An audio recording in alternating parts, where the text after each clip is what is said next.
Penn State. So thanks for tuning in and watching my college ball. Penn State and Lion live play, watch along reactions live right here on YouTube. As always, I'm your host, Encyclopedia Sports, Quinn Luke 96. Be sure to like, follow, and subscribe on social media. Links in the description below. That'll be Facebook, Twitter, Instagram. Hit that red subscribe button, notification button as well. Stay up to date. Links once again in the description below. Thumbs up button. Share hashtag college football. Hashtag Penn State. Chat questions and comments, super chat, super stickers, super likes, super thanks. Always get appreciated as well. As this video is powered by Rogue Energy, HopeKThrifts, and Denver. First off, with Rogue Energy, be sure to get your favorite energy and hydration flavors in can or tub form, shakers, and Rogue Energy merch at the link in the description below. Be sure to use the code Luke123. That's Luke123 for 10% off. HopeKThrifts, a secondhand resale shop that focuses on sustaining the environment in a cheap and fashionable way, as most items are $20 or less and include brands like American Eagle, Converse, Free People, and Shein, among others. HopeKThrifts found on Depop, Instagram, Mercari, and Poshmark at, yes, you guessed it, HopeKThrifts. It's HopeKThrifts. HopeKThrifts, so be sure to use the message seller code CHEAPTHRIFTS, CHEAPTHRIFTS, CHEAPTHRIFTS for 10% off. Link also in the description below. And then Dead and Hungry, just in time for spooky season, a novel written by Nathan D. Mitchell. You can find it on Amazon, and if that doesn't interest you, once you go check it out over on Amazon, you might as well be what the title says. Links in the description below. Once again, be sure to also hit the hype button if available on your YouTube screen, along with scanning the QR code behind me if you haven't done so already, or click the first top link in the description below. So Penn State at Iowa coming up at 7 p.m. Eastern Time, 6 o'clock local from Kinnick Stadium in the Big Ten.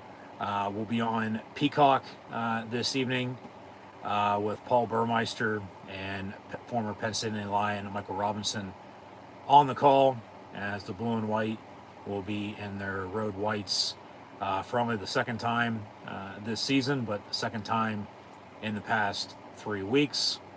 Obviously, unless you've been living under a rock the past month, Penn State was 3-0, but they have fallen to 3-3 and fired head football coach James Franklin this past Sunday.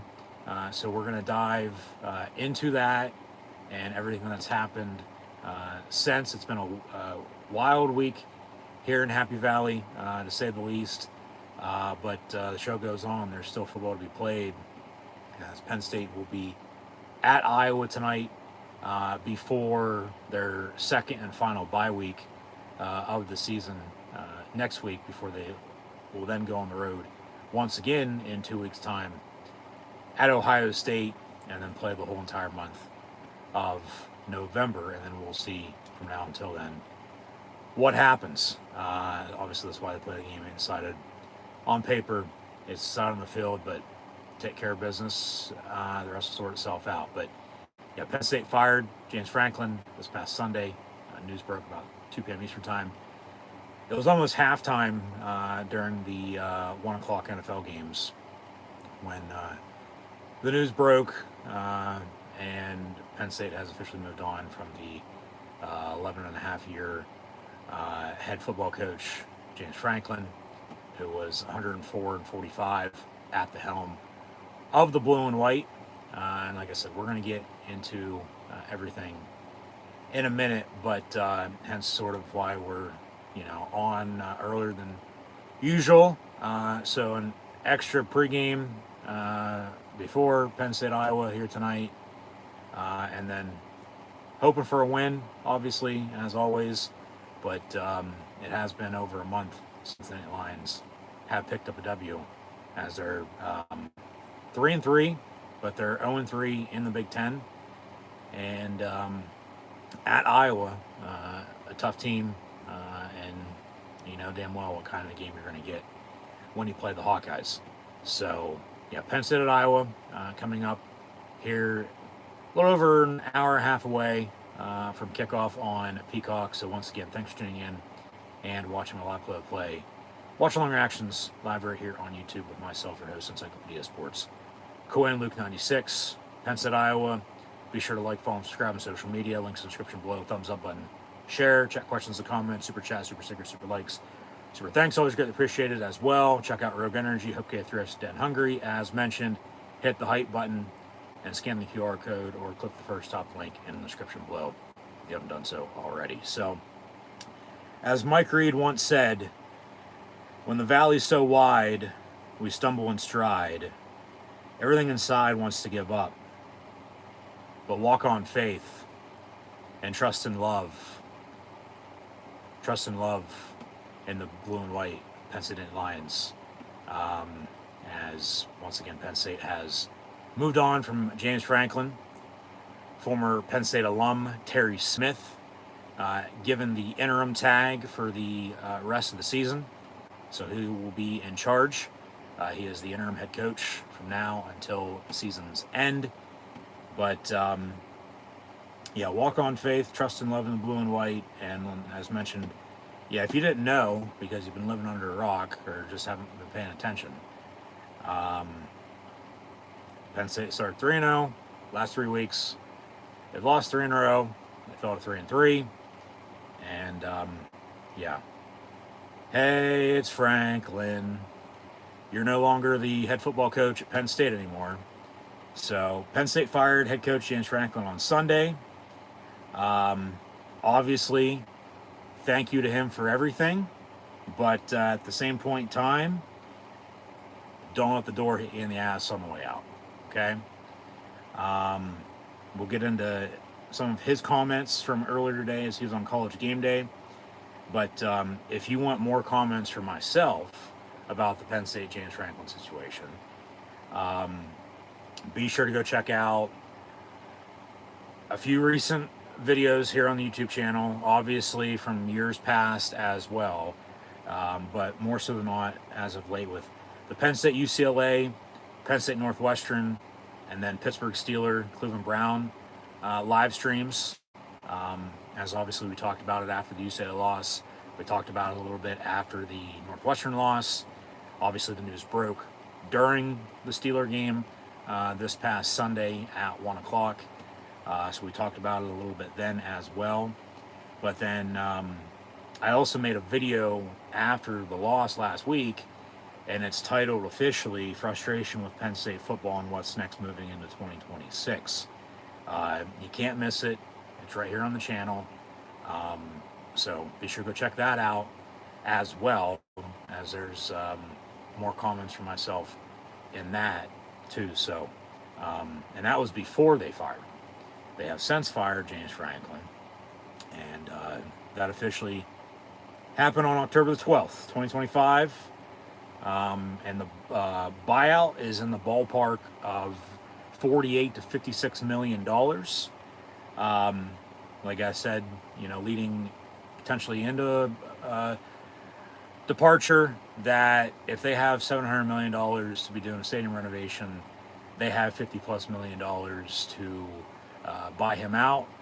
I don't care where the money was coming from, university, boosters, you know, it didn't matter. They have it. They act like they don't. Obviously, reports have come out, you know, since, and I mean, it's true. Money will not be a problem with Penn State football. Even though, once again, university and athletics, they act like they, you know, don't have it, and they, you know, want you to donate this and that. But Franklin's buyout is actually the second largest in college football history, I might add, only behind Jimbo Fisher at Texas A&M a couple years ago. But money will not be a problem in hiring a new head coach, which we're going to get into comments from the statement the university put out, sent to former players, and then the press conferences with Pat Kraft and Terry Smith here tonight as well. So stay tuned for that. But that money will offset to an extent in the buyout, as Penn State will only have to pay the difference if James takes another job, which he will. Just a matter of, you know, when and where. And I don't know, and I don't care. Okay. But yeah, like I said, be sure to go check out that frustration with Penn State football video and what's next moving into 2026. It's right here on the YouTube channel. And thanks for tuning in and watching. Be sure to subscribe. But then, rumor has it, this was reported earlier this week as well. Don't you just love it, when shit hits the fan and then everybody comes out of the woodwork and, is saying all this stuff, whether you thought it, knew about it, didn't know about it, whether it's true or not true, who knows. But Franklin reportedly asked Penn State for a contract extension this past summer after last season's Final Four appearance in the college football playoff, but nothing was ever signed. Okay, so he stayed put on the 10-year deal he signed in 2021 under the then athletic director, Sandy Barber. Hence why the buyout, because he was only a couple years into that 10-year deal at this rate. Hence why the buyout was as big as it was when athletic director Pat Kraft and the Pennsylvania State University decided to move on and fire James Franklin on Sunday. And like I said, Franklin was actually on College Game Day this morning. It turned out to be a hit piece on Penn State, if you ask me. He was saving face, trying to make himself look good. After, I've said it before, his career at Penn State was a roller coaster of a ride. A lot of not inconsistency and inconsistent play, even though that it does boil down to that, and not winning this game or that game. But from, a couple 7-win seasons and then a couple 9, 10 plus win seasons and then back down again and then back up, and, seemingly it was going off the rails again, potentially, and Penn State, saw that with the team seemingly falling off the face of the earth, just not off the tracks, but, because we've seen how they played as of late, but, just the James Franklin Penn State marriage needed to end, and it did end, good or bad for that matter. It ran its course. It was time to move on. But yeah, he was on College Game Day earlier today trying to save face, and he said he was in shock after he was told he was getting fired. And the whole situation's been surreal the past week as he still tries to comprehend what happened. But yeah, James Franklin said he was in shock that he got fired, as they were going to practice on Sunday. Like I said, news broke about 2 p.m. Eastern time, so this is just prior to that. But Pat Kraft walked into his office and told James Franklin, "I'm sorry, but we're making a move. You're fired." And then, the news broke about 2 p.m. Eastern time on Sunday afternoon. And, you saw my reaction in live time on Sunday when they actually did it. But it was, like, oh shit, they actually did do it, because there was still point of, I think, all of us that, well, are they going to actually do this or not? Because once again, you heard all the boos with as bad as they've been playing. Because, it's just been the same old James Franklin and Penn State. But yeah, it was, oh shit, they actually did it. But as stated before, it needed done. Because the marriage, it ran its course. Once again, it did. It was 11 and a half years, not even a full 12. He was in his 12th season, but he only made it to 3-3 halfway through this 25 campaign before they fired him. And there was no coming back from, the past 3 weeks, because we've seen it before. And they haven't lost 4 in a row since they've lost 5 in a row to begin the 20 season. And you go back to then, after the 14, 15, 7-win seasons, they win the Big 10 and 16, go to the Rose Bowl, and then, had success, those 4 or 5 years, and then the COVID season. But you start 0-5, you win 4 in a row, decline a bowl game, start 5-0 on a 9-game winning streak, then into 21, shit the bed down the stretch, losing 6 of 8, lose the Outback Bowl, another 7-win season, And then 22, 23, 24, they go win the Rose Bowl, uh, make a New Year's Six, and then they're in the college football playoff last year and made the Final Four and were a couple plays away from playing, let alone winning a national championship last year. And then it imploded and blew up in all of our faces from all the hype entering this year. And, yeah, 3-0 start. They haven't won in over a month once again. But they get into Big Ten play, losing double overtime to Oregon, get beat by UCLA on the road, even though they, had their chances to win that game as well.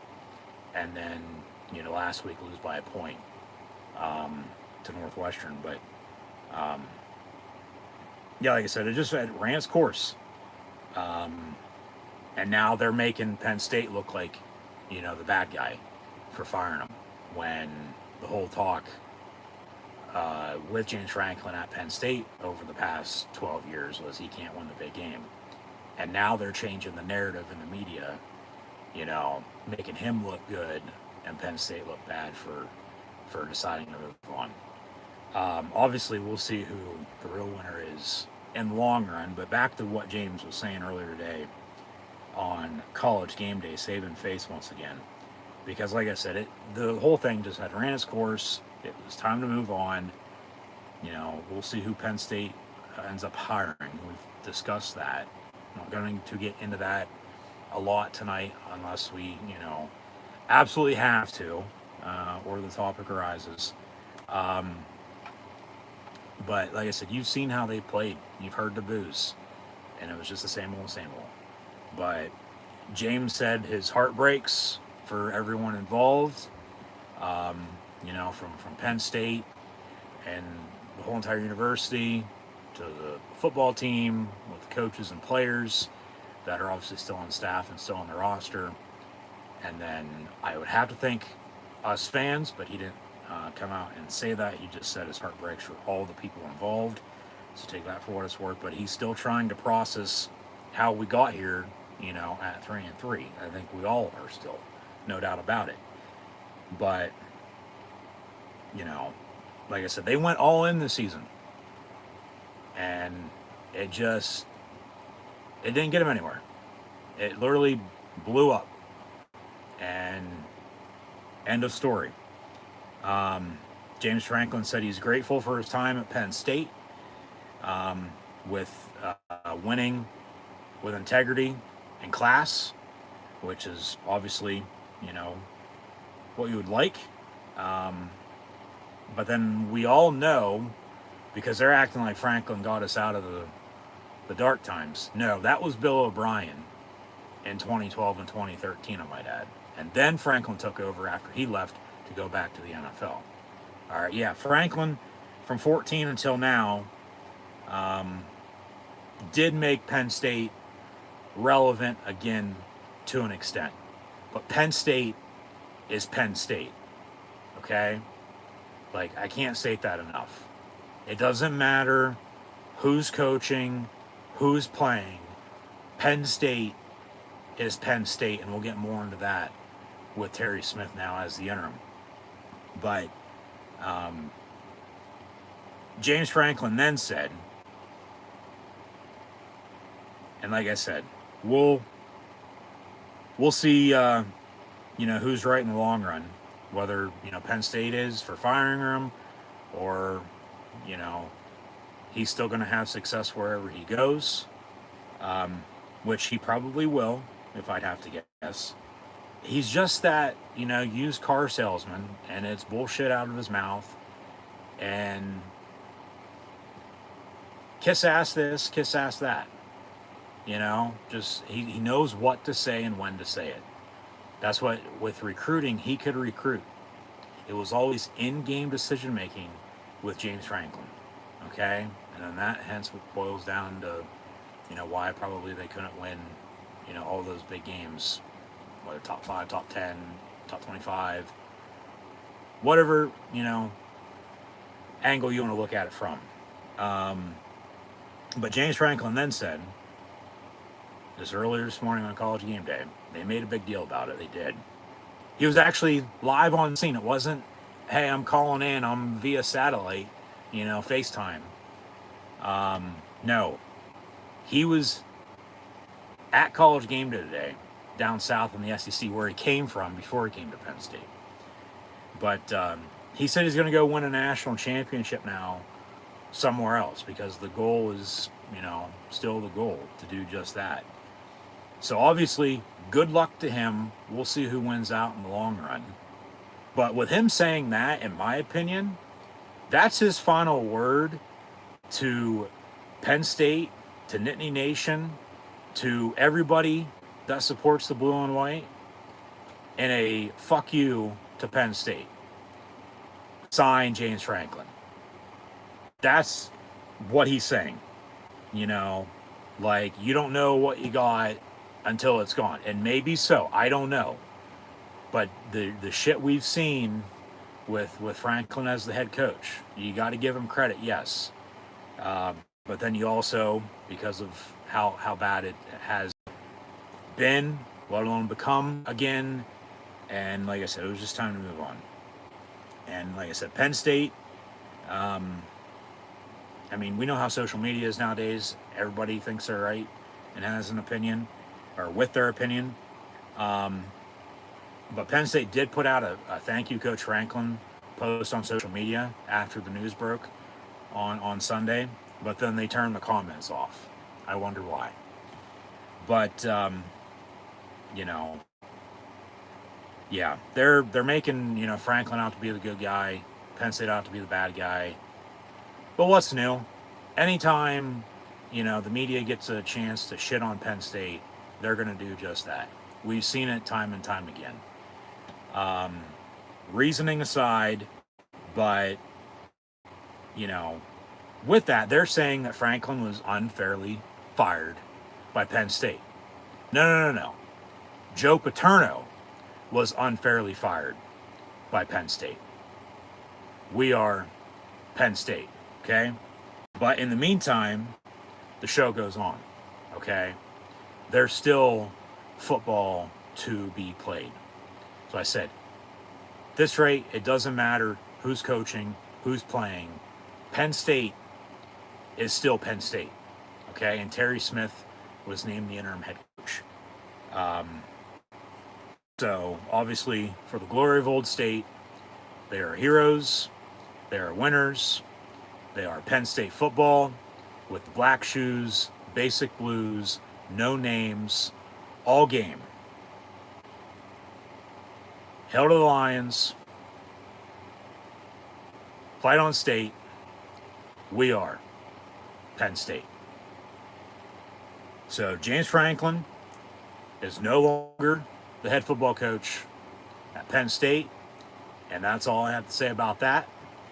I'm sure it might come up a little bit here and there, depending on a situation in the game or whatever, because obviously these are coaches he has hired to be on staff, let alone players recruited to play in the blue and white, as they are at Iowa tonight, kickoff 7 p.m. Eastern time, 6 o'clock local. But we got a lot to talk about. So Terry Smith named the interim for the rest of the season. He is a Penn State alum, having played wide receiver for Joe Paterno back in the late 1980s, early 1990s. Got into coaching after his pro career was over. He was the head coach of Gateway High School in the Steel City in Pittsburgh, Pennsylvania, for over a decade before then becoming an assistant at the college level. He actually worked for Matt Roll at Temple for a year before being hired as an assistant at Penn State in 2014, as Franklin hired Terry Smith when he arrived at Happy Valley, and Smith has been an assistant since then, the whole entire time on staff. And now Smith is tasked with rallying the team like Tom Bradley did in 2011 after taking over for Joe Paterno. And Terry Smith has said they plan on keeping the main thing. And that's just to go out and play football, tough, hard-nosed, blue-collar Penn State football. So we might be going back in time, a little old school blue and white, these next 6 games, if I'd have to guess.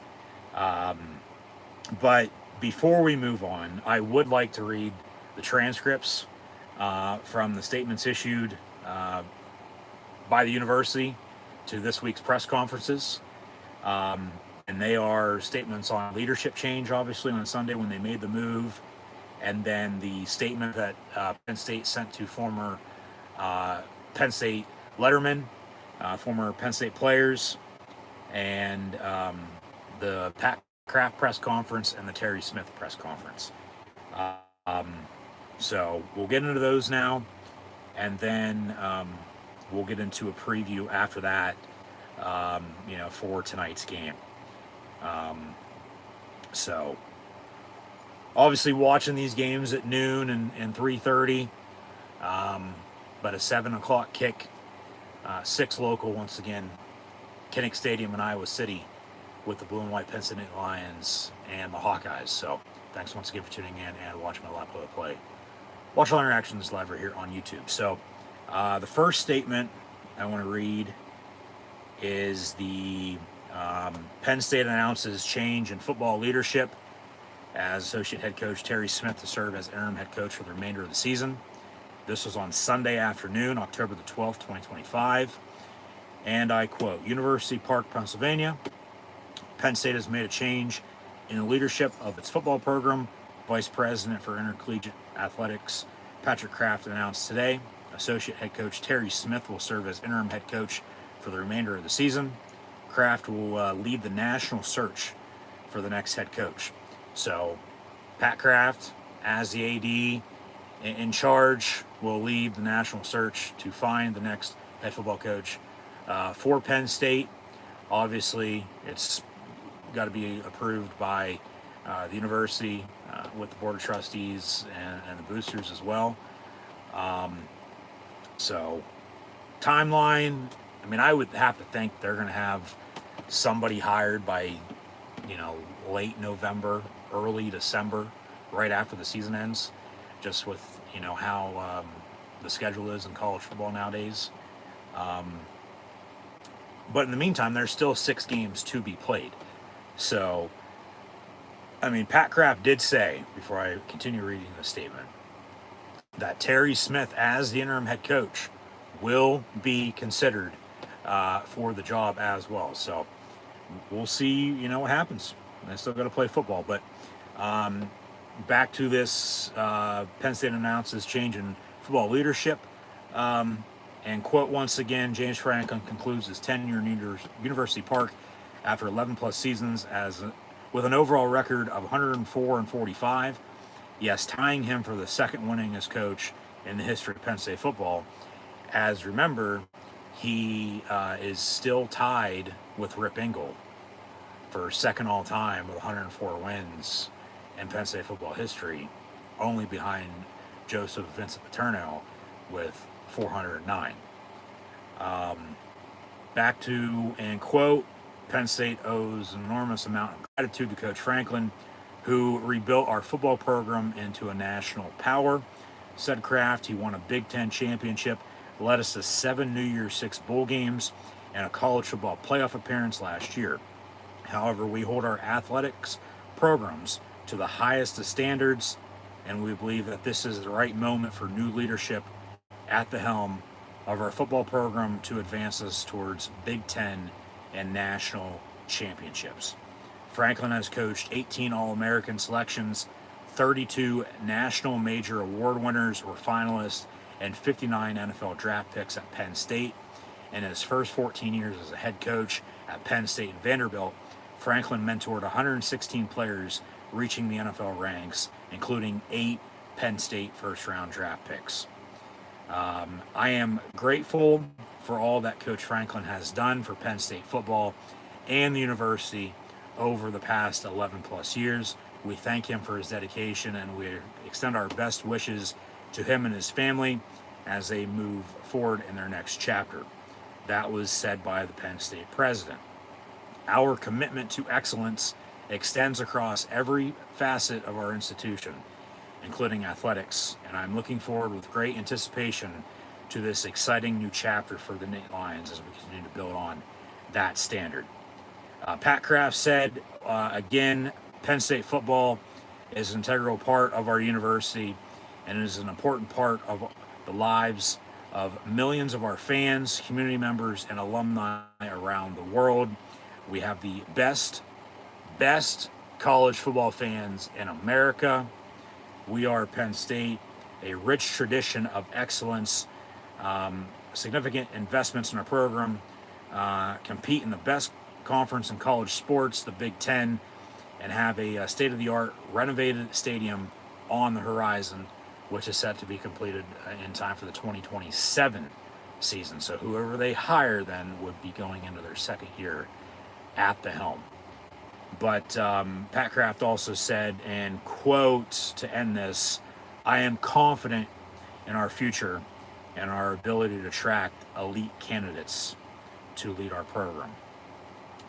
That was the official statement that they released when they fired him.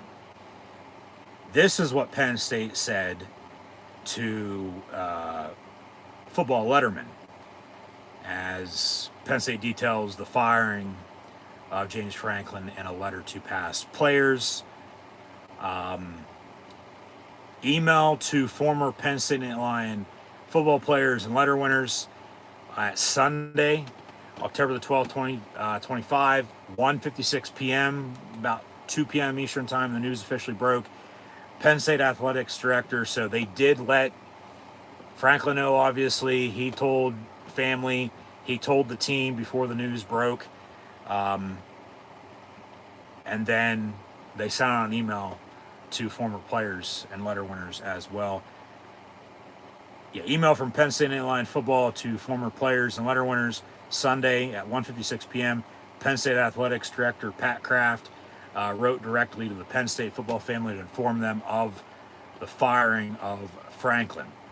And quote, "Dear Penn State football family, I want to share with you directly that we have made a change in the leadership of our football program as Coach Franklin will no longer be the head football coach," Kraft wrote. "The decision did not come lightly. I have tremendous respect for James and for the deep commitment and effort and his staff have shown our student athletes and our great university. However, after careful consideration of the program's trajectory and performance, because of how they played and what the future holds, I believe new leadership is necessary to position Penn State football for long-term success." And then, as Pat Kraft has been the AD for about 3.5 years, obviously he did not hire James Franklin. Franklin went through a couple different athletic directors, if you did not know. But, you know, from the 10-year deal Franklin signed in 21 with AD Sandy Barber, that's why the buyout was as big as it was, you know, when they did decide to move on. But then Kraft also said in this email, "We will begin a national search for our next head coach. My priority is finding a leader who embodies Penn State's core values, will develop our student athletes on and off the field, and will unite our community in pursuit of championships." Say anything else here? I do not believe so, because obviously this is a article that was quoting that, and then obviously they write about, you know, some other stuff. And there is one last thing that he further wrote. Pat Kraft did. Dr. Pat Kraft, the athletic director of Penn State, further wrote that he recognized this decision brings strong emotions for many of you. And please know that I deeply value your continued support, input, and connection to our program, as Penn State football is built on family, and that foundation remains as strong as ever. I'll add in, we are Penn State, but, and quote, that is what they sent to past players and letter winners. And then obviously, weekly press conferences to post game after the game, which they always have, but weekly to go into the next week. If they're on a bye or, have a game, they'll still have that press conference. Used to be on Tuesdays, and then they moved to Monday at lunchtime. Obviously, Franklin was fired on Sunday, so he didn't talk on Monday.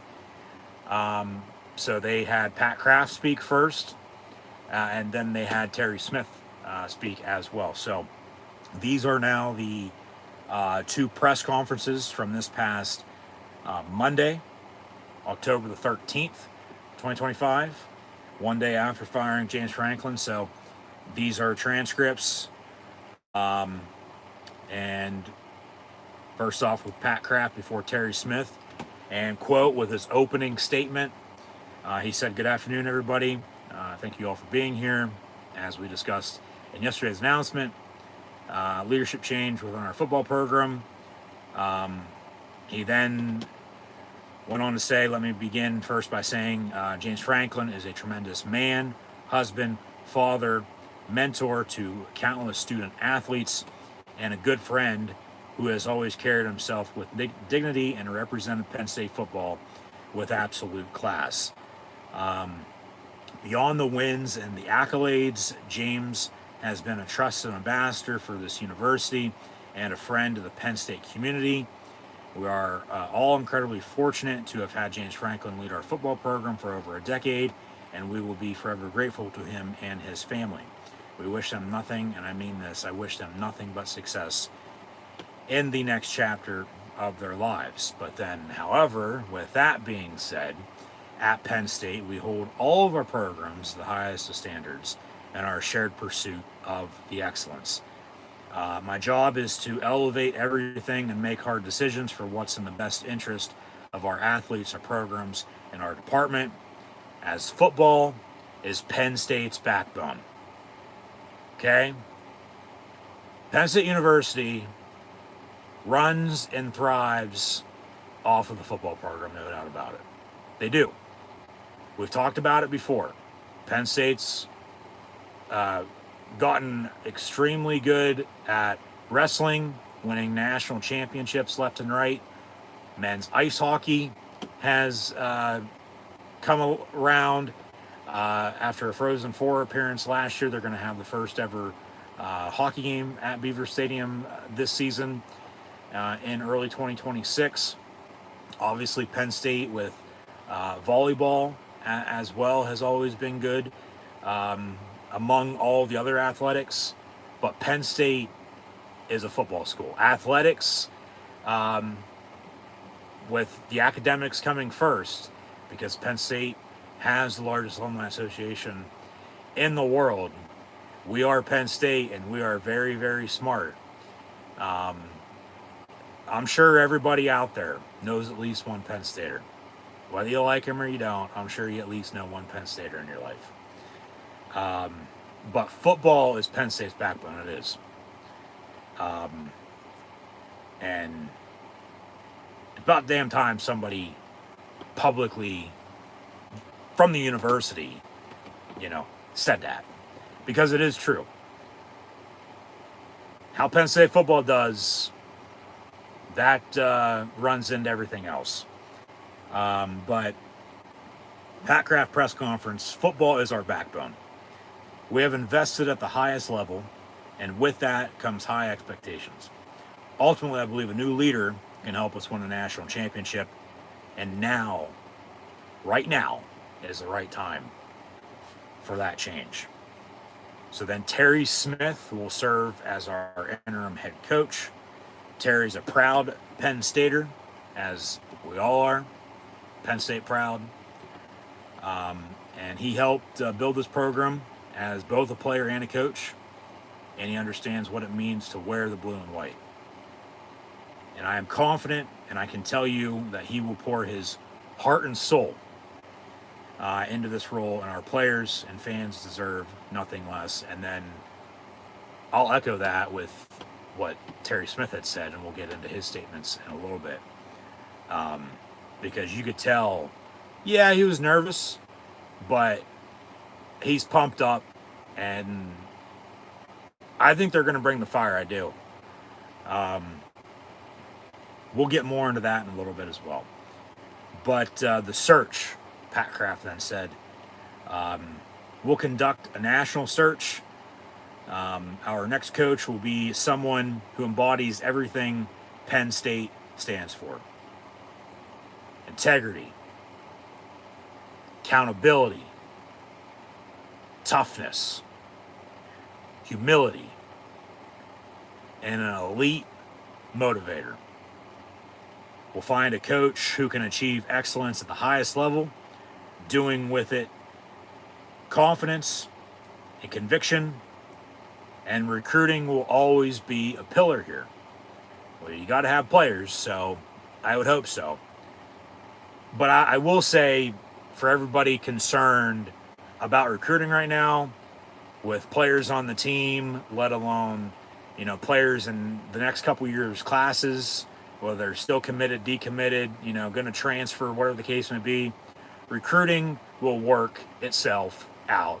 So relax, okay? Patience is key. But recruiting will always be a pillar here.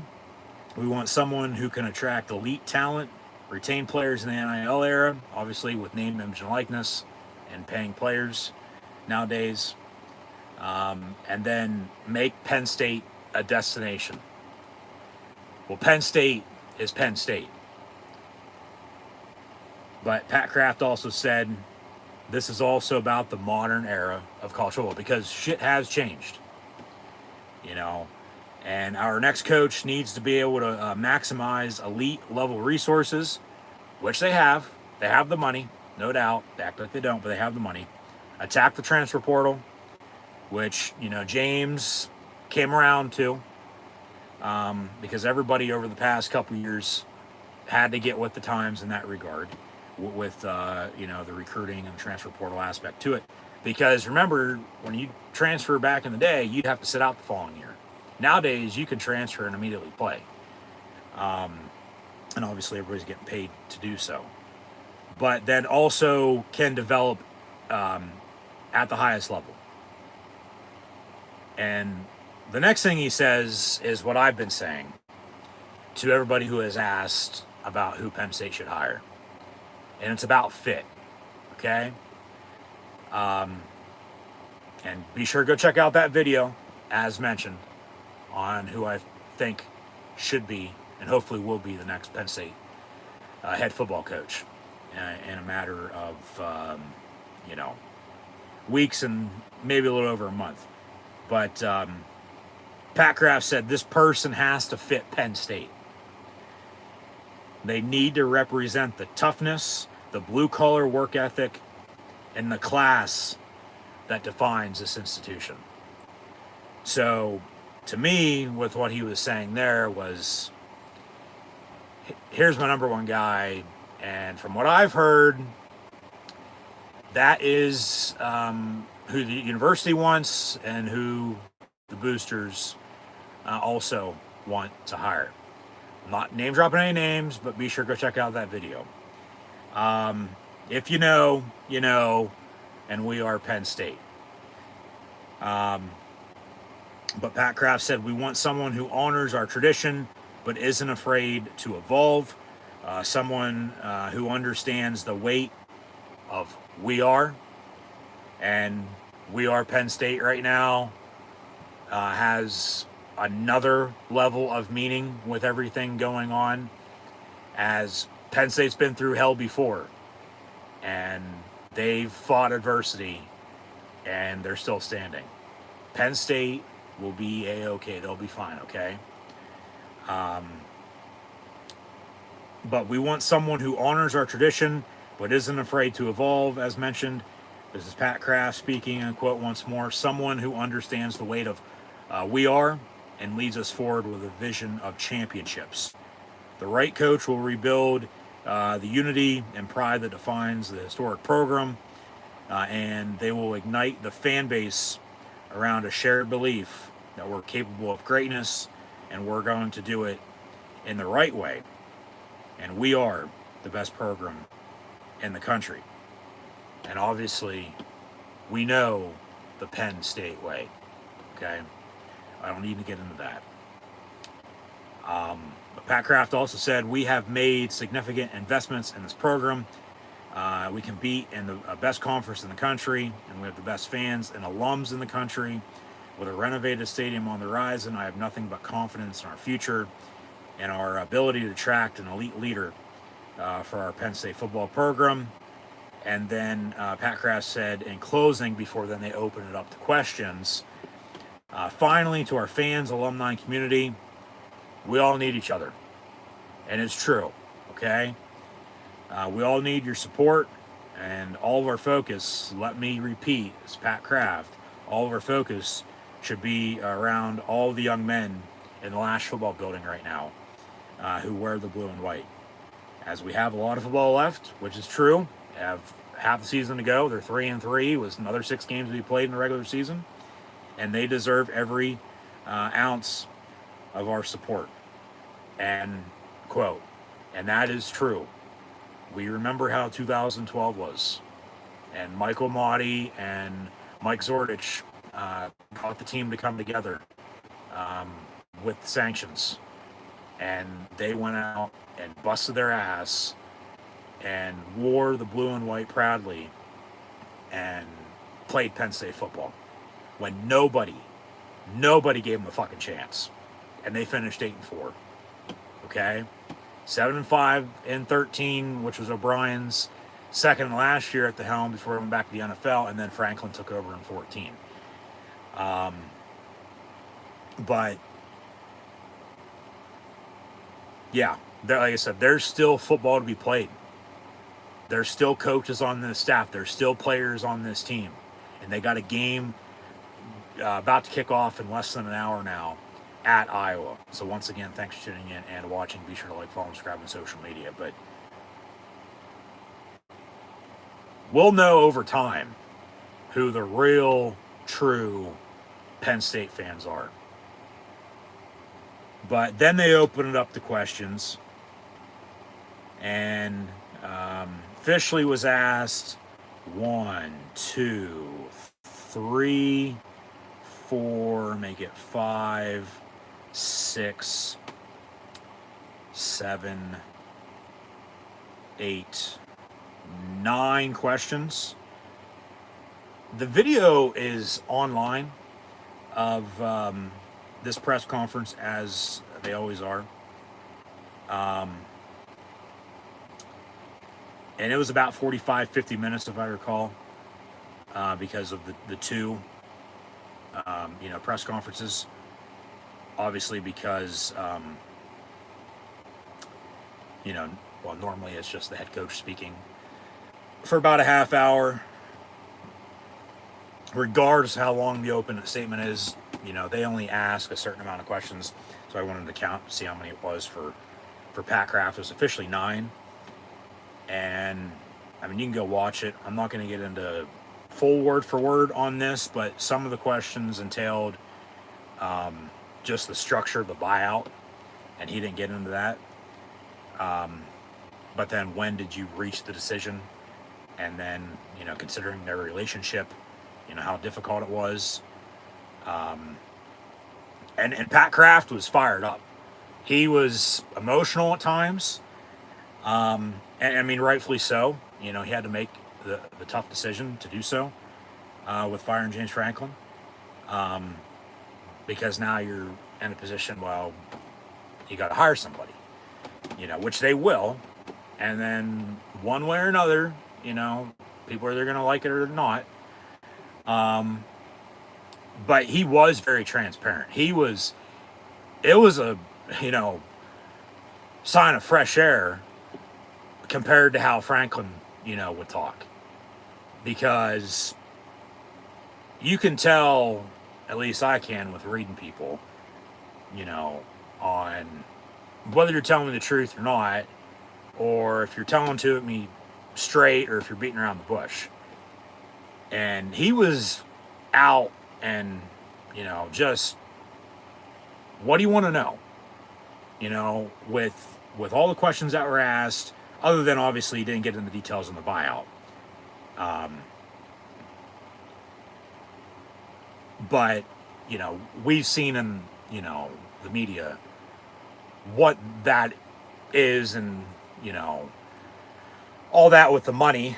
So it's real, it's true, you know, and like I said, money's not an issue for him, even though they act like it's not. Or it is, sorry, when it's not. So, and like I said, it'll offset, it'll go down if he gets another job, and they'll only have to pay the difference. Which the number I saw there, if he does get another job, which he will, no matter when and where, I don't know, I don't care, once again, but the number I saw with it offsetting, rather than Penn State paying, you know, $48, $50, $56 million on a buyout, it could go as low as $18 million. And that's a big difference, especially whenever you're going to go hire somebody away, pay that school to, you know, replace him, then pay for his new contract, and then pay the staff, and then nowadays pay the players. So it all adds up. We know that. Every little penny does. Just, you know, Franklin would always nickel and dime us. You know, he would. And Pat Kraft was very open. Because very rarely do you hear him, you know, give press conferences. I think the last one he talked about was right before the season started, with, you know, the stadium renovation, you know, and how that was going. And obviously if they make any other moves in any other athletics. But he said it kind of transpired by being a difficult 48 hours. He felt after Saturday and sitting down and looking at everything, you know, with where they were and what was the best, you know, interest for the student athletes, and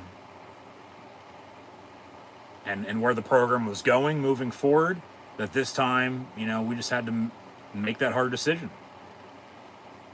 And, you know, so he slept on it, and then on Sunday, he knew it was the right course of action, and it wasn't a 3-game thing with them falling 3-3 and losing to Oregon, UCLA, Northwestern. You know, it was diving into where they were as a program under Franklin, and then the trajectory moving forward. And that's, with what I've said, it ties in, I feel like, to just being the same old, and being a roller coaster up and down, but you have Franklin and Penn State. And Pat Kraft is at Penn State. He's here to win a national championship. And he said he believes our fans deserve that. Okay? So he was asked more questions. Obviously, more answers to those as well. But, yeah, they promoted Terry Smith from associate head coach to interim head coach. And now we'll get into his press conference with his opening statement and then a few of the questions. But yeah, Kraft had ended his. Like I said, we're not getting into all these because of just not time on my end, but I mean, it's reiterating, you know, this and that, and the video's out there if you want to go watch it. But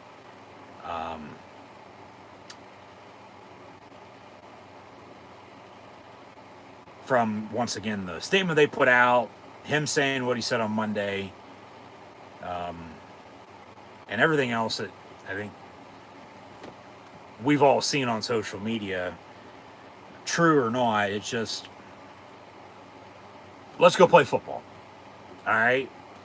Like, it's enough with the politics, you know, side to it now, and let's just move on. But his final question Pat Kraft was asked was that you mentioned Terry Smith, you know, and he brings to this role, and then mentioned the national search for the next head coach. They asked if those two things could be intertwined, And then is Terry Smith going to be under consideration?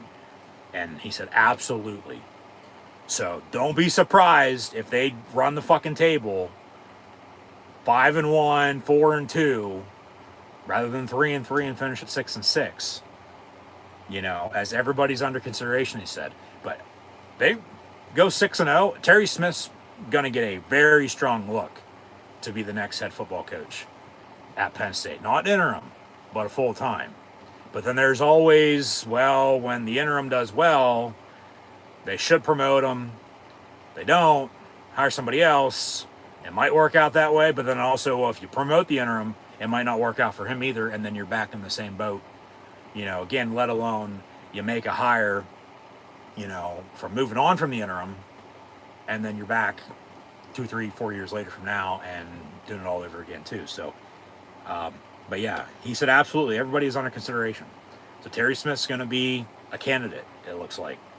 Obviously, depending on how they play, but he's going to help Terry do everything he can to run the table, which they're at Iowa tonight. Bye week again next Saturday at Ohio State. They host Indiana, and then at Michigan State for the Land-Grant Trophy.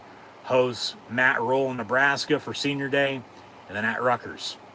So from now until the end of November, only time will tell. We'll see what happens. So I play a game inside on paper, side on the field. But yes, he will be considered a candidate, Pat Kraft said about Terry Smith.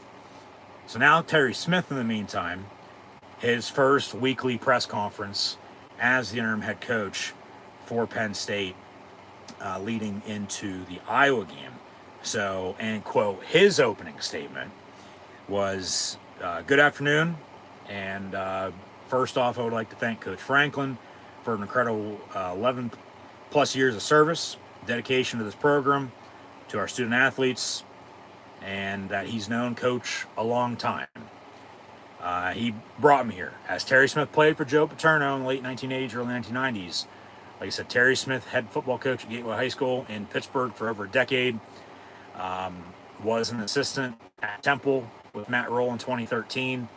After Gateway was going to move on in football.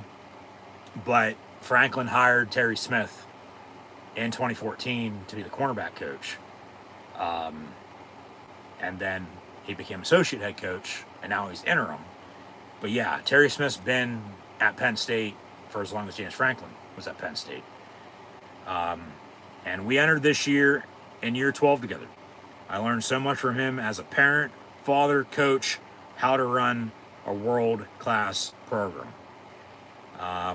Which obviously he also played for Joe, as mentioned, so he knew that from those days as well. But it was a tremendous opportunity for me to have worked with him. I'm fortunate that I played for Coach Paterno, and now I worked for another very successful coach here at Penn State, and Coach Franklin. So, as for me, this is Terry Smith, and quote once more, I appreciate the opportunity from Pat Kraft and administration that they entrusted me to lead this program moving forward. Penn State holds a dear place in my heart, as he's a third-generation Penn Stater. As Pat Kraft had talked about Penn State being family, Terry Smith, a third-generation Penn Stater. As his dad sits up top, he's a 68 grad, he's a 91 grad, and then his son, Justin King, if you recall, and remember him from the 2005, 2006, 2007 teams, and 2008 as well, he's a 2007 grad, and then his daughter just graduated at Penn State recently. But he calls Penn State home. He calls this place home. I love this place. I love the blue and white. I'm proud to be sitting in front of you. Terry Smith went on to say, for our program, and this is crucial, it is, we need to stick together. Okay, you can't have anybody, trying to, get out and do this or that with, obviously the roles have changed with in-season transferring now after a coach is fired. You can't do that anymore. Recently, if a coach was fired, you had up to 30 days in season to transfer if you'd wish. But nowadays, you still got to wait till the end of the season. So obviously, we'll see the turnover. But like I said, recruiting will work itself out, so everybody needs to relax. Because whoever does get hired They'll bring in, their assistants, and they'll have a plan, and they'll recruit players that they think are, the right fit to play at Penn State. But then go back to 2012, you'll find players, kids coming out of high school, let alone the transfer portal, but that want to play for Penn State and suit up in the blue and white. Because then everybody else, is going to think they're riding off into the sunset and it's, greener on the other side when, 9 times out of 10 it ain't. But Terry Smith said for our program, we need to stick together, stay focused, keep the standard. So he took one out of Mike Tomlin's playbook there. Here we go, Steelers, here we go. Was hoping for a black and gold win on Thursday night, but then the all-white team, the white Cincinnati Bengals, picked up the win. And now Penn State's on the road at Iowa, and they're black and gold. They look like the Pittsburgh Steelers in college football.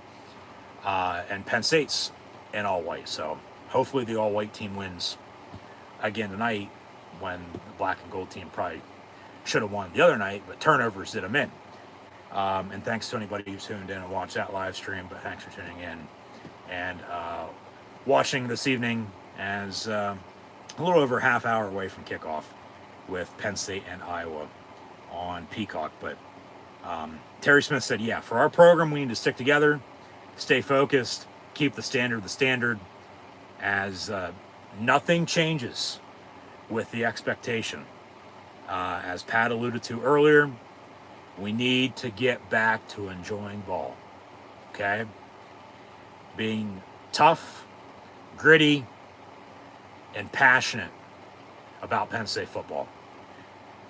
Oh, we're passionate, all right. I think everybody's voiced their concern the past 3 weeks, to say the least. But Terry Smith went on to say, our players and staff will respond with great energy this week. So obviously we'll see how they play tonight, going in another bye week, and then they got a 5 game stretch in November to close out the regular season. But as he's excited, I'm excited for the opportunities to lead everyone in the Lash building. The players, the staff, and I are going to continue to represent Penn State with pride, and we will continue to do it the right way. And like I said, we all know what the Penn State way is. So then he was asked, some questions. Officially, 1, 2, 3, 4, 5, 6, 7, 8, 9, 10, 11, 12, 13, 14, 15, 16. So almost double of what Pat Kraft got asked. But obviously, Kraft did give a bigger opening statement. So then, timing-wise, asked less questions. And then, Terry Smith gave his opening statement there. And more questions. But he is, the head coach. And it was the first time that anybody had asked him anything about becoming the interim head coach for Penn State football. Because, remember, Pat Kraft spoke in the statement they released on Sunday and then talked in the press conference. Terry Smith hadn't said a word until Monday. So the first question was his reaction about learning about the decision, and then how he found out, and that, did he speak to James Franklin? And he obviously found out Sunday afternoon, and they had a team meeting scheduled for 1:45. And this is right with what Franklin said earlier today on College Game Day as well. Probably found out about, quarter after 1. So like Franklin said, they had practice scheduled, and he found out about a half hour or so before that. And then, was able to tell the family and, the team before news officially broke. Because nowadays, once it's out there, it's out there. You don't have the chance to go back and tell anybody firsthand. But so they all found out, obviously at the same time, not all together. But Terry said he was stunned, like most people in the building, most people around the country, and that he was fortunate enough to speak with James Franklin. last night, meaning Sunday night after the news broke.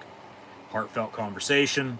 He just wanted to express his gratitude and thankfulness for him, and all that he's done for me and my family in this program.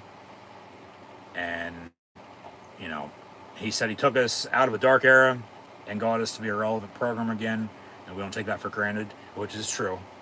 Like I've said, obviously you still had O'Brien for those 2 years in 12 and 13 before Franklin took over though too. So what else did he say? Because Terry Smith's a damn good recruiter, as well. So he obviously joked he has his work cut out for him in that regard with all the players, because he said he probably recruited almost 3/4 of this roster.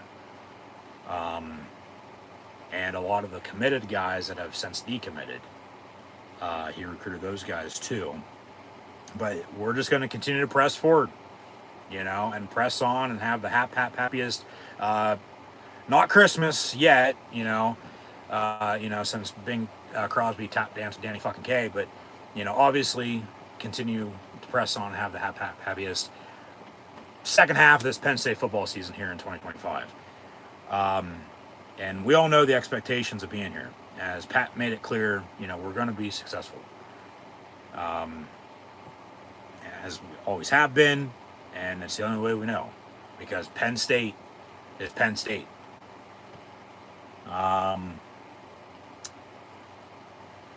He's obviously thankful that Pat and the administration chose him. If it wasn't, him, I don't know if they would have, gave it to one of the coordinators from Andy Kotelnicki, who's never been a head coach before, but then Jim Knowles as defense coordinator, as he's been a head coach in the Iowa before, but didn't have success. There's those coaches out there, they're better coordinators than they are head coaches. And keep that in mind for, who you're thinking about, name calling, bringing up in the discussion for, well, this is who Penn State should hire. So we've talked about what they've said, obviously what they're looking for, and who I think, they should hire. So we're not going to get into that, but they did ask about any other staff changes. Not at the moment. Who knows, from now until the end of the season, let alone after this game, because they're going into a bye. So maybe there's more news next week. I don't know. But because he was the corner coach, he's now the interim head coach. That spot opens up. So Jordan Lucas, former Penn Stater, is now the new interim for the rest of the year cornerback coach on defense. But Terry Smith said this first week he wanted to get his feet underneath him and understand, obviously, all the roles of the head coach and the CEO of this program. And then he'll take a deeper look each day, as to see where, we can all improve with Penn State. So he also said, with what James, was saying earlier a little bit, that he was able to address the team. He let them know. And then, as you can imagine, it was emotional.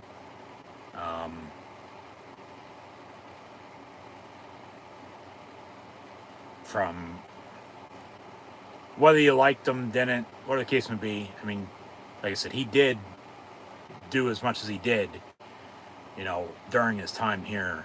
And like I've said before, it's one of those, thanks, but no thanks, and see you later. Because like I said with that, it was just time to move on. It was. So what else did Terry Smith have to say here?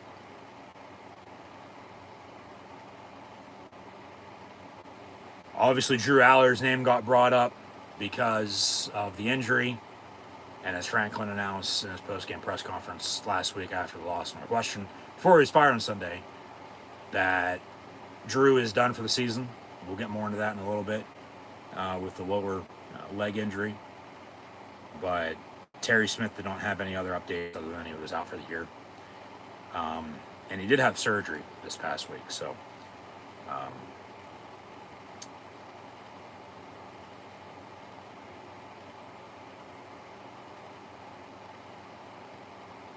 Terry Smith at Penn State, he said he doesn't see working here as a job.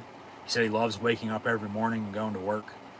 I mean, if we could all have that same sentiment, life would be a breeze. But we all know life sucks and then we die.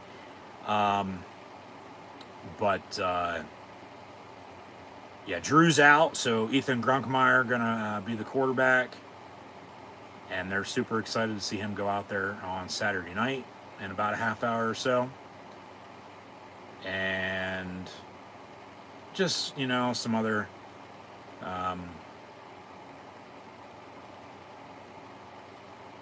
questions about the team and how he views it compared to how James did, and what James would say versus what obviously he ended up saying.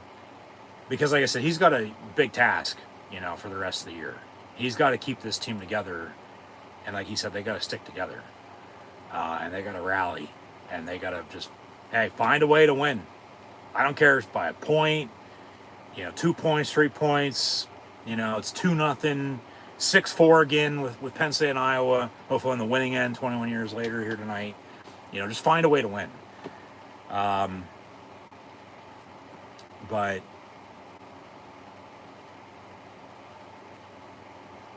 he said no matter who the next head coach is, Penn State, with the administration, they're going to bring in an outstanding candidate. What else is he supposed to say? He's the interim for the rest of the year. It might be him. If I have to guess, it's not going to be. But like I said, if they were on the table, his name's really going to be in there and up for consideration. But there is always going to be a great leader here at Penn State University. So, and we'll uphold the standard and be in good hands. End quote. That's what Terry Smith had to say. So, in the meantime, as we, read those transcripts from, the statement on leadership change to the statement sent to former Penn State players to the two press conferences with Pat Kraft and Terry Smith. Like I said, Penn State's been through hell before. They have. Whether we want to admit that or not, but they've bounced back. And they've found a way, because as we know in life, when there's a will, there's a way. And everybody's against them right now. And that's why I said it feels like 2012 to an extent, all over again. Because nobody's given them a chance. Nobody. So this team now, starting tonight, though, does need to take a page or two out of the 2012 playbook and go out and prove everyone wrong and show them who Penn State is and why we are Penn State. So try to save the season best they can. They're 3-3, and the schedule is what it is. Ain't going to get any easier, but they, got to go out and play and just find a way to win once again. So, before we do dive into a preview for the game, I do want to say once again, thanks for tuning in and watching. Be sure to like, follow, and subscribe on social media. Subscription below, thumbs up button, share, chat questions and comments, super chat, super sticker, super like, super thanks. Always great, appreciate it as well. Check out Rogue Energy, HopeKThrifts, Dead and Hungry. Hit the hype button, scan the QR code, or click the first top link in the description below. But in the meantime, we're going to pull up Peacock. So we have this on and ready to go. So when we officially kick off, we'll see this game from start to finish as mentioned, from the noon window, the 3:30 games, and the nightcap. We'll have stats and scores. We'll recap. We'll preview as always. But yeah, about 20-25 minutes away from the top of the hour.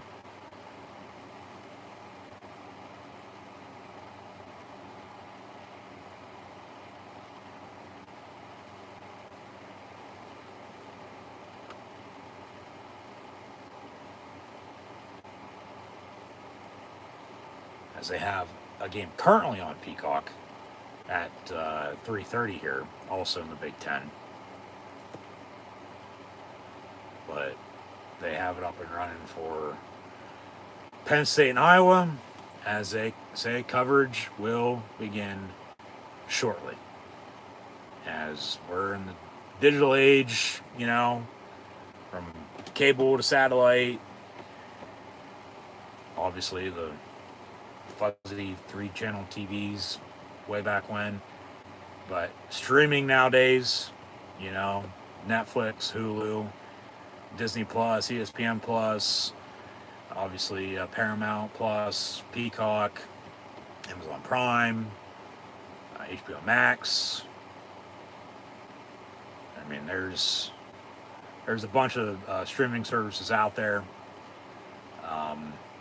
You know, as a diehard Penn State fan, diehard Pittsburgh Steelers fan, also a big professional wrestling fan. You know, from pay-per-views to the WWE Network, they went to Peacock.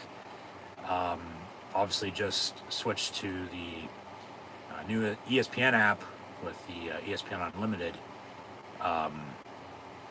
But you know, the Big Ten has a deal with NBC Universal, and that's why a game or two throughout the year in football, more in other sports, but you know, is on streaming services.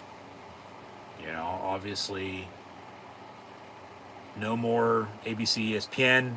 You know, it's all CBS, obviously, which is Paramount. So you can watch, you know, the game on CBS or Paramount Plus. But then, you know, the Big Ten Network is with Fox. And then you have FS1 as well. And then, you know, NBC, and you have Peacock. So, yeah, kickoff with coverage beginning shortly. We'll have Penn State at Iowa, 7 p.m. Eastern Time here tonight. And once again, thanks for tuning in and watching. So yeah, this team, Penn State, you know, they got to go out and prove everyone wrong. Save the season best they can. As Iowa, they're 4-2. Arguably could be undefeated at 6-0. 2 one-score losses, game-winning field goal at Iowa State, and they lost by 5 at home a couple weeks ago to Indiana. But the Hawks, regardless of who's coaching on either side, from Hayden Fry to Kirk Ferentz to Joe Paterno to Bill O'Brien to James Franklin, and now interim head coach Terry Smith, the Hawks always give Penn State a fight. They do. And you got to give them credit. And they'll be fighting for Iowa here tonight. And you know what kind of game you're going to get. With the blue and white and the black and gold. Obviously not the Pittsburgh Steelers, but here we go, Steelers, here we go. But we are Penn State tonight. All-time series history. Penn State leads Iowa 18-14. The infamous 6-4 game, celebrating 21 years next week on the 23rd. But half the time when they've met, it's decided by one score. It's normally a one-possession game, you know, whether it be low scoring or a shootout, and they've gone to overtime a couple times as well. You know, it's going to be close. It's going to be smash mouth football, defense with what defense bends doesn't break, and relying on special teams. But yeah, one possession, including 4 of the last 6 meetings. for a total of 16 points. Expect a close game here tonight. I will add, though, in the last meeting, Penn State shut out Iowa 31-0. That was 2 years ago in 23 in the whiteout. And then throughout time, Penn State's also shut out Iowa in 1974 and 1993. And then Penn State also won again the following years in 1975 and 1994. So obviously now tonight, off of the shutout in the last meeting, does that signal a Penn State win here tonight? I'd hope, if history is going to continue to repeat itself that way. But obviously that's why they play the game. It's out on paper, it's out on the field. Iowa actually, speaking of shutouts, shut out the Wisconsin Badgers last week, I might add. Jumping around inside of Camp Randall, 37-0. And now Iowa is back in black at home and fighting for their state, IOWA, and will wave to the Children's Hospital at the end of the first quarter, as Penn State has Thawne as well for pediatric cancer. But tonight, Iowa is a 3.5-point favorite. The over-under set at 40.5. Penn State on, as today's October the 18th, they are 9-6-1 all time on this very date. And now with, Terry Smith once again saying blue collar Penn State football, I expect this team to run the football a lot. Just not tonight, but the rest of the season. Especially with a backup quarterback now in, as Drew Aller's injured. Ethan Grunkmeyer going to get the nod here tonight and potentially, the rest of the season. I mean, I think it's going to be a game-by-game thing in that regard. They're going to be playing, players here, players there, that whether they've played already or not, who knows? We'll see, who's on the field and who's not. But like I said, I expect this team to run the football a lot.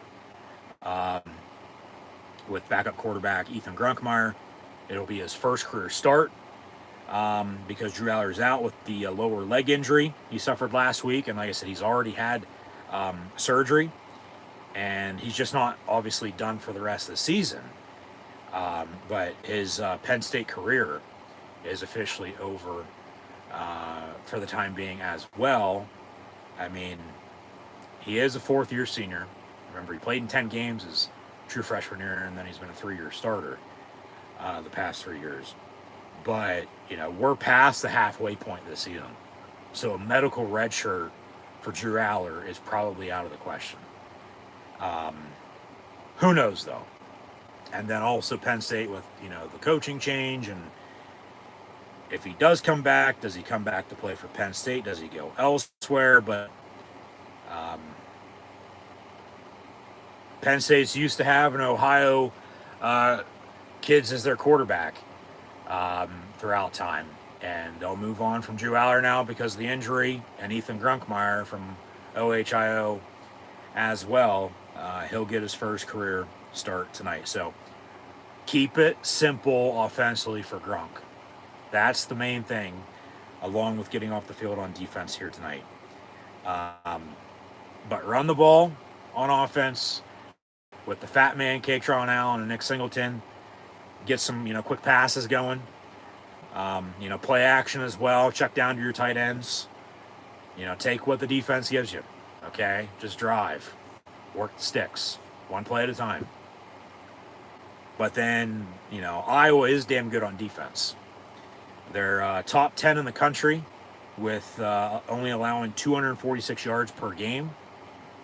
But then from Penn State's offense with Gronk at quarterback, Penn State's defense really has to help out tonight as well. It's got to be a team win tonight if they're going to want to end up winning it on the road. Because Iowa is a tough place to play, especially at night.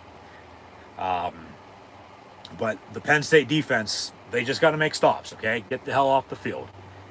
The turnover margin, Iowa's +1, Penn State is +3.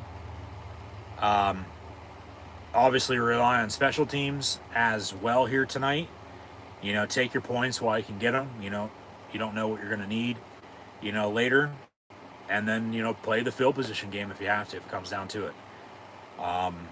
But from, first career start quarterback for Ethan Grunkmeyer to the defense getting off the field and, keeping it simple, hopefully on offense, don't do too much. I mean, you want to catch them off guard, yeah, but you also don't want to do too little, because then this is going to tie into with what I'm saying. Penn State on defense, get the hell off the field.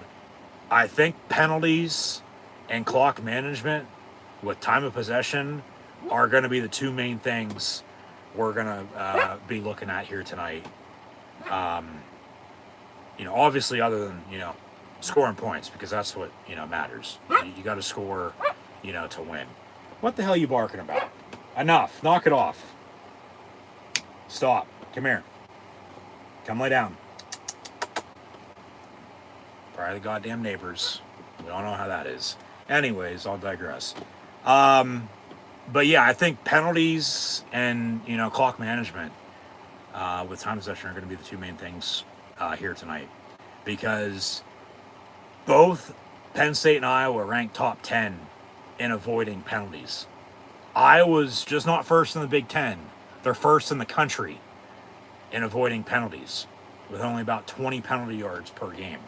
Penn State 10th in the top 10 in avoiding penalties. But then time of possession, especially on the road. If you get a lead, you're going to want to run the football and work clock. Time possession, Iowa averages 32 minutes of time possession per game. Penn State only 26. That's a big gap. I get it's only 6 minutes, but that in a football game, that's a lot of time, especially if it's a one-score game and you need a stop. So, obviously, we'll see. But fight on state. Iowa's going to be fighting for Iowa with, their Go Hawks, but Go State, we are. And, we'll have halftime, first half stats and scores as always. We'll recap. We'll preview what's going on in college football. We'll recap the game. Afterwards, we'll have more stats and scores then as well. See what the difference was. Hopefully a post-game celebration, because it's been over a month since Penn State has won. They, like I said earlier, they haven't lost 4 in a row since they lost 5 in a row in 2020. And you go back to that season, like I said, they start 0-5, win 4 in a row, start 21 off 5-0, and then, shit the bed, and then we know how 22, 23, and 24 went, and now 3-3 and 25. So it all, one way or another, equals out, and we move on. But if you recall, that 5th straight loss back in 20, inside of an empty Beaver Stadium, was Penn State losing to the Iowa Hawkeyes, I might add. Okay. As Lomax, Captain Kirk Ferentz, is still at the helm in his 27th season in Iowa City as the head football coach of the Iowa Hawkeyes, as his name has obviously come up for Penn State in the past. Like I've said recently, though, it's not 2012 or 2014 though anymore, so it won't be him, even though he's a Pittsburgh guy, and recently, was just became the number 1 winningest coach in Big Ten football history, surpassing Woody Hayes. Obviously, Joe has the most wins all time ever in college football history with 409, but Kirk Ferentz is 10-9 against Penn State. So Penn State's obviously going to try to, even that 10 across the board with that stat. And we're on Peacock here tonight, about 10 minutes or so away now from the top of the hour. So I feel like I timed that pretty good with hopping on as early as I did to discuss everything, over the past couple weeks, but more so than not the past week, as we've said a lot with everything that's going on with Penn State falling to 3-3. But about 10 minutes away or so from top of the hour here, 7 p.m. Eastern Time, as coverage will begin shortly on Peacock. I'm actually going to exit out of this and get back into it to see if it's going to update, even though it should update obviously on its own and take us obviously right into the game. From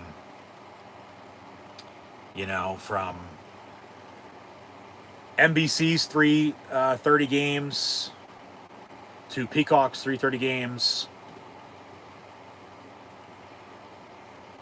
This game, since NBC picked it up and they put it on Peacock, it probably would be on NBC tonight, but Notre Dame is hosting USC.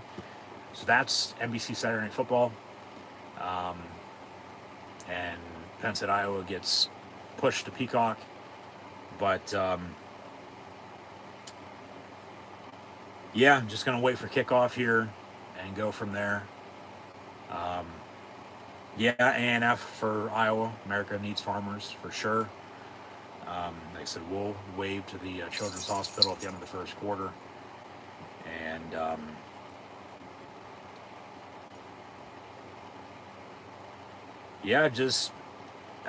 we're burning day. Let's get this motherfucker kicked off.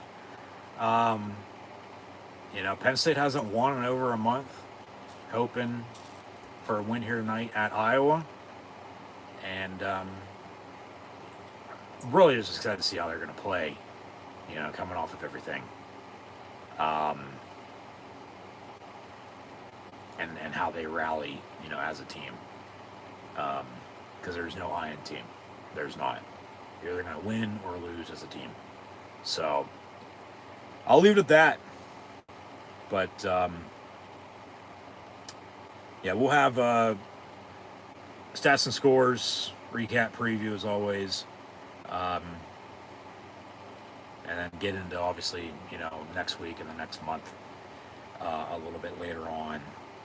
And like I said, go check out that video I mentioned with the frustration with Penn State football and, what's next moving into 2026.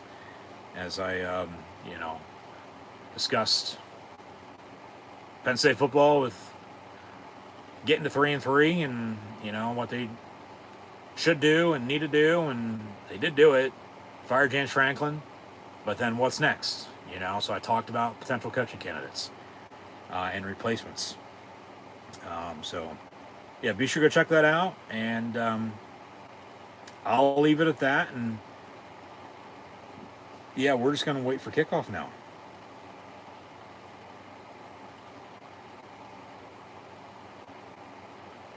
And then also here tonight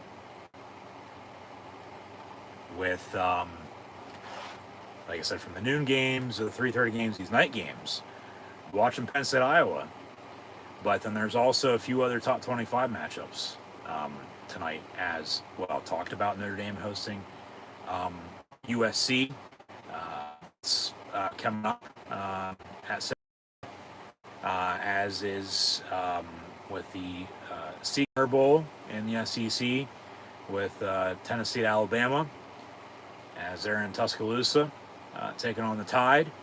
And then you have the Holy War out west in the mountains with BYU hosting Utah. So we'll get into everything college football, but just obviously our attention is always on the blue and white Penn State Nittany Lions. And just hoping for a win. Like I said, it's been a while. And you don't want to lose 4 in a row. You sure as hell don't want to lose 5 in a row. Let alone 6. After starting 3-0. But just while the schedule's, gonna shake out, I mean, just say they do lose tonight. You get the bye week, but then you got at Ohio State and Indiana. You know, a lot of people are going to say, you know, losses, you know, right off the bat. And then they would technically have to win out to make a bowl game, to finish 6-6. Unless they would get lucky at 5-7 and be one of those teams that, you know, because there's not enough bowl eligible teams, you know, they'd be right there on the border to, all right, we're still going to a bowl game, even with a losing record, as some teams have in the past. But that's then. This is now. It's got to take care of business. The rest will sort itself out. So we shall see. But yeah, just once again, thanks for tuning in and watching. Be sure to like, follow, and subscribe on social media. Links in the description below. Thumbs up button. Share. Chat questions and comment. Super chat, super sticker, super like, super thanks. Always great appreciate as well. Check out Rogue Energy, HopeKThrifts, Dead and Hungry. Hit the hype button. Scan the QR code or click the first top link in the description below. And let me know in the comments below your prediction for tonight's game, with either Penn State defeating Iowa or vice versa. Hopefully not that, but final score as well. As yeah, we're coming up on 7 o'clock. So I don't know what the hell the Birds' problem is, but Peacock, let's get this show on the road. Unless they're gonna start it right at, you know, the top of the hour at 7. As it still says, coverage will begin shortly. So,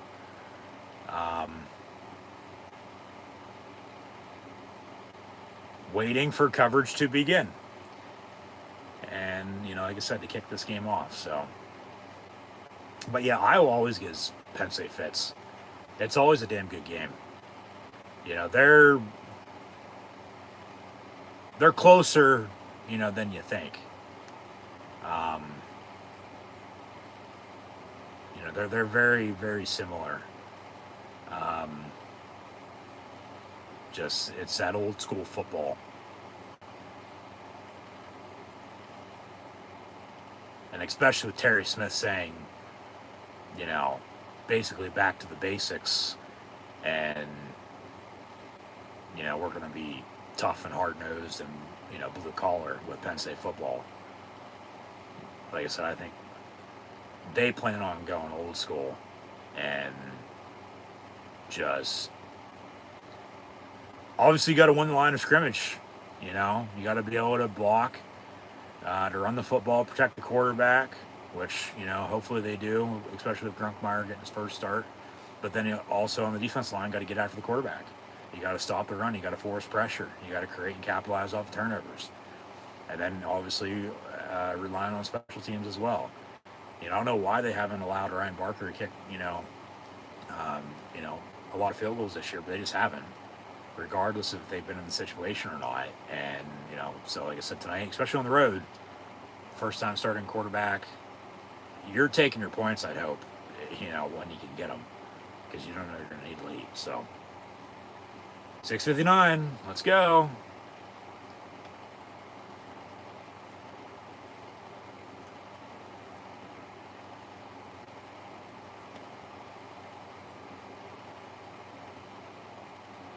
It's 7. Still saying coverage will begin shortly. We'll get out of it once more. I've done that now 3 or 4, maybe 5 times. Still waiting for coverage to begin and we go live. It's saying Penn State versus Iowa live. But coverage will begin shortly. Come on, man. See, that's the thing with, you know, the streaming part to it. Because you have the 7-second delay with the TV. Streaming's even a little bit, you know, more than that.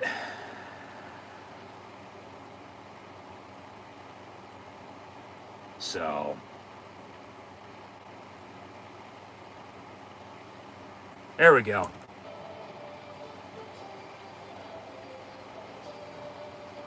And obviously with watching on this TV compared to this TV, Volume set at what it's set at, so you might hear, audio from the game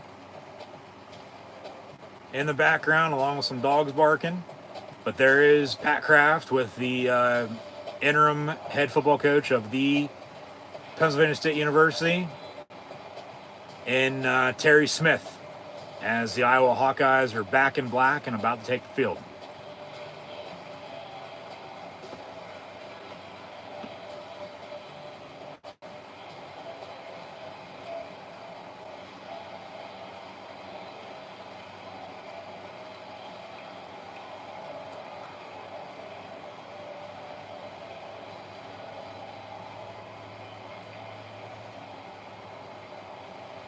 So it's a stripe out at Kinnick here tonight with white sprinkled in. There is Kirk Ferentz, the Iowa Hawkeye head football coach as well, chewing on his bubble gum.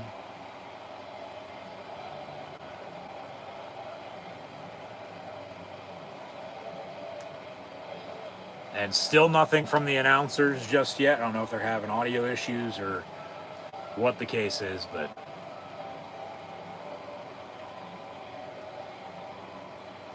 yeah, Iowa back in black at home after shutting out Wisconsin 37-0 a week ago.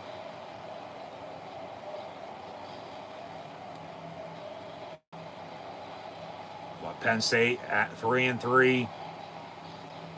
Haven't won in over a month. Haven't won this year in the Big Ten just yet.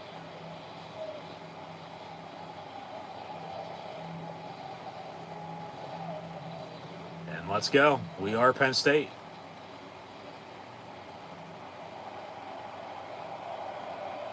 So here come the Hawkeyes. They're 4-2. Like I said, arguably could be 6-0.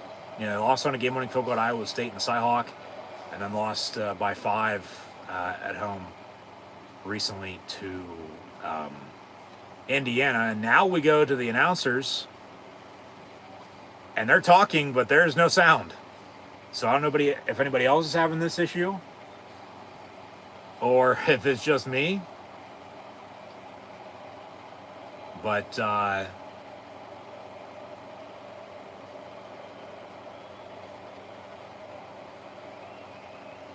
yeah, I think they need to fix that.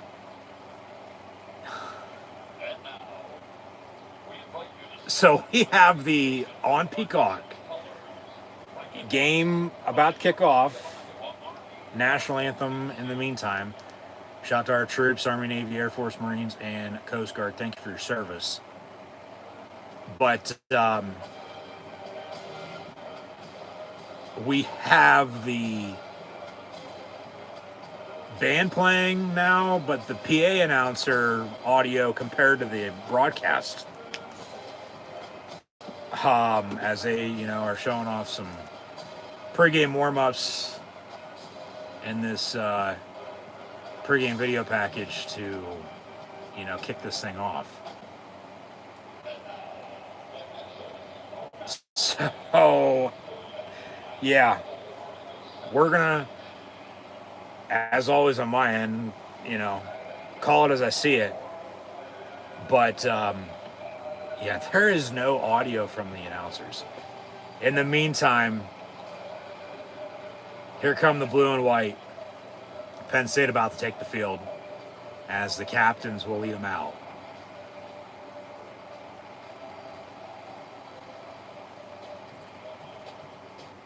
And they'll fade to black, go to commercial break, and hopefully when they come back, we have some audio from the announcers. Maybe not. I don't know. We'll see. But as long as I can see with obviously the field, the teams, the scoreboard with that graphic, down in distance, players' numbers, I'll be fine.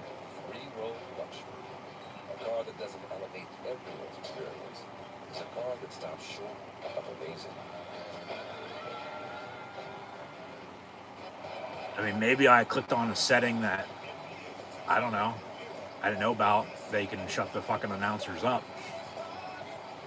And you can just watch the game. I think they're having audio issues with them.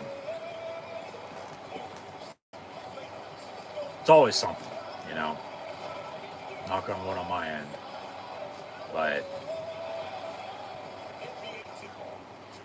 yeah.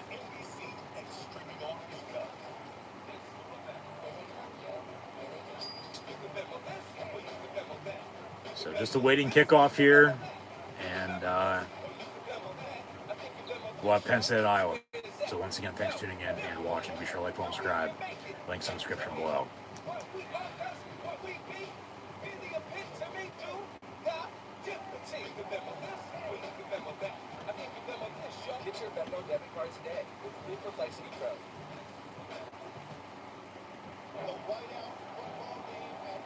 So, of course, they're going to give us a recap of the past 3 weeks with Penn State football. Penn State losing to Oregon in double overtime. And then go to the Rose Bowl, lose to UCLA. And then a 1-point loss a week ago at home on homecoming to Northwestern. And then James Franklin was fired on Sunday. And we've said everything we said about that to this point. But awaiting kickoff. So, yeah, it's been, I don't even know what word you want to use anymore for the way the last 3 weeks for Penn State football have been. Other than with what I've already said, it's just been piss poor, pathetic Penn State football. You know, it's been bad. But yeah, James Franklin was fired on Sunday.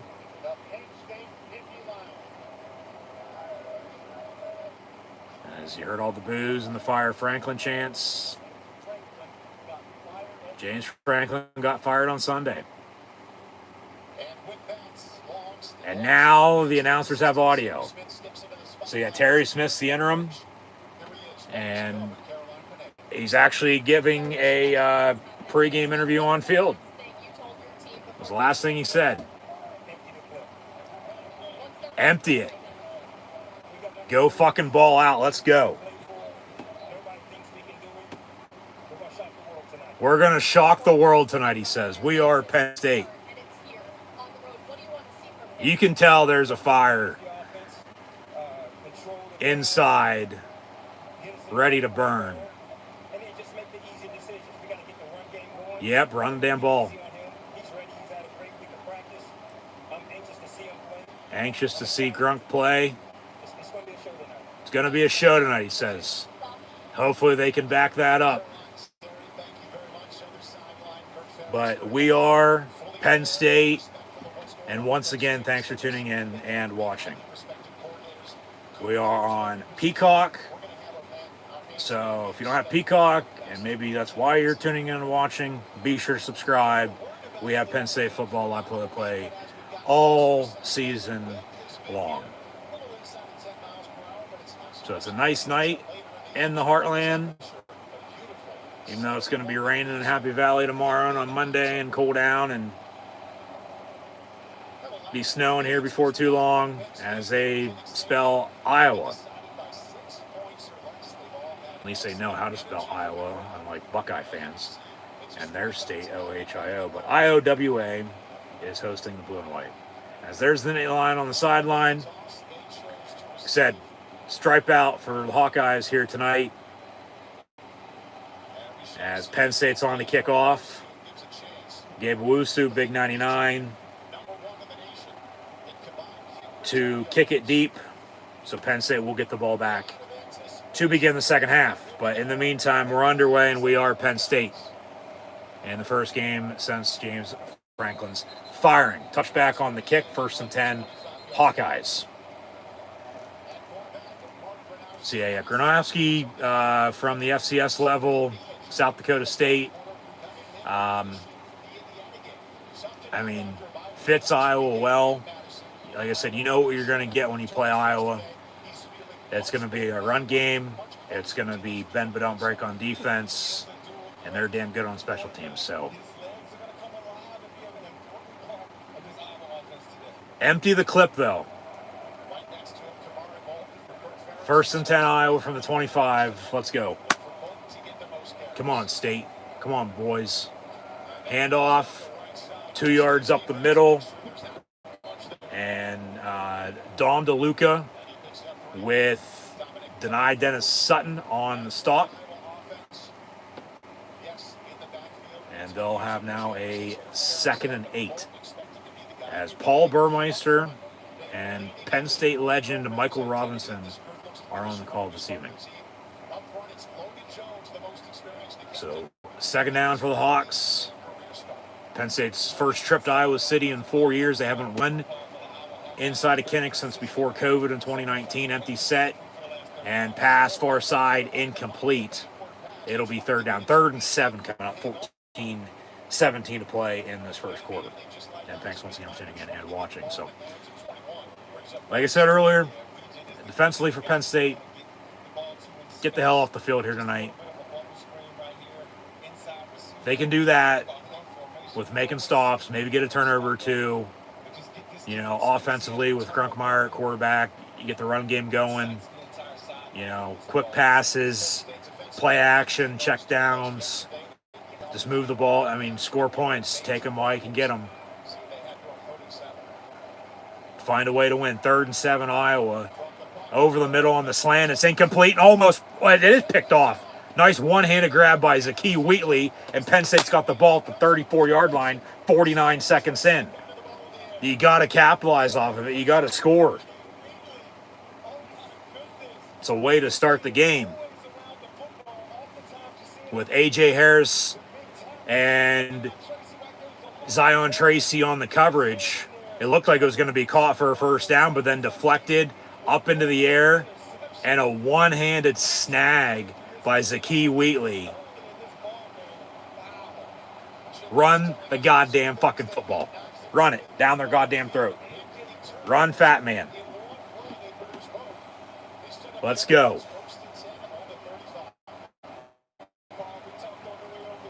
So Nick Dawkins at center with Ethan Grunkmeyer, 17, getting us for start as a member of the Penn State Lions with Drew Aller injured and done for the year. Handoff to the fat man, Kaytron Allen. He gets a yard.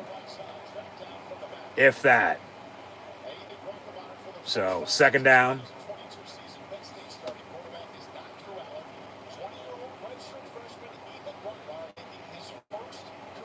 Yep, he played a little bit last year in a few games.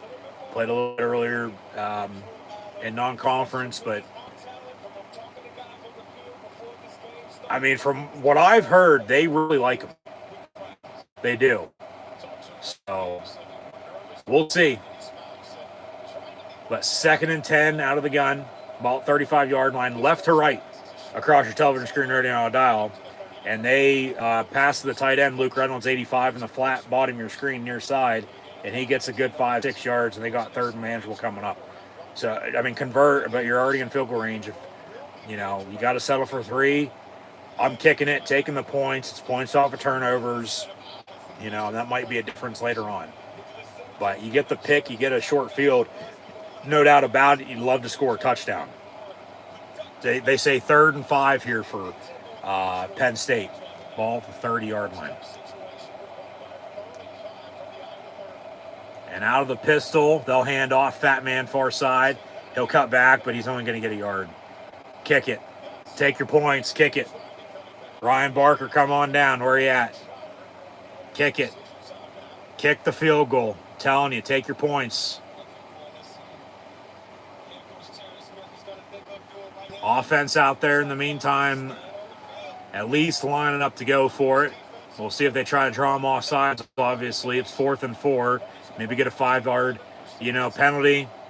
Play clock at 15. Maybe they, end up just calling a timeout and still kicking it. I'd kick it, take the points.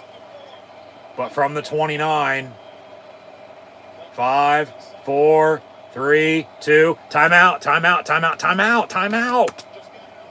They snap it. Grunkmeyer going to avoid a sack, step up, steps up and gets the first down. There's a spark for you. Gets to the 20. That was dead in the water. He signals first down. That's a Penn State first down. Terry Smith loving it. I mean, that should have been a sack right there, and right there. And he just kept his feet moving. You definitely got to score a touchdown now. I mean, I'll still kick if it comes down to it, but, I mean, that's ballsy. But at this rate, what the fuck do they have to lose? You know, from the 20, 1st and 10.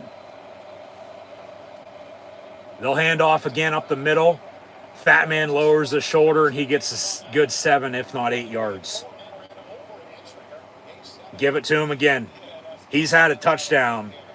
Kaytron Allen has at least one. He's had a couple 2-touchdown games this season. But he's had at least one touchdown in every single game so far this season. Grunkmeyer on the sideline, so what the hell's going on here on 2nd and 3? Jackson Smolik, 14, the Iowa native, in the ball game at quarterback.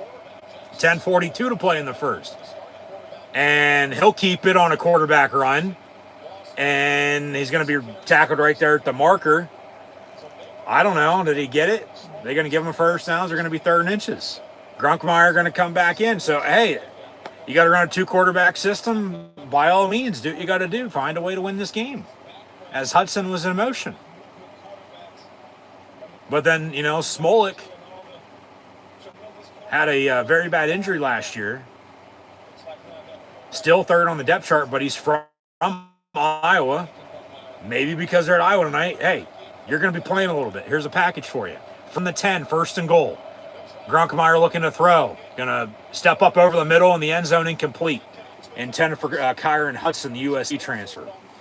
9:56 now to play in this first quarter. They got 2nd and goal at the 10, trying to capitalize off an interception.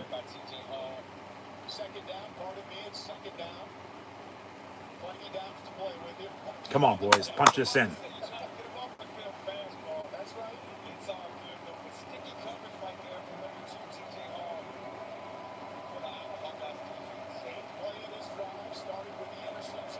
So out of the pistol, they'll motion Trevor Pena, run the option to him near side, and he's got a block, and he's going to be down to 1. I mean, they couldn't have executed that any better than what they did. 3rd and goal from the 1. Give it to the fat man. Punch it in. And at this rate, goal to go with the 1. I ain't kicking it. I'll fucking go for it again. They already went for it on 4th and 4 and got it. Like I said, what do they have to lose?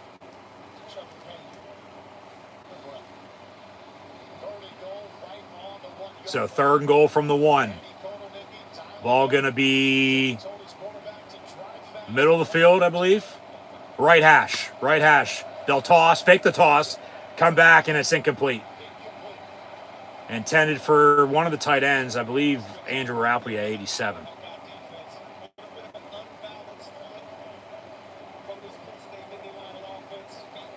They probably should kick it on 4th and goal from the 1, but like I said, what do they have to fucking lose? Go for it on 4th and goal from the 1. Punch this in. You got to get points off this turnover. But because you need points off this turnover, you probably should kick it, but punch it in. Get up there and fucking sneak it.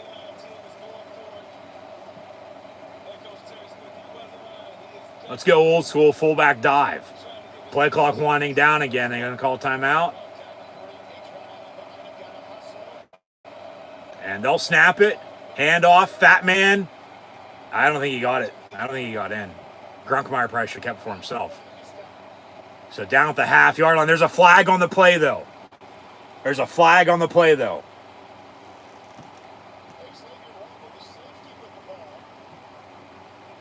And is it against Iowa?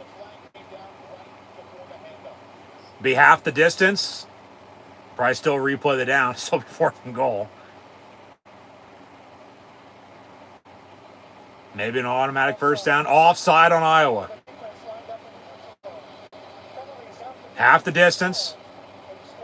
It's still 4th down. So half the distance from the 1. They'll be at the half-yard line and still have 4th and goal with 9:03 to play in the first. So they still going to go for it? Or are they going to kick it? Make them pay. Punch this in. You got to go for it. They'll motion the tight ends. Grunkmeyer up under center. They'll motion Reynolds again. Handoff. And Fat Man, he's in that time. Touchdown. Touchdown. Let's go. 8:45 to go in the first. They go 35 yards and capitalize off an interception and strike first. 6-0 extra point to come here from Ryan Barker. See a replay. Yeah, that's a touchdown. He broke the plane, crossed the goal line, so to speak, in the end zone. Yep, clearly, touchdown. Barker going to make it 7-0 Penn State. We are. So, continue to empty the clip. If you know, you know. But they'll go to break on Peacock. We'll update some stats.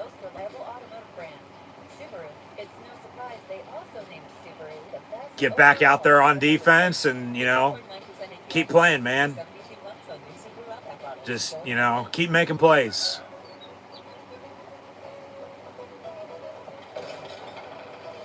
So 7-0.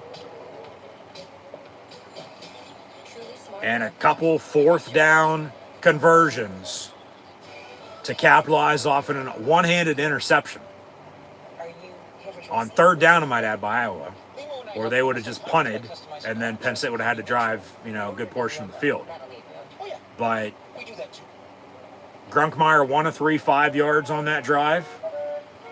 But then they ran two quarterbacks. With Gronk for a carry for 9 yards, and Smolik, the Iowa native, 1 for 3. Nothing to Singleton on that drive, but Pena had an option after he came in motion for a yard for 9 to get to the 1, and then they, punched it in on 4th and goal from that spot. Well, they had 1st and goal at the 10, it was still a goal to go at the 1. But yeah, they had a couple fourth down conversions, including 4th and goal to score. Obviously, Iowa did stop them, but they were offside. And Penn State still goes for it from the half-yard line on 4th and goal, and they punch it in, touchdown.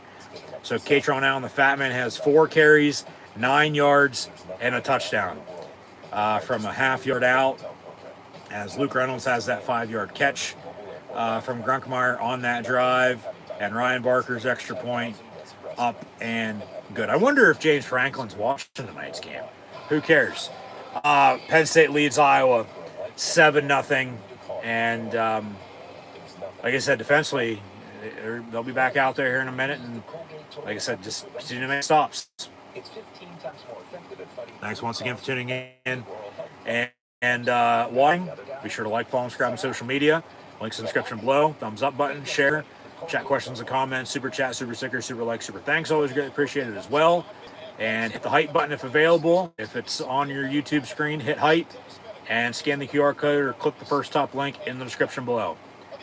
But aerial shot at Kinnick Stadium in Iowa City. Back from break. Penn State leads Iowa in their road whites 7-0 as they show a replay of Iowa offside on 4th and goal. And then Penn State didn't get it, but then because of the offside, they run it again. They do get it. They score 7-0.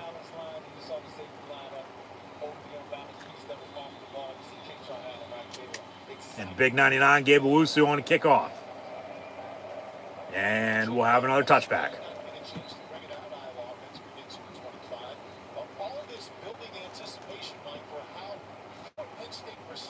Yeah, that's what I said. Was going to be excited to see how they play here tonight, coming off of everything over the past week.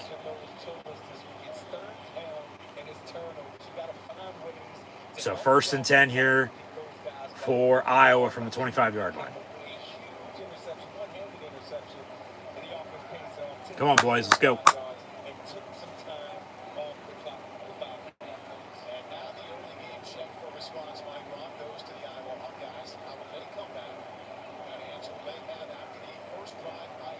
First and 10 Hawks. 21 in motion. And they'll throw his way far side. And he's got a couple blocks, and he gets a first down on a pickup of 13 out past 35 to the 38. 1st and 10 Iowa.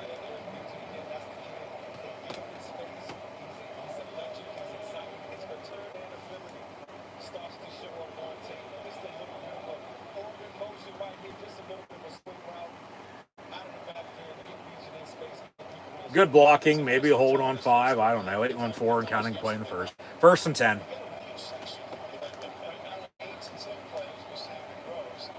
So up under center is Mark G out of the eye. And they'll fake the run. Actually, they will hand off. And he breaks tackle and gets 8, maybe 9 yards before getting shoestring tackled. It'll be 2nd and short. So see if the defense here can, as mentioned, make a stop. Yeah, they're still without Rojas at linebacker with an injury. So it's been a lot of, Dom DeLuca and Amari Campbell, 0 and 24. At backer, obviously Penn State this year, as Iowa runs to get up the middle, out past midfield now, another 1st and 10 coming up. It's not a hell of a lot of the 4-3 anymore. It's a lot of 4-2-5 with nickelback. And like I said, too, with the coaching change, with players playing and players not playing, is there going to be somebody here tonight that might be getting some playing time that normally doesn't, let alone, Jack Smoke there on offense, for example, for instance. Or, maybe somebody that is used to playing that ain't going to be playing a hell of a lot. I don't know. Only time's going to tell. So we'll all figure it out in live time. But they'll run it again. So here's Penn State not being able to stop the run, which, they've had trouble doing. They're in this 3-game losing streak to Oregon, UCLA, and Northwestern, respectively. And, you got to give Iowa credit, but, this is who they are. You already know that. You got Hogs up front, and they're going to run the goddamn ball. And, yeah, just you got to get off your block and make a tackle. 2nd and a yard. They'll run it again. Cut back. Get a first down for 25. So Iowa now in field goal range, looking to cut this lead a little and tie it up here with about 5 minutes to play in the first quarter.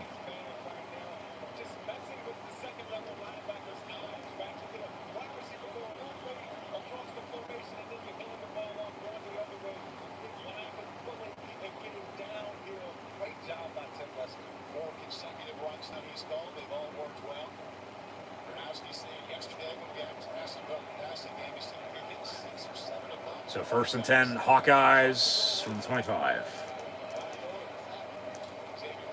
And they'll fake the run, looking to throw.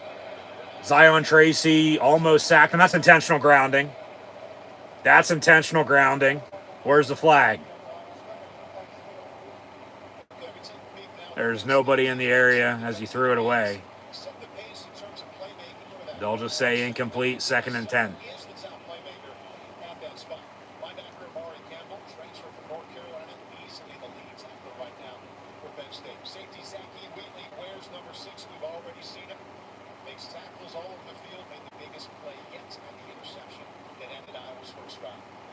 So it'll be 2nd and 10 from the 25.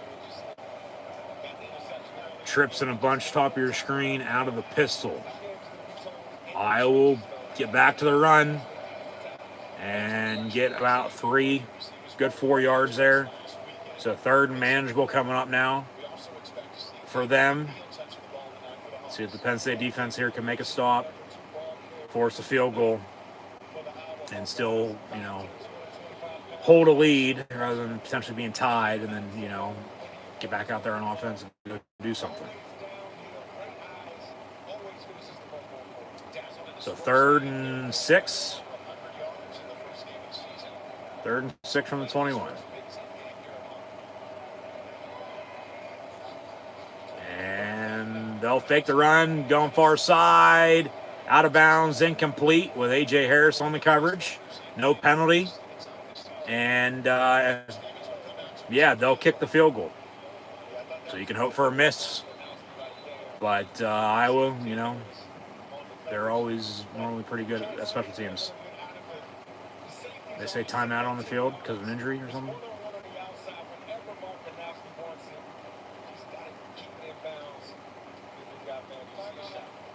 Yeah, timeout on the play. Yeah, injured Penn Stater. Down. I cannot see a number, so I don't know who it is. But they're going to take a break, and we'll get back to the action here shortly. So I'll leave it at that. And like I said, with Penn State, Iowa here at 7 o'clock, we will have also here at 7:30 USC at Notre Dame, Tennessee at Alabama, and Utah at BYU. So we're going to be keeping tabs on those 3 top 25 matchups, but obviously our main focus is on the blue and white.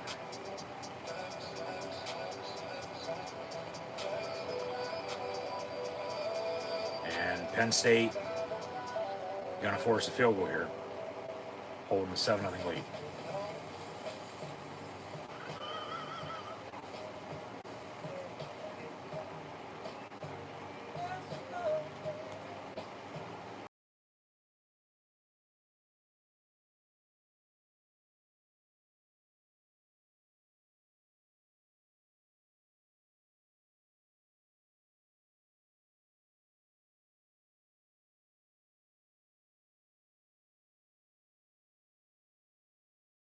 A Jewish boy is kicked on the New York City sidewalk. What do you say of a Holocaust survivor is firebombed on the streets of Colorado? What do you say when 1 in 3 Jewish Americans were victims of hate last year? When there are no words, there's still a symbol to show you care. Share it with you swear, and stand up for Jewish hate.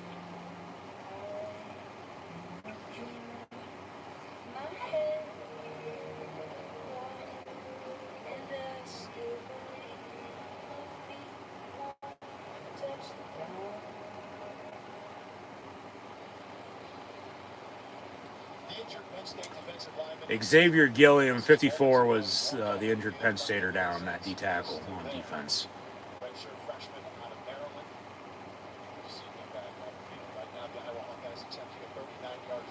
So Iowa going to kick it.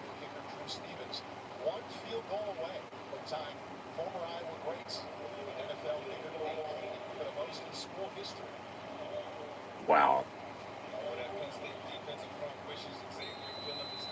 So 39-yard field goal here for Iowa from just inside the right hash. Snap, hold, kicks up and good. So it's 7-3 now with 4:24 to go in this first quarter. And Penn State going to get the ball back with that 4-point lead, as Iowa was able to move the ball because of a strong running game. So they'll take another break, and we'll get back to the action shortly. You're returning home, and one of the flight attendants asked Bronx if you wanted to see the flight deck and meet Captain Andrew. I got to sit in the driver's seat. It was so cool. I grew up in an aviation family, and seeing Bronx kind of reminded me of myself when I was at age. His feel was, he was confident. It felt like I was the captain. These small interactions can shape a kid's future. That little snapshot of allowing my son to see the flight deck will stick with us forever. That's how good is the way.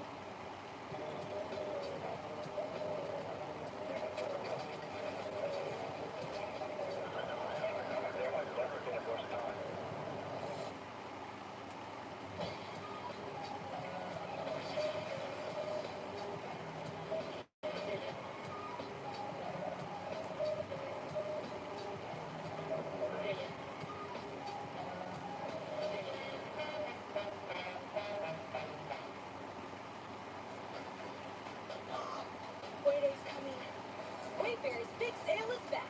For 4 days only, October 26th through 29th, get up to 80% off all big phones. Yes. Plus, we're free shipping on everything. Yes, everything. Try flash deal. All day long. Get ready. Way Day starts October 26th. So mark your calendar. And start filling your card. Wayfair, every style, every flow. Morning, guys. Why is that bridges here? I'm studying to be in the T-Mobile commercial. Keep me so bad, huh? Oh, I couldn't possibly. At T-Mobile, get the new iPhone 17 Pro on them. It's the most pro iPhone yet. You can't teach that. Or can you? You can save up to 20% versus the other big guys. And see? At T-Mobile, iPhone 17 Pro on us. Plus, save up to 20%. Check them out.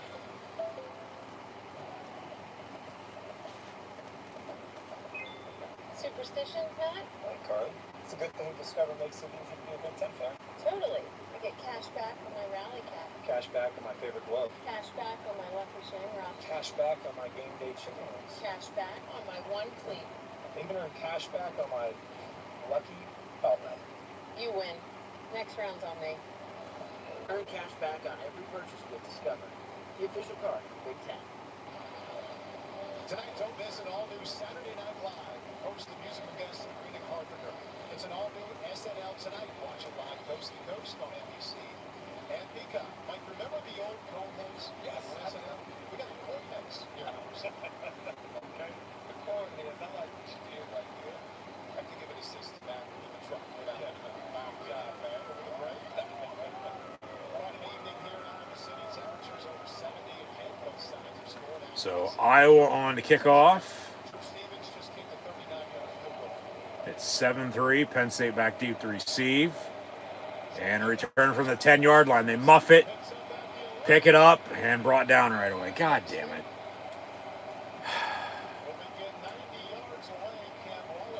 So they got the short field off the turnover. Now they're going to have to go the distance if they want to score on this drive. Yeah. Cam Wallace just muffed the kickoff, picked it up, and then tackled right away.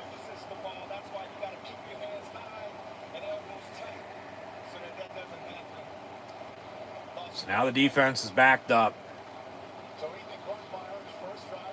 Or the offense, excuse me, is backed up. This Iowa defense has Penn State, Penn, and Jackson Smolik in the ball game at quarterback. So they are running a two-quarterback system here tonight. And they'll hand off up the middle. And that's the fat man, Katron Allen, for a good 8-9 yards with 4:09 and counting to play in the first. Penn State leads by 4, 7-3. So, I mean, whatever, you got to do, whatever it takes. I mean, keep this defense off balance. Drunkmeyer back in. Going to relay the play call. Singleton now in the ball game. Drunkmeyer looking to throw. Going to step up. Spins. All right. He got back to the line of scrimmage. So it's 3rd and 2. Just get a first down. Okay, get a first down.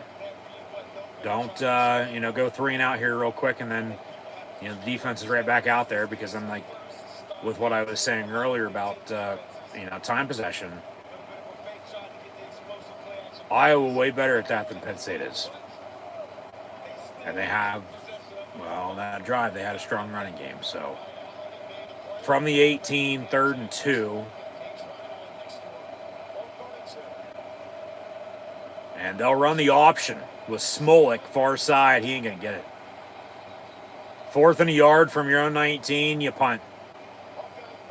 So quick 3 and out. And Iowa going to get the ball back.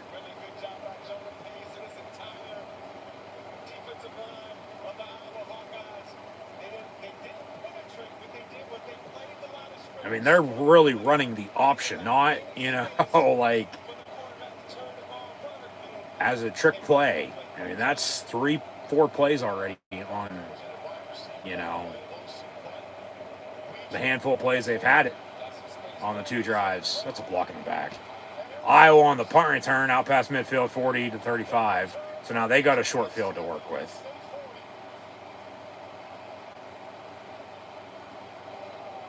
That's not a late hit. No way in hell that's a late hit. That's what the kid Kenny Region gives your football team. All you have to do is put the ball in his hands. I mean, that's a hold. That's a block in the back. He sets it up with a little hesitation and then goes to his left. And then he's pushed out. And then, well, he was blocked into the returner for a potential late hit, but that's not a penalty. Yeah, he blocked him into him. Look. So, yeah, Iowa now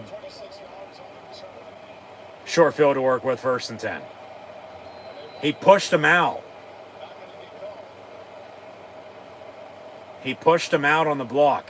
That's not a penalty. That's not a late hit. I mean, they can argue it and try to get it as much as they want, but they're not going to. But Penn State's got to stop this run now. So that punt goes for, with the return, 15 yards? And a false start on the Hawkeyes. And the crowd not liking it. But that wasn't a late hit. That was not a late hit.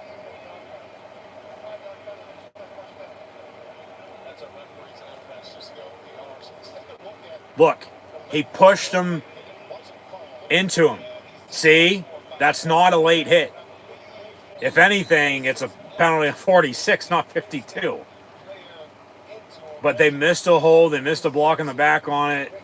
They're not calling that. Because, ain't a penalty to begin with. So 1st and 15 from the 40 after the false start now. Iowa looking to throw. Deep ball near side. A little too much. Out of bounds. Incomplete. So now 2nd and 15 for the Hawks with 2:08 to play in the first.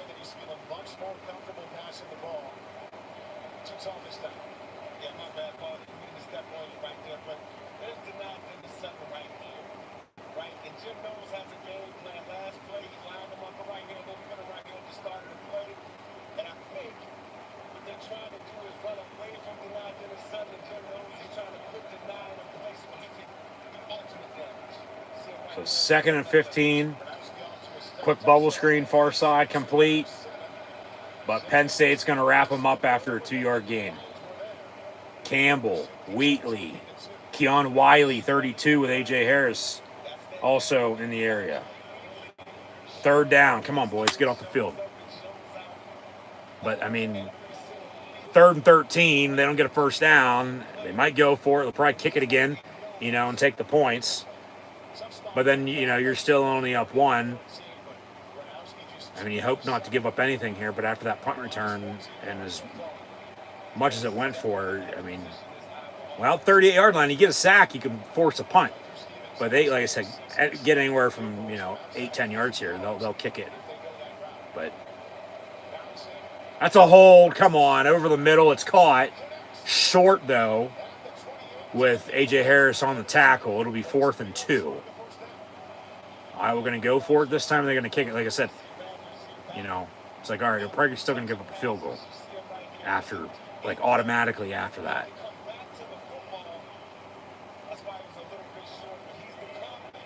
And we'll see what they do. 4th and 3. They're going to kick it again. So they're 1-on-1 on the first kick, which was from 39, 36 or something like that, if I'm not mistaken. This from 46, middle of the field, kicks up, and I don't know. Yeah, no good. No good. So Penn State gets off the field after giving up the punt return, and it was really only a 15-yard difference. That's as close as it's going to get. Yeah, he just hooked it. About an inch to the right. No good. And with as high as it was right there on the upright, until it hooked, it's like, well, they might call that good. They might say no good.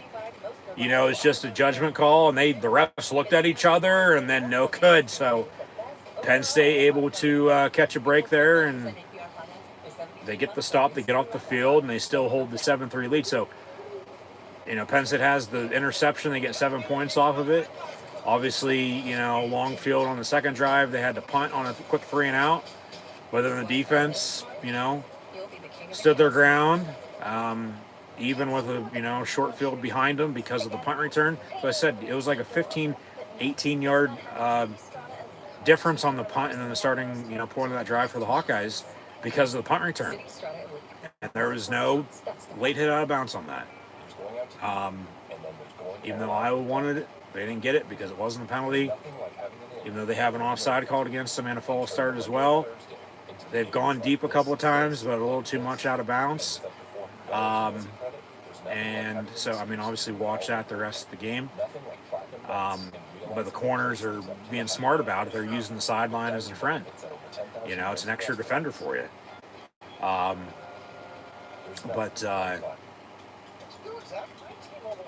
You know what? First and 15, second and 15, they get a couple yards, third and 13, give up a good chunk. And then, well, do they go for it? Do they kick it? They kick it again. They're good on the first field goal, missed on the second. And Penn State going to take over now from that spot when we come back, holding a 7-3 lead. So as we near here the end of the first quarter, run the football, work some clock, and, you know, go drive and score here and extend your lead. I'll take a field goal. It's a one-score game then at 7, at 10-3 as you're up 7-0 already. But a touchdown would be even better to go up 14-3 and be up 2 scores at 11. And then we'll see how the rest of the first half goes. But then remember, Penn State kicked off because Iowa won the coin toss, elected to receive. They got the ball through the interception. And, you know, Penn State capitalized on it. But Penn State's going to get the ball back to begin the second half because they kicked off to begin the game here tonight. So, yeah, let's make them pay again. You know, they had the interception as the sun has gone down. Penn State scored off the INT, and they missed the field goal. Let's drive and score. Singleton in the backfield. Grunkmeyer in the pistol. Will hand off 2-10. And Singleton gets 2 yards to the 30. So 2nd and 8. That might actually do it for the first quarter. They do not have to snap it if they don't want to here. But, yeah, they're going to hurry up here and look to snap it before the end of the quarter. Will they or not? I don't know. At this rate, no. 5, 4, 3, 2, 1. No. All right. End of the first quarter. Penn State leads Iowa 7-3. They'll switch ends, and Penn State will have a 2nd and 8 from the 30-yard line when we come back. But in the meantime, we're going to wave on wave to the Iowa Children's Hospital right next door to Kinnick Stadium, and wave to them this October as we're all fighting cancer. So wave to the kids.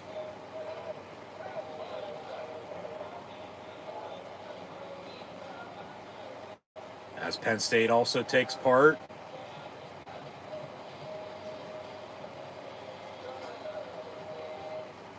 And they go to break. But Penn State obviously has Thawne. You know, fighting pediatric cancer. As we got a buffer on Peacock. So we'll get back to it here in a minute. All right, there we go. But, yeah, end of the first quarter. Penn State leads Iowa 7-3. And 2nd and 8 of the 30 coming up. So, got to make them pay for the missed field goal. You already made them pay for the interception and go score. Like Terry Smith said, in his pregame interview right before kickoff. What was the last thing you told the team before taking the field? Empty the clip. So let's put them in the dirt there, Pilgrim. Penn State leads Iowa 7-3, 15 minutes in. What is the bug? I didn't know who would even care about my book wraps on football. turns out it helped an entire community of people who fell in love with reading. You gotta read this. Read it! Today, business happens virtually everywhere. That's why you need Super Mobile from T-Mobile. The best plan on the best network. A first-of-its-kind plan that lets you run your business from your phone like never before. In moments of high demand, T-Mobile's network adapts to put your business connection first. Built-in security. Keep your business your business. Super Mobile. Speaking of business, be sure to scan the QR code or click the first top link in the description below. And hopefully Penn State takes care of business here tonight. Got to get back in the win call, man. It's been a while.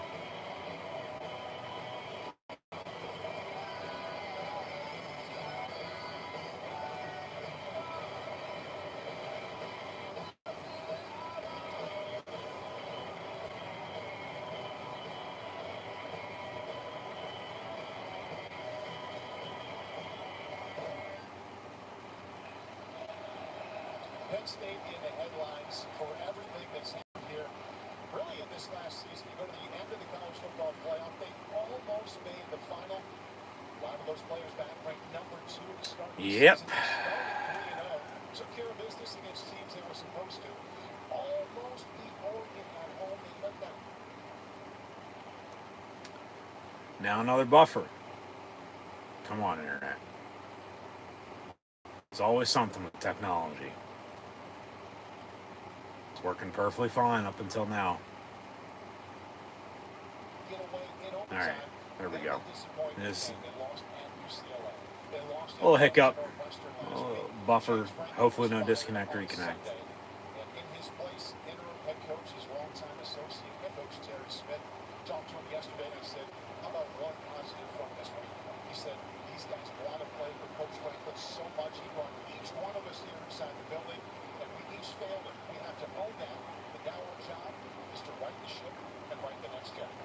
Well, they've been trying to right the ship for the past, 2 weeks after the first loss, and then that first loss turned into 2 losses, and then that second loss turned into 3 losses. So, yep.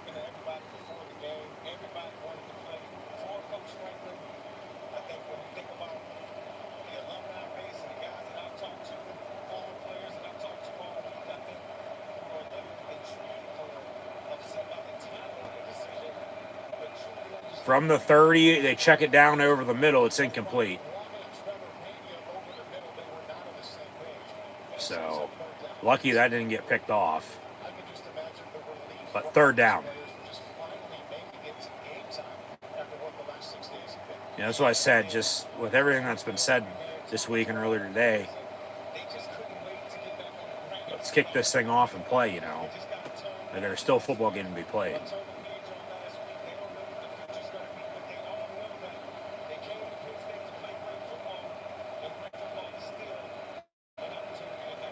So third down here from the 30. Out of the gun, Grunkmeyer gonna avoid a sack and then throws it in the dirt, incomplete.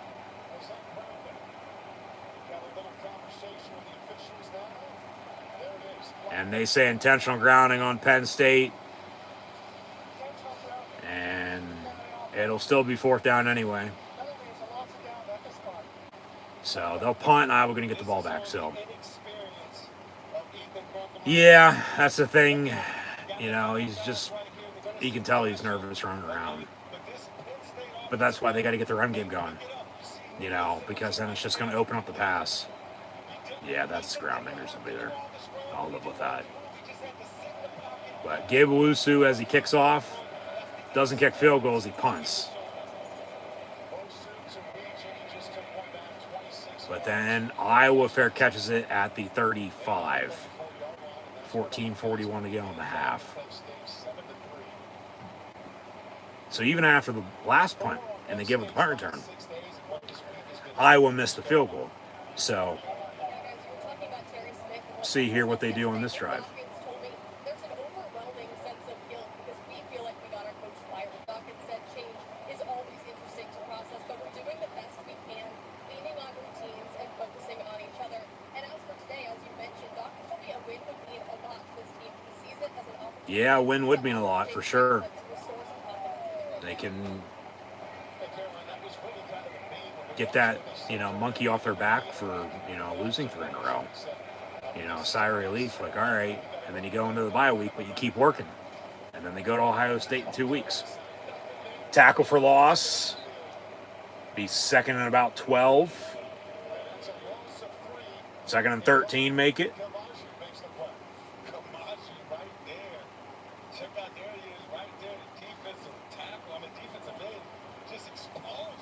And boom. Yeah, just hit him in the backfield. Down he goes. As he says, thank you, as he looks at the sky and prays. Second and long for Iowa. Ball at 31. Come on, defense. And they'll hand off about a yard or two, so they get that, loss back, but it's still 3rd down. Get off the field. Just get off the field. And if you, like I said earlier, you got to play the field position game, then so be it. I mean, at least they have a lead here. They scored off the interception on the opening drive. But yeah, neither team has been able to convert on 3rd down here tonight. So credit the defenses. But just make a stop. But I say that. Watch, Iowa's going to convert here on 3rd and 11. They run a screen, and no, they won't. Because DeJuan Lane hits them right away. They get a couple yards, but it'll be 4th down. They'll punt. Penn State getting the ball back. Telling you, run the goddamn ball and work clock. You have a lead, okay? And you're on the road with a young quarterback and Ethan Grunkemeyer getting his first start because Drew Aller's hurt and done for the year. And it's just going to open up the pass. And because the pass game really ain't there, other than that one, 5-yard in the flat to Reynolds. So 4th and 8.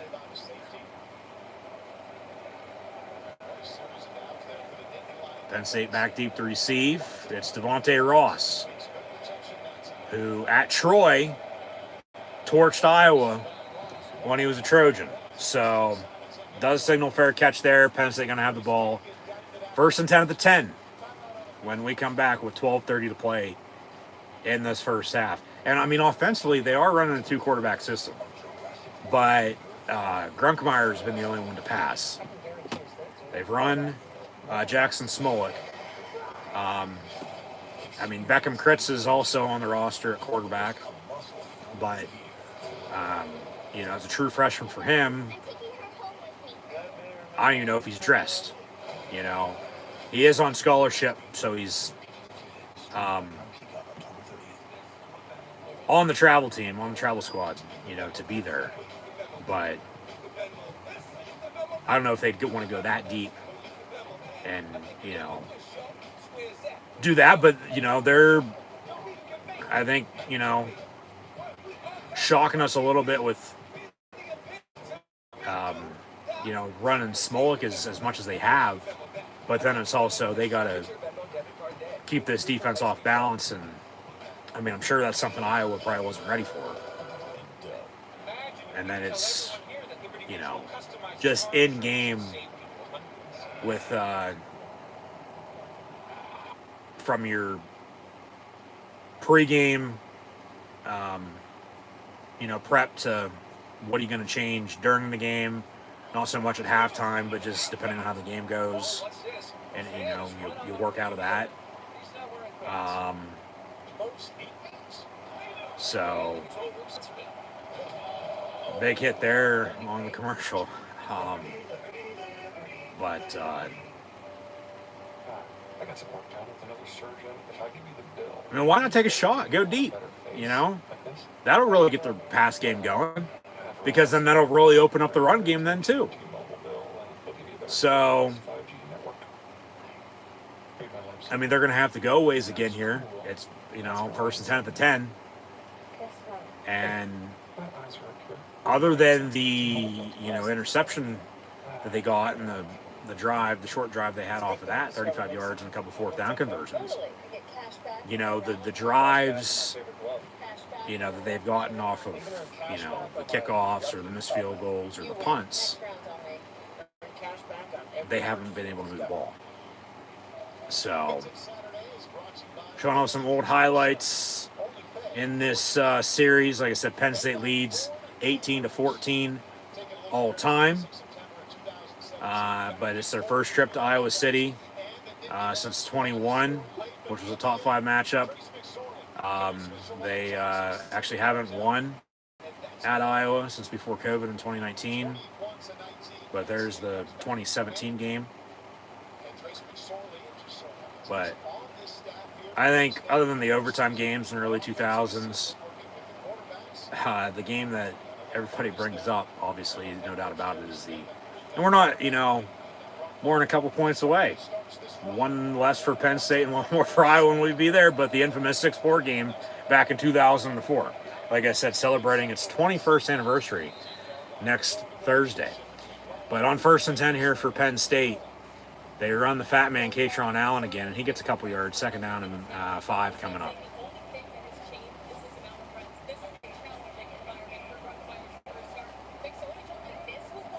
But these teams, like I've said before, and I say it every time they play, they're more similar than they are different. So both quarterbacks now in on the same play. Grunkmeyer gave the play, motioned out bottom of your screen.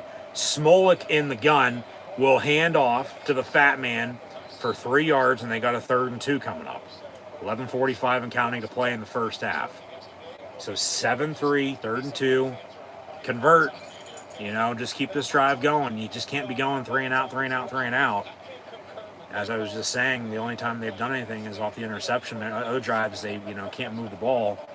And then it boils down to time possession. We talked about that earlier. Iowa leads compared to Penn State. Just not in this game. Right now it might be pretty even, but just coming into the game as Ross is in motion, 3rd and 2 looking to convert, and they will for a 4-yard completion to 5 far side. And that's the first 3rd down conversion by either team tonight. 11:06 to go in the half. Get back to the run game. You got to be balanced. You got to be consistent. They have some momentum on their side, but the problem with Penn State, during this 3-game skid, let alone when they were 3-0, it's been rhythm. Offensively, it's like it's there, but it's not.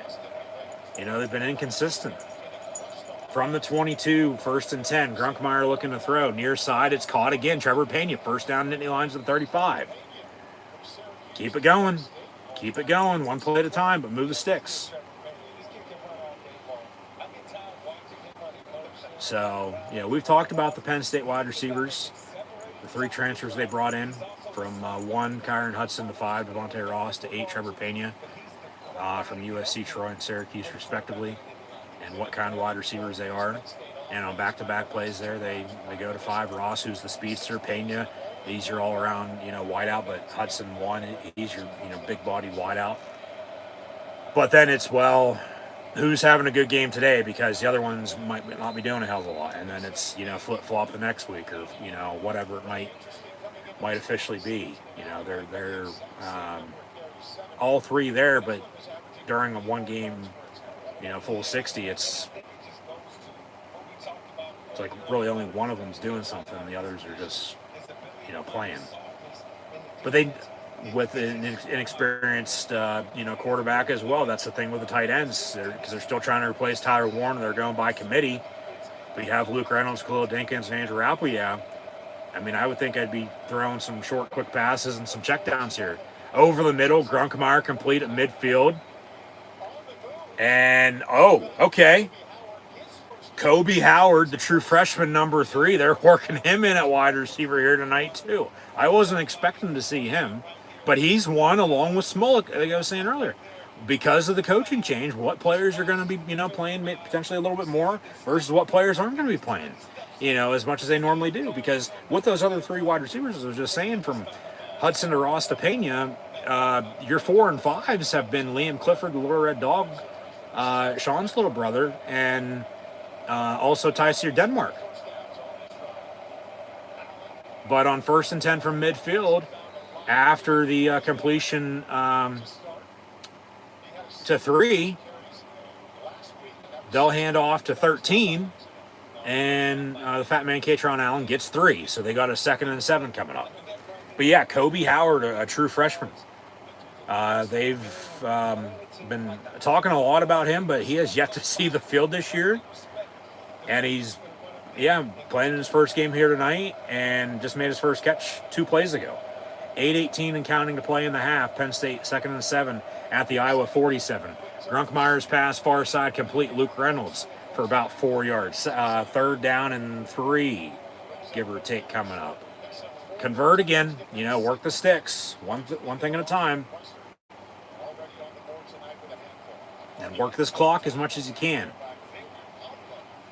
Don't be, I get it, still in the first half. I mean, normally that discussion's coming up, late in the, game. If you're in a situation like this, you're not snapping it until, play clock's at, less than 5. But 3rd and 3. And they'll shuffle it. Katron down. Good play call. Good play call. There's a late penalty on the play, too, I might add. Saw a flag come flying in. There it is. So they ran Singleton in motion out of the pistol, faked the handoff to him, and then the fat man got the shuffle. And it goes for a Penn State 1st down, but there is the penalty on the play. So we'll see what the Zebras have to say. Personal foul, targeting on the defense. It'll be reviewed. So they'll think about it. Hopefully they tell us something good. It's going to be a 1st down Penn State regardless. And then, I mean, what's he supposed to fucking do? That's just football.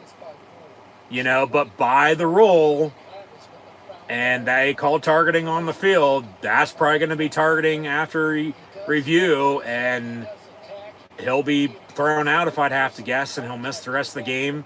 But then since this happened in the first half, he won't miss the first half next week's game. He'll just miss the second half of the day's game and be able to play next week. As Iowa will host Minnesota next week, I might add. The Golden Gophers beat Nebraska last night. Penn State will be off on a bye week, their 2nd of the season, before then they go to Ohio State in 2 weeks' time. And a kickoff time for that game to be announced either on Monday or on a 6-day window a week from tomorrow. And if I'd have to guess, Penn State, Ohio State in 2 weeks' time. Probably going to be at noon. But in the meantime, here we are tonight. It's 1st and 10, Penn State. And they have a 4.73 lead here midway through the first half. Well, midway through the second quarter, I should say, in this first half. So they'll wind the clock. But yeah, 1st and 10, Penn State. Keep pounding the rock. Keep moving the sticks. Motion man is Devontae Ross out of the pistol from the 36. Looking to throw is Grunkmeyer. Going deep near side, has a man, Hudson. And it's incomplete. So 2nd and 10. I'd expect the run. Get it 3rd and manageable. Another flag on the play. Maybe a pass interference because the DB never turned around and he literally pushed him out of bounds.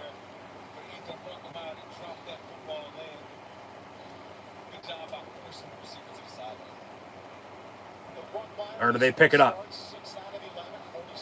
Or did NBC Peacock think there was a penalty on the play and there wasn't? Either way, it's 2nd and 10 after the incompletion from the 36 now. Empty set here for Penn State. Grunkmeyer, quick bubble screen far side, but then they lose 2 yards. So it'll be 3rd and 12. All right, well, just, get something, within, the 10, 12 yards here on 3rd down and long and kick it. Go up 1 score at 7. You don't need to get a 1st down here. I mean, you'd love to get a 1st down here and keep it going, but on 3rd and 12, you're probably not going to, so just don't take a sack and punt. Get yourself some,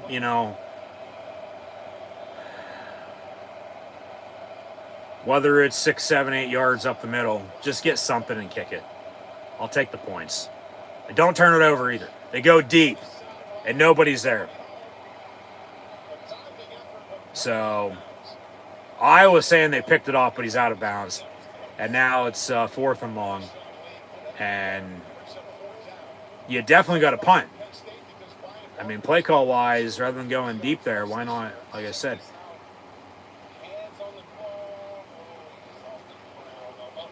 control and possession maybe? That might be a pick.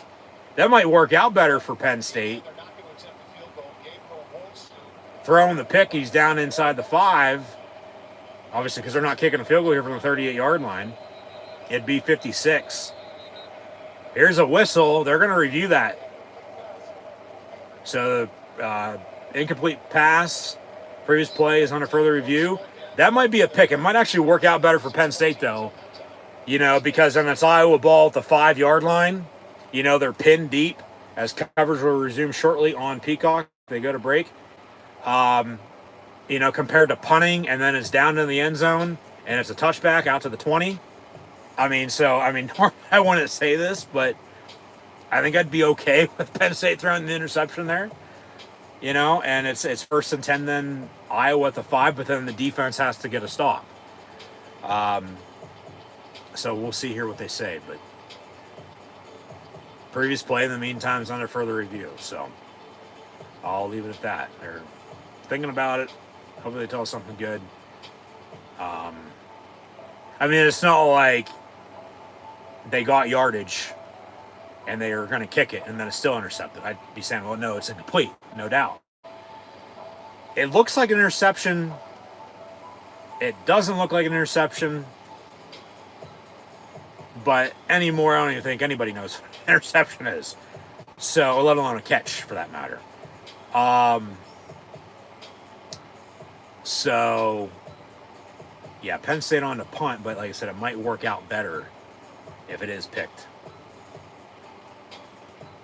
It might work out better. Coverage will resume shortly. This must be the commercial break of just a graphic and music. Hopefully we're not missing anything. We better not be missing anything.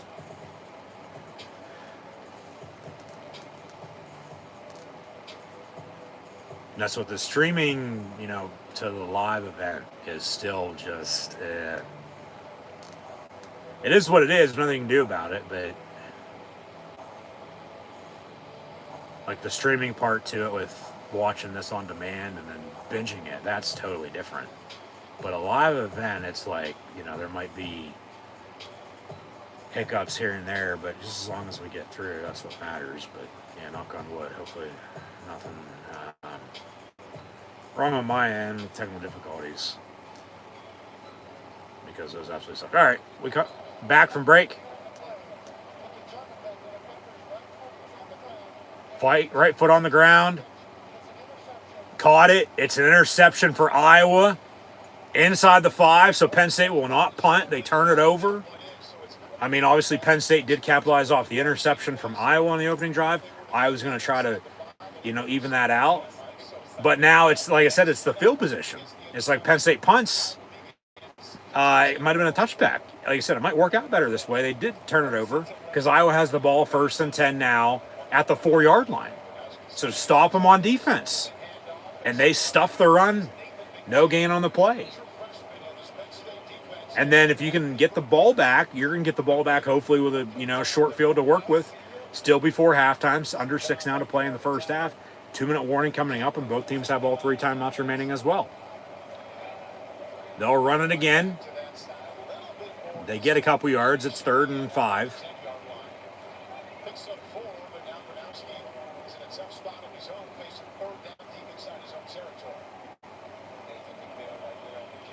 Come on, defense. Get off the field.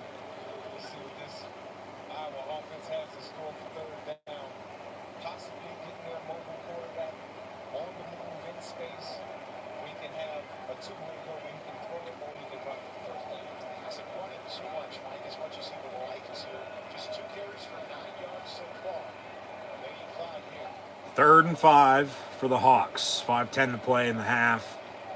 Penn State bringing 4 on pressure. And dump off. It's caught. Missed tackle. They get the first down at the 19. God damn it. Just now, don't let them drive the length of the field and, you know, either cut this lead with another field goal that, you know, they've already kicked two and made one, missed one, or else it'd be 7-6. But, you know, don't let them score and take a you know, lead into halftime, because then you're going to be down on the road even with getting the ball back to begin the second half. You're playing catch-up. And they run a bubble screen near side. It goes for 3, maybe 4, second down. So the narrative about the Penn State defense in the first year under Jim Knowles was it was too complex for the Penn State defense to play fast and aggressive. And then Terry Smith told us last night there is a mandate to cut back, to scale back, make it a little bit easier. They scaled back the defense, supposedly. With 4:09 now and counting to play in the half. Penn State leads 7-3. 2nd and 6 Iowa. They'll hand off. It's a hold, but they get the first down on the run.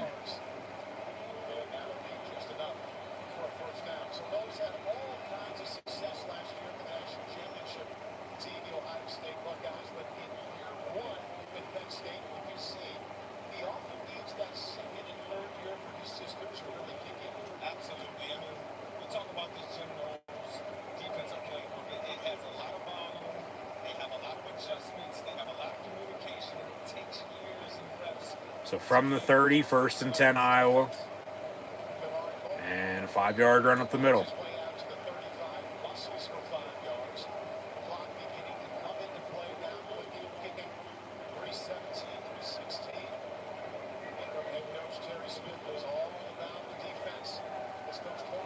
Second and 5 from the 35. They hand off. Maybe a yard.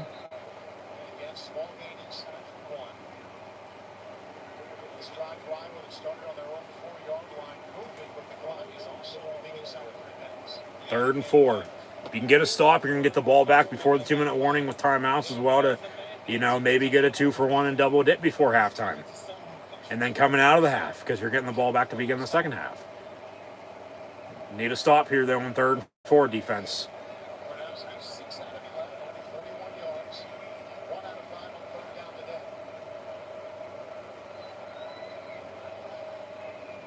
Iowa looking to throw. Isaiah trips in a bunch, top of your screen. Quarterback keeper, he slides, but he gets the first down. But they're going to mark him short. It's 4th and a yard.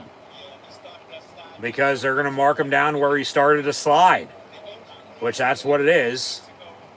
So 4th and 1, what does Iowa do now?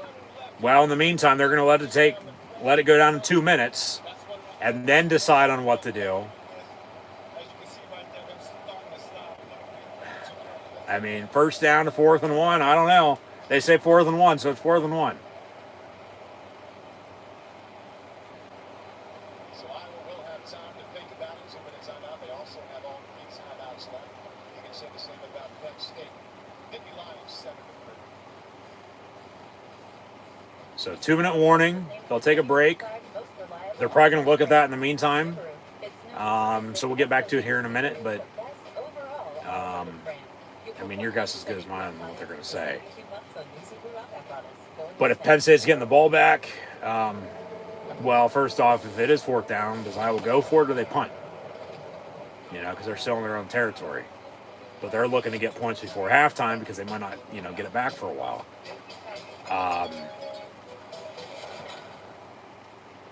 But then if it is 1st down, all right, then you're probably going to let the clock run. You know what I mean? Like, Penn State's not calling their timeouts unless they can get another quick 3 and out. But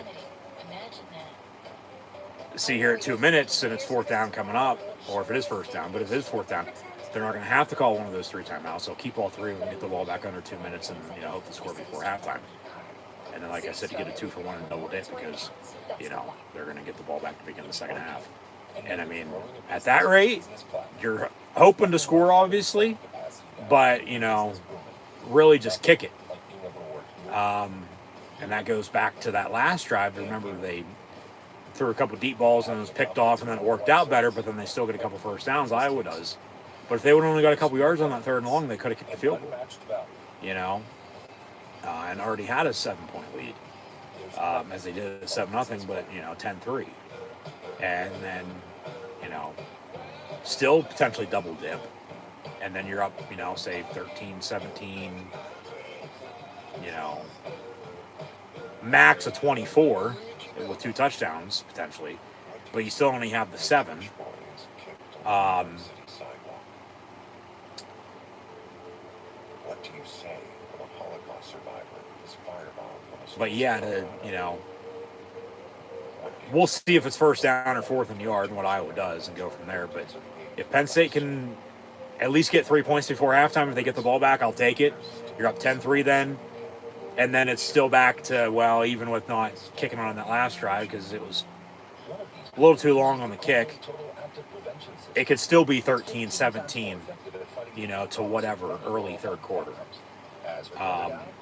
If you would score again early third. So we'll see. It's all just going to depend here with 2 minutes to play. Just ran for a first on third down, but Reggie Smith, as we see, he started his slide a little bit too early.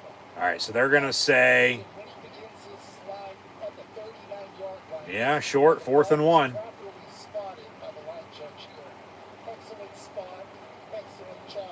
So in Iowa, the special teams punt unit is out, so no offside, no running, roughing the kicker. No stupid ass penalties here, Penn State. Just get the punt return. Maybe get a decent return out of it. Don't touch it. Let that go in the end zone. It's a touchback. Close call. So Penn State ball now, the 20? With 1:51 and 3 timeouts to obviously hope to go score here before half. I'll take a field goal. Just get in field goal range. But that's what I said. Back to that last drive, they would have had a field goal on that. With getting a couple yards on that third down, you can get another field goal here. You're up 10. Still getting the ball back to begin the second half. If you would have kicked 2 field goals, or maybe a couple touchdowns, and then you get it like a 3-for-1 potentially. But you're back to double dipping. From now, that middle 8, 1:51 here and 3 timeouts from the 20-yard line. Go score here before half. Shuffle pass over the middle. It's incomplete. No, that's incomplete. They come in and say incomplete. Thank you. All right, so shuffle pass. Go away from it. Stay away. They've already ran that a little too much here tonight. So don't beat a dead horse with it and run it, till the fucking cows come home. No. See a replay. Yeah, that's incomplete. That's clearly incomplete. But 2nd and 10, 1:45, still 3 timeouts. Obviously, you don't want to give them any time to do anything either, but try to get a 2-for-1. Score before halftime and score coming out of the second half. They'll run Singleton far side, and he gets 4, maybe 5 yards, third down. Of course, he got out of fucking bounds, so the clock's going to stop, or did Iowa call a timeout? Maybe both.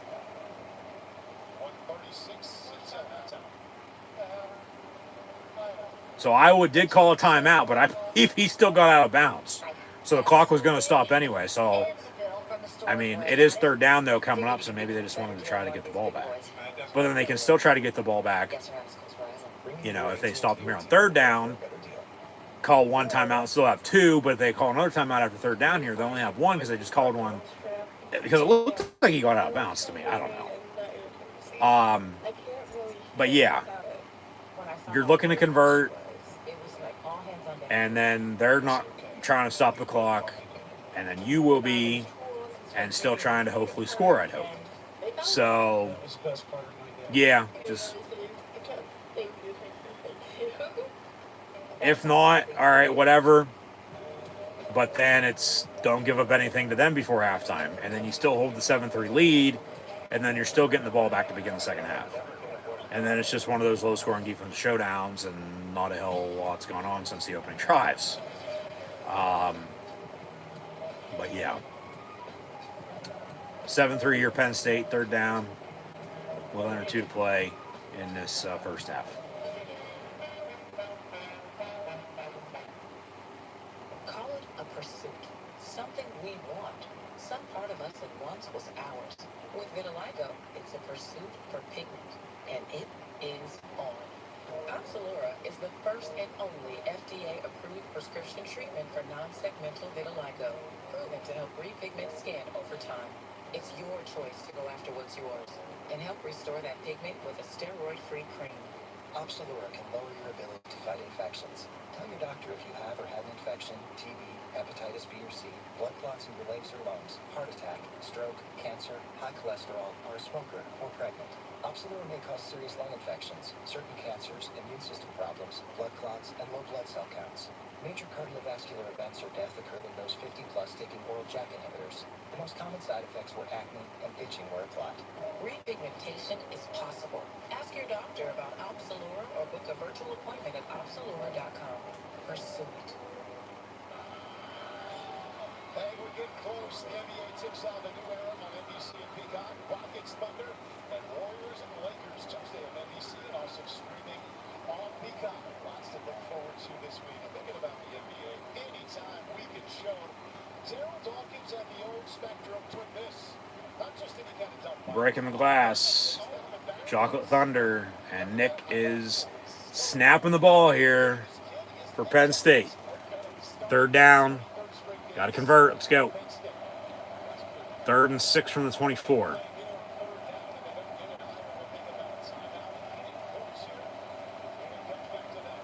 Trips bottom of your screen. Grunkmeyer on a slant over the middle. It's picked off.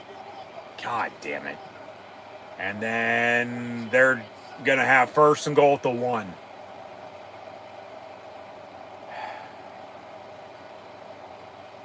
So then now it's 2 interceptions in this first half for Grunkmeyer. They didn't capitalize off the first one, but there's a damn good chance they're going to capitalize off the second one because they return to the 1 yard line. And they'll, make it even with, as it was intended for Luke Reynolds. He had it and just went right through his hands. And the DB's right behind him and pick it off. But then they'll, break even. Iowa will with the interception they threw and Penn State scored off of. And then the difference in this game is going to be their first made field goal. Obviously, they missed their second. But then Penn State, back to that 3rd and long, they didn't get, any yardage to potentially kick it there, or else you'd, potentially be tied at 10 then if they'd score here. And you're going to be down because of a turnover. But the difference of a field goal. They'll run it, and no. No gain on the play. Be 2nd and goal from the 1. I mean, if they can hold, they can, stuff them. Then by all means, force another kick. But then does Iowa go for it? Probably Penn State went for it on goal to go from the 1. And now Penn State's going to try to stop the clock to still be able to get the ball back. If Iowa does score. Just so they can't use all this clock and then take the lead into halftime. So then, even with Penn State getting the ball back to begin the second half, you want to give yourself a chance if you can get it. And in fact, he took in his favorite plays last week to coordinator Tim Lester. And Tim looked at it, expected to see passes. All runs. They were all runs. Gotta love it. Gotta love it. This kid. So 2nd and goal, Iowa from the 1. Come on, defense. Out of the eye, they're going to sneak it. And they push. And maybe not, I don't know. They say he's short at the inch line. Come on, defense. Timeout, Penn State. Minute 14. Or now they say touchdown.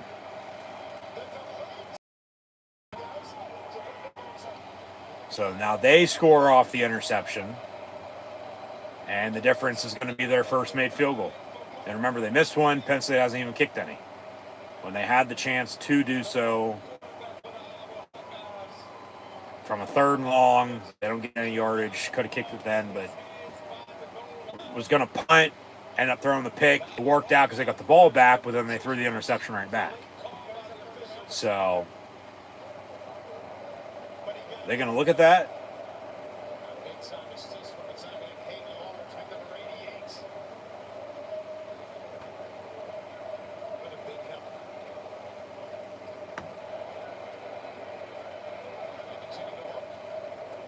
So it's 9-7, minute 14 to go in the half. Extra point to come, it looks like. As they're looking at the previous play, see if it's a touchdown or not to break the plane.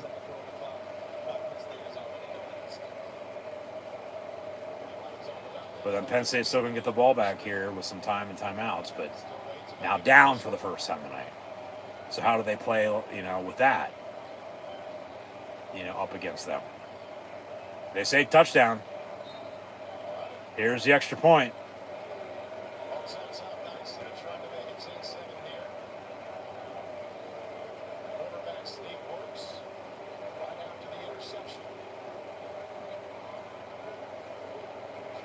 And they almost blocked it, but it's up and good. So Iowa now leads Penn State 10-7.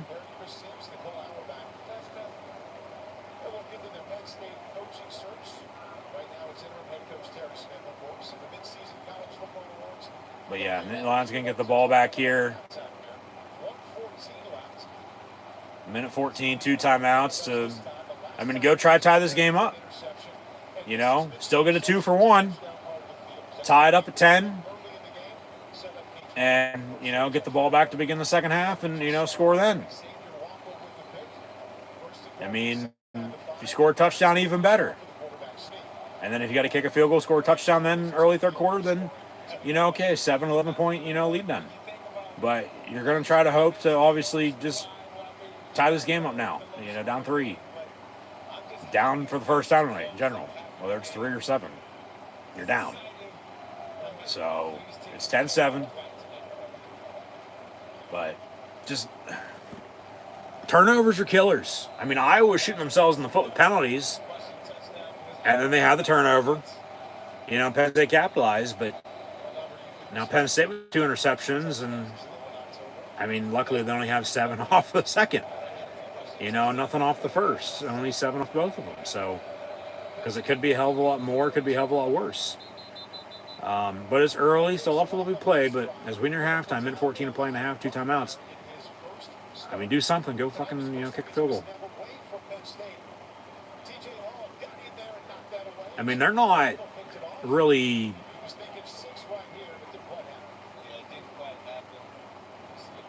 What's the word I won't use? They're letting him rip it. They are. I don't think he's scared to be, throwing the ball, but it's just the pressure. And then, they got to run the ball. But they got to go get some points here before halftime. From the 25, 1st and 10. They will run it. And the fat man going to get about a yard.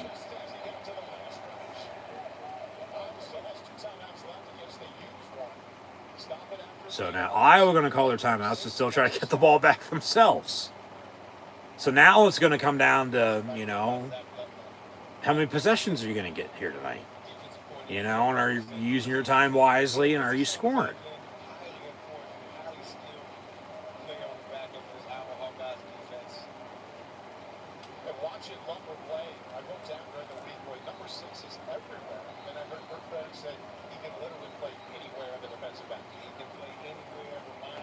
So it'll be second down here in the Lions.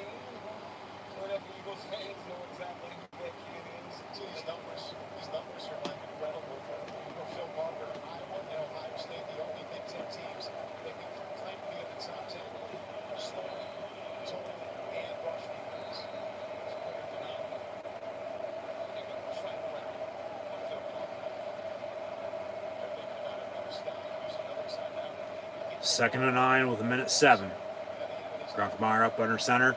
They'll toss Singleton. He's got a couple blockers far side. And he gets out of bounds. All right, so you got a 3rd and 3 now. Minute 1.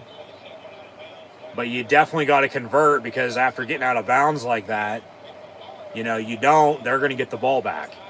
you know, because they have their third and final timeout still to call it, and then, you know, under a minute to go kick a field goal for themselves.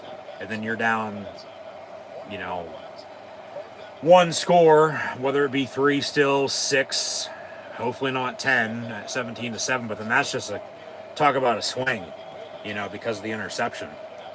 So got to convert here on 3rd and 4. Timeout, play clock winding down. Timeout. They let it go. Grunkmeyer looking to throw. Roll out far side, and it's incomplete. So the clock's going to stop now, the incompletion as well. So that's just even worse because the clock's going to stop because of that, and Iowa gets to keep their timeout.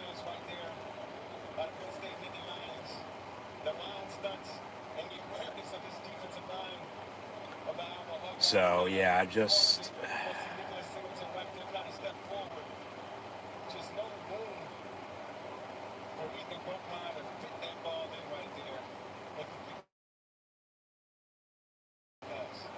Penn State will punt. Iowa fair catch at the 25.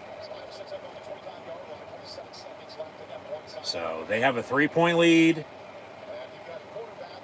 1st and 10 with 47 seconds in the timeout, and they're going to hope to score here before halftime still as well.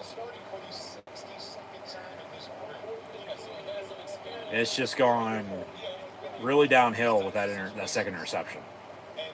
You know, because they give up the touchdown, which obviously they only had a yard to go because of the return. But then the offense doesn't do anything. They don't work any clock. Maybe about a minute. And then defense out there now just after giving up that touchdown, but now officially down. So how do they play? And dump off and 2-yard completion. Clock ticking. 2nd and 8. But right now it doesn't seem like Iowa's in a hurry. 30 seconds and still a timeout. There goes the balloon as he's going to keep it. Slide. Oh, bullshit. Late penalty flag comes flying in for a late hit.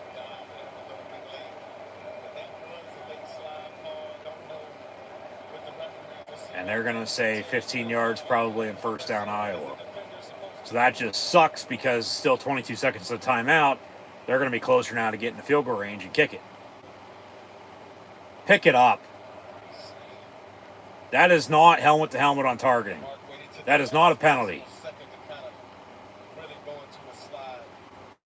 Personal foul on the defense. Be automatic 1st down. They didn't say targeting, but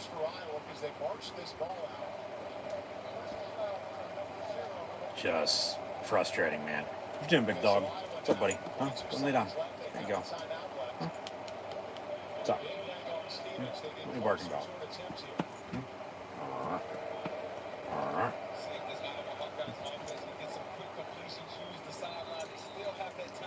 But 1st and 10 after the penalty.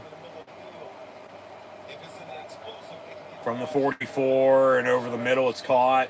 And out past midfield to the 48 they go. 2nd and 3. And Iowa going to call their 3rd and final timeout with 10 seconds to go. So here on this play, you're probably going to look at something to get out of bounds. So Penn State defensively, tackle them inbounds. You know, clock's going to wind, and, you know, clock's going to run out, and they don't have time to, you know, kick it. But if you give up, you know, something and they get out of bounds and the clock stops, then they're going to have the chance to kick it. And he's already 1 of 2 tonight. Made from, I believe it's 39, and then missed from 46, yeah. 2nd and 2 here for Iowa.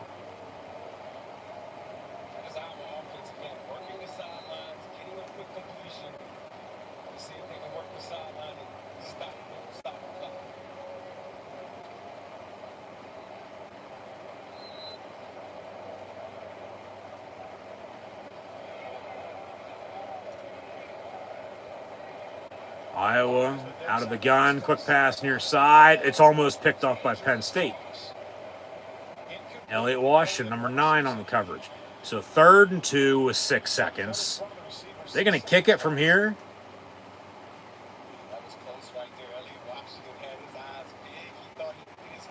No fucking way. It's going to be like a 66-yard field goal. Drew Stevens have been talking about him with success beyond 50. And this would be well beyond 60. 66-yard field goal from the 48-yard line. And Penn State calls a timeout before he kicks it, but he still kicks it. And it was no good. But, you know, now Penn State doesn't want the timeout, and rightfully so.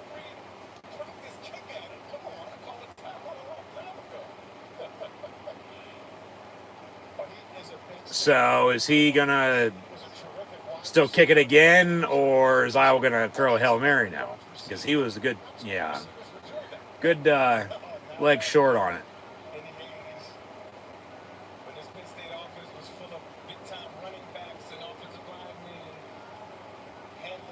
So Terry Smith chewing out the refs.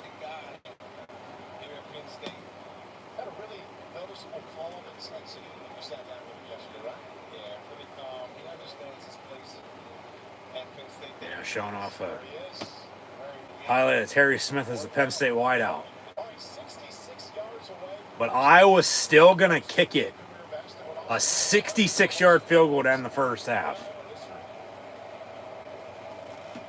From the right hash.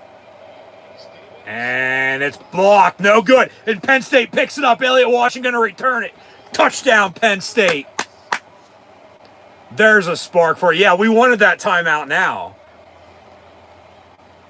And they're getting the ball back to begin the second half as well.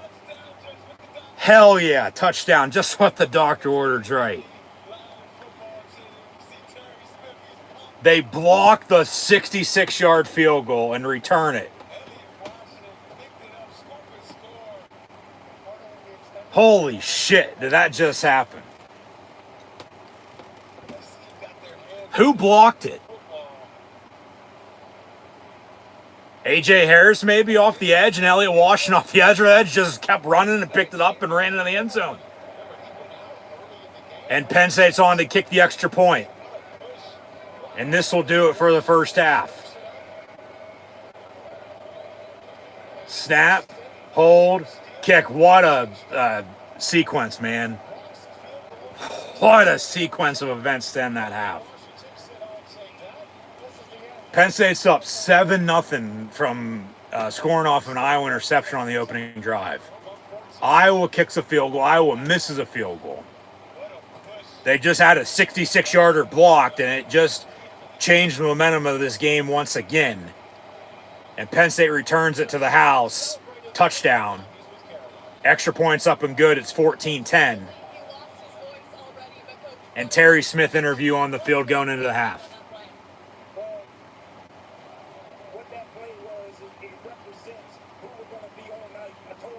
Yeah. Gonna play hard. Yeah, we don't care. Play through it. The Penn State way. As he stares into the camera. You can tell he's fired up. Yeah, more consistency. Yeah, the INTs are hurting them. You know. But Iowa does have... the interceptions are canceled out.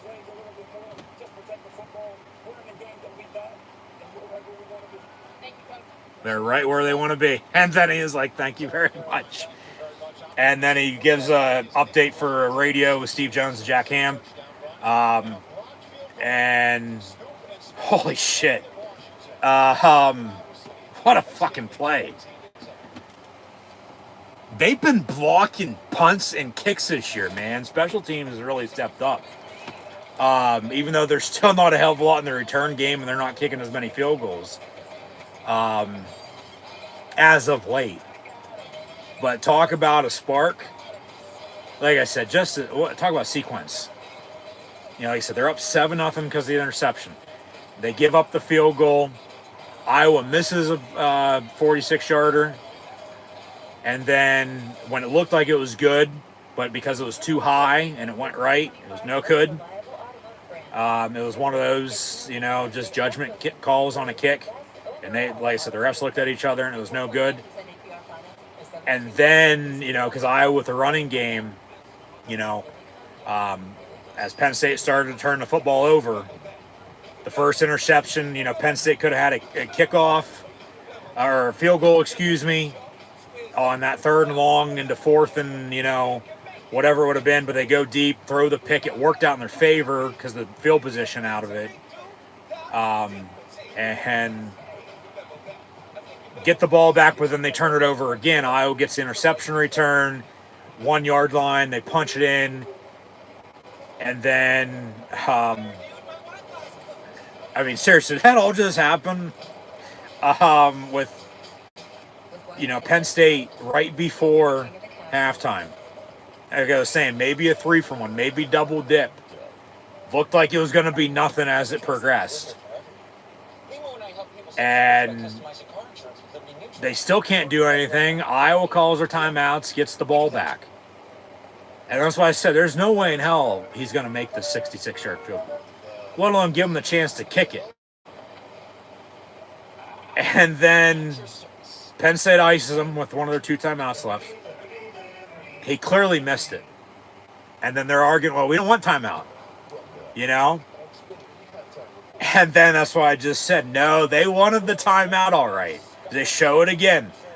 I still can't tell who fucking blocked that. I don't even know if they know who blocked that. I'm going to have to really look at that.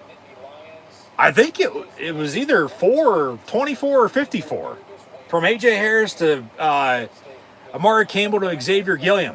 And then I know number 9, Elliot Washington, picked it up and returned it for a touchdown. But they're going to talk about the halftime report here. We're going to talk about our own. Thanks for tuning in and watching. Be sure to like, follow, and subscribe on social media. Links in the description below. But I'm like, they seriously going to let him kick it again? It's going to be from a 48-yard line, a 66-yard field goal. You get the 48 yards plus the 10-yard end zone. It's 58. And then it's like a 7-8 yard, add-on from the snap to the hold of the kick. Whether, they're here, there, whatever the case may be. They officially marked it as a 66-yard field goal. They let him kick it again. But with a long kick, obviously the ball from the kicker's foot is going to come off low off the ground. And Penn State's just dancing around. He's probably going to, short hop this another 10 yards, before it's good, but it's not going to be good then at that rate. Like, it has to go through the uprights. And then sure enough, sure shit, holy hell. They blocked the field goal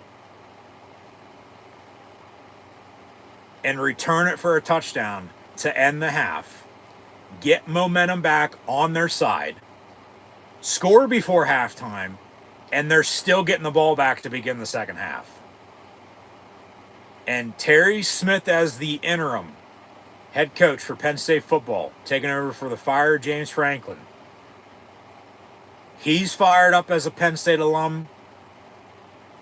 You can tell this team's fired up to play for him. There's a fire inside. And they're burning it down in Iowa City right now with a 4-point 14-10 lead at halftime. Getting the ball back to begin the second half as well. But with Grunkmeyer at quarterback, yeah, he has 2 interceptions. The one, was nothing. But then the second one was returned to the 1 yard line. And, Iowa scored off of it. As Penn State scored off of Iowa's INT earlier. So those 2 interceptions, points scored off turnovers, cancel out. Difference in this game is special teams. In a low-scoring defensive showdown, just old-school smash-mouth football. Iowa has a running game. Penn State's got to find a running game for Grunkmeyer at quarterback, who is getting his first start here tonight for the injured Drew Aller. But, Iowa has that first field goal. Missed the second one. We'll talk about the third one here in a minute once more. But remember, they're up 10-7. And if they would have had that second one, it'd be even, you're down even more. But because of those interceptions and you scored off of, the difference was that first field goal. They missed the second one. They seemingly were going to try to go up still 6 at one score there before halftime. Kick a 66-yard field goal. I can't remember the last time, I don't know, Penn State kicked a 66-yard field goal or had one attempted on them. Like, you don't see 66-yard field goals. Not in college football. The NFL nowadays, it's like, all right. I mean, shout out to Kirk Ferentz for giving his kicker the shot. Give him the chance to kick it. Just not once, but twice, even after the timeout. But then it came back to bite him in the ass. And now, as Penn State blocked the field goal, returned it for a touchdown, officially going to go down as a 52-yard blocked field goal return for a touchdown because the spot of the ball was the Penn State 48-yard line. Hence why it was a 66-yard field goal. But they block it. Like I said, I can't tell who blocked it. It was either 4 A.J. Harris, 24 Mara Campbell, or 54 Xavier Gilliam. If not all three of them. But then Elliott Washington off the near side edge, as the kick was from the right hash, left to right. And he saw the ball, ran it down, green grass, the turf in Iowa City in front of him, and just, I mean, that, very well could win Penn State the game, depending on what happens this second half. We might be going back to the final play of the first half with a blocked field goal, return for a touchdown. And they're up 4. And I mean, that's a huge spark, a huge boost of momentum for them, especially to get the ball back to begin the second half, because, all the other drives in between the, interception they got off of Iowa to begin the game and then they scored off of, and then the blocked field goal, offensively, they haven't done jack shit. So, and yet they have a 4-point lead.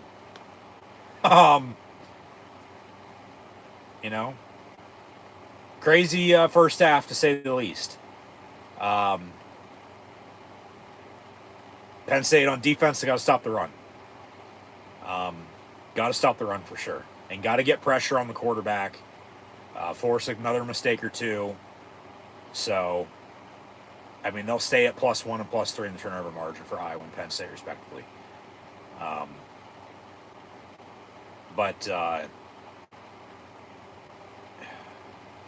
Man, what a play. What a play. Yeah, they clearly wanted that timeout. And they weren't clapping either. So, holy hell, man. I don't even know what else to say. We'll update some stats here in a minute. Thanks for tuning in. But, yeah, they kick the field goal, Iowa does, and it's blocked. I think I'm just in shock that fucking happened. I think we all are. But what a play. Because then, just think, clock expires. He doesn't, run that in. You don't get anything out of that, and you're just down 3. So nice, huge play for Penn State. And they now have a 4.14-10 lead at halftime. And they'll get the ball back to begin the second half. So Iowa, in the meantime,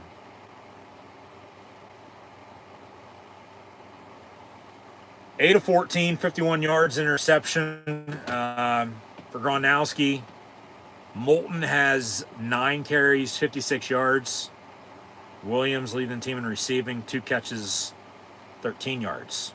And their kicker, 1 of 3. Made from 39, missed from 46, and then obviously the 66-yard field goal was blocked, and Penn State scoops it up and takes it in for 6, make it 7 with Ryan Barker's extra point good before halftime. 14-10 is your halftime score, and Penn State's getting the ball back to begin the second half. With Drew Aller out at quarterback with a lower leg injury, Ethan Grunkmeyer getting his first start here tonight. They've been running a 2-quarterback system, I might add, on offense with him and the Iowa native and Jackson Smolik. But Smolik has not attempted a pass. He's only ran it 2 times for 3 yards. Grunkmeyer has a couple carries as well, but it's showing 0 yards just because of, how Iowa's defense has been against that. They've been making stops after they realize what the hell's going on. But Grunkmeyer, 7 of 15 passing, 45 yards in the first half, 2 interceptions, but they only have 7 points off of those 2. And like I said, the interceptions and points off turnovers, they cancel out. And Penn State has a 4-point lead. And it's a special teams play. Get a touchdown off a kickoff return, or a blocked field goal, return for a touchdown to end the first half. So, yeah, maybe they'll begin the second half with a kickoff return for a touchdown. But the fat man, Katron Allen, 10 carries, 30 yards rushing for him, and a touchdown. So, old school smash mouth, Big Ten football, 3 yards in a cloud of dust, because that's what he's averaging on those 10 carries for 30 yards. And the score. And Kobe Howard, number 3, playing tonight for the first time, true freshman. He has a catch for 14 yards. Trevor Pena, catch for 13 yards. Luke Reynolds, 2 of 9. Katron Allen, 2 carries, or 2 catches, 5 yards, Devontae Ross, 1 of 4. Singleton has 3 carries, 11 yards. Pena, 1 of 9. Smolik, 2 of 3, as mentioned. Grunkmeyer, 3 for nothing. But they have a rushing touchdown, and they have a special teams touchdown. And Barker, 2 of 2 on his extra points, if only. Remember that 3rd and long before the first interception. If they would have got a couple yards there, they very well could have kicked a field goal there and had a couple more points. And then you're tied at 10. Does Iowa kick the 66-yarder? Do they just take it to half? Because then that never happens.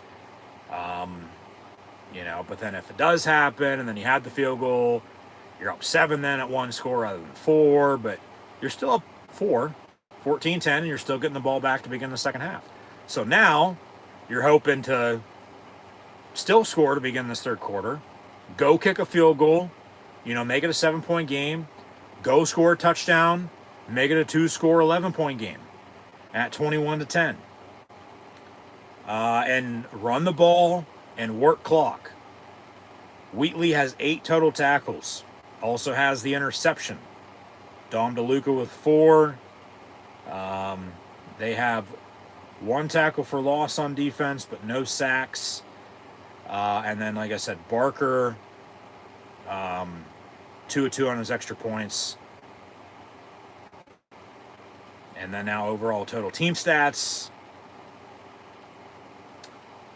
Penn State has 7 first downs compared to Iowa's 6. Neither team that great on 3rd down. Penn State 2 of 9, Iowa 1 of 6, but Penn State 2 of 2 on 4th down. Iowa has 4 less points, but more total yards. The refs have thrown 4 penalties, 2 for 15 against Penn State and 2 for 5 against Iowa. But Iowa's was a offside on the 4th and goal that Penn State ended up scoring on them. Because of the offside, they were able to go for it again and score. And then they had a false start. Iowa 51 passing, 68 rushing for 119 total. Penn State 45 and 53 respectively for 98 total. 4 penalties, and Penn State's controlling the clock by 58 seconds. 15:29 to 14:31. As we've had the 3 total turnovers, and 14 total points, 7 for each team. Off the 2 of those 3 turnovers, the other one, nothing. So, yeah, 14-10 here at halftime. And Penn State's going to get the ball back here to begin the second half once more. And as we hit the top of the hour, 9 p.m. Eastern Time, 8 o'clock local in Iowa City. We are Penn State. And once again, thanks for tuning in and watching my college football, Penn State live play-by-play watch-along reactions, live right here on YouTube. As always, I'm your host, Encyclopedia Sports, Cohen Luke 96. As we see the Big Ten commercial from out west in the Pacific Northwest with Washington, Oregon to Southern California with UCLA and USC to the heartland, Nebraska, Iowa, Minnesota, and Twin Cities, Wisconsin jumping around, Atlanta, Lincoln, Northwestern, and Illinois, Indiana, Purdue, Big House with Michigan and Michigan State, OHIO, defending national champions, Maryland, the birthplace of college football at Rutgers, and then obviously we are Penn State right here in central Pennsylvania, Happy Valley. Once again, we are Penn State. Thanks for tuning in and watching. Be sure to like, follow, and subscribe on social media. Links in the description below. That'll be Facebook, Twitter, Instagram. Hit that red subscribe button, notification button next to it. Stay up to date. Links in the description below. Thumbs up button, share, chat questions and comments, super chat, super stickers, super likes, super thanks. Always greatly appreciated, as well as this video is powered by Rogue Energy, HopeKThrifts, and Dead and Hungry. Links for them all in the description as well, so be sure to check them out. And hit the hype button if available, and scan the QR code or click the first top link in the description below. So, halftime, Penn State leads Iowa 14-10, and will receive the second half kick. So, on NBC, we have USC at Notre Dame. It's a 14-13 game with the Irish on top. On Fox, the Holy War, with BYU leading Utah 7-0 as they near halftime. And on ABC, a lot of cigars are going to be smoked one way or another with Tennessee and Alabama. And they are at a commercial break, and I will give you a score momentarily. So, just once again, as always, thanks for tuning in and watching. Thanks for the support. Be sure to like, follow, and subscribe on social media. Links in the description below. Thumbs up, share, chat questions and comments, super chat, super stickers, super likes, super thanks. Always greatly appreciated as well. And scan the QR code if you haven't done so already.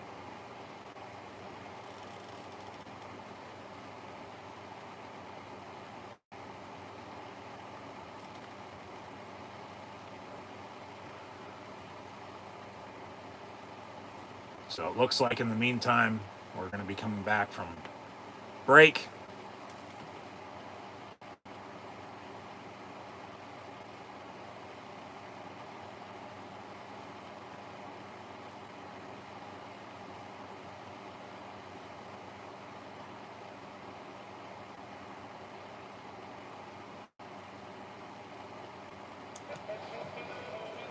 So now this will be the start of the third quarter from Kinnick Stadium for the Iowa legend Mal Kinnick. 14-10 your score.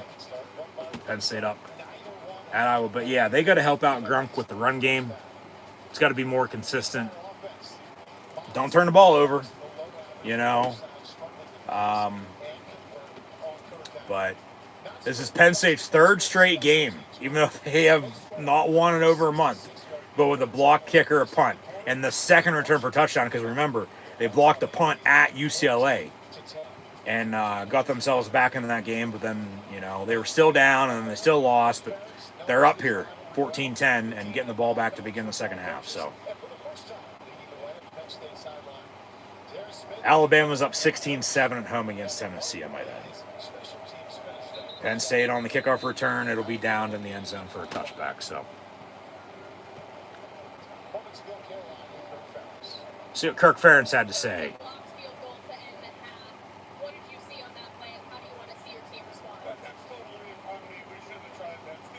He said it's totally on me. Shouldn't have tried it. You know, it's too far out. Iowa wants to throw the ball better, so I'm telling you, stop the run and force pressure on them. You'll make them pay. 1st and 10 here, Penn State. Just do not turn the ball over. Do not turn the ball over. Come on, boys. 1st and 10 from the 25. Grunkmeyer looking to throw. Going to go deep down the seam. And where's the flag? No PI? Come on. I mean, yeah, take the shot. Why not?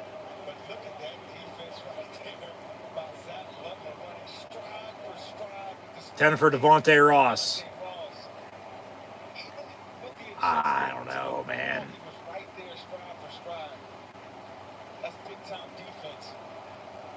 Maybe. Maybe. No, I don't know. Doesn't he ask? He never turned around. Another time they would have fucking called it. Hand off, up the middle, go. Run. Fat man out past midfield to the 45. There you go. Good 30-plus yard run. Run it again. Here's a replay. Yeah, it's the motion, man. It's the eye candy. And you get the block up front and hit the hole and go.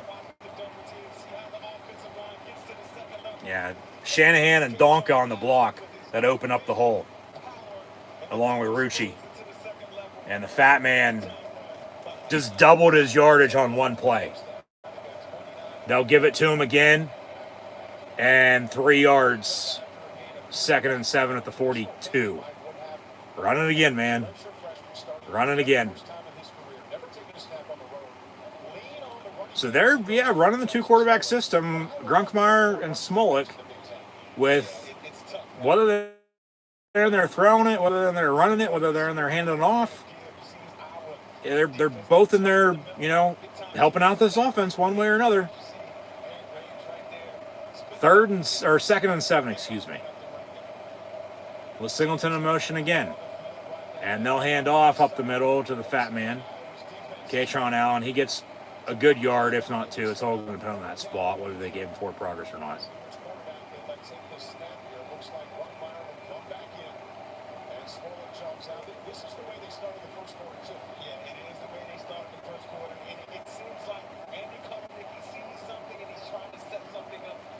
So it is 3rd down now, 3rd and 7.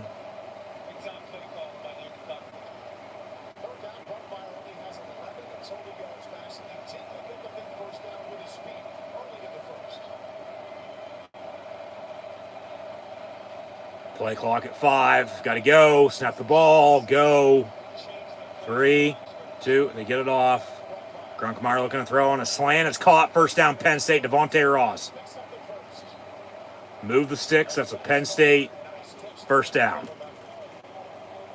And they're just going to, every other play, run the quarterback on, run the quarterback off, run the quarterback on, run the quarterback off.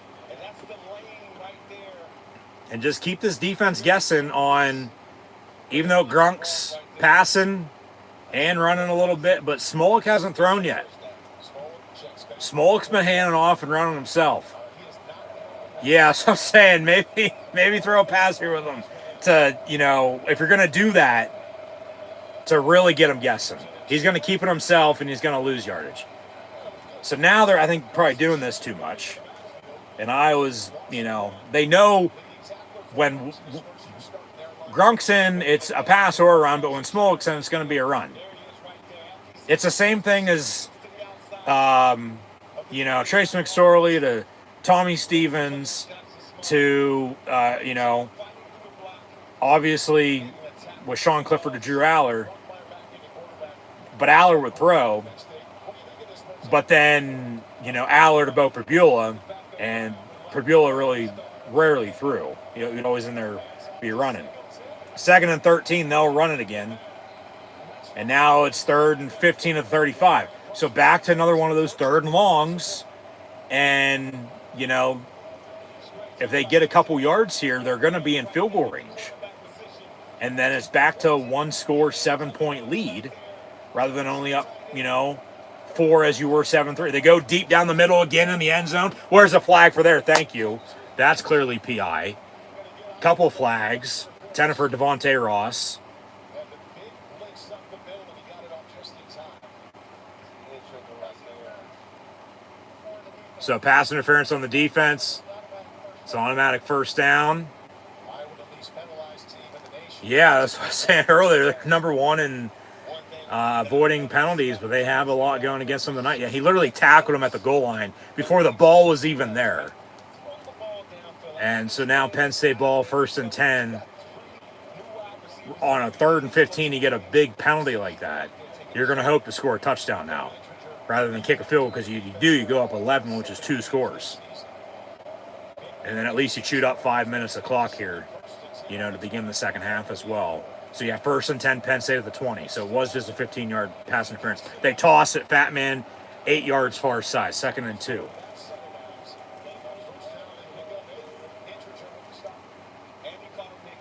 Keep pounding it, man. Keep running the goddamn ball.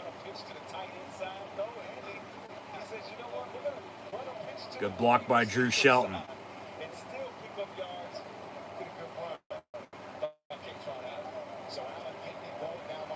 He's 2nd and 2. Yeah, run it. Run it, run it, run it.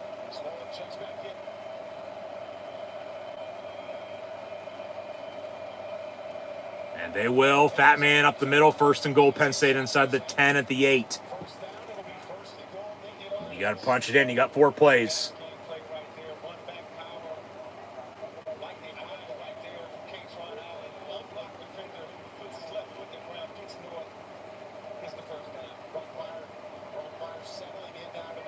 Run it. There's no need to throw. You got 1st and goal at the 8.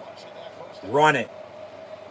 I'm not going to be surprised they run play action on a bootleg or something like that. Just don't turn it over, especially in the red zone. You're knocking on the door. Run the ball from the 8, 1st and goal. And they will. Katron Allen going to bounce, and he's going to walk in. Touchdown. His 2nd of the game as he kicks the door open once again and kicked the extra point. He's had at least 1 touchdown in every game this season. But I believe this is now his 3rd, if not 4th game of the year with at least 2 touchdowns.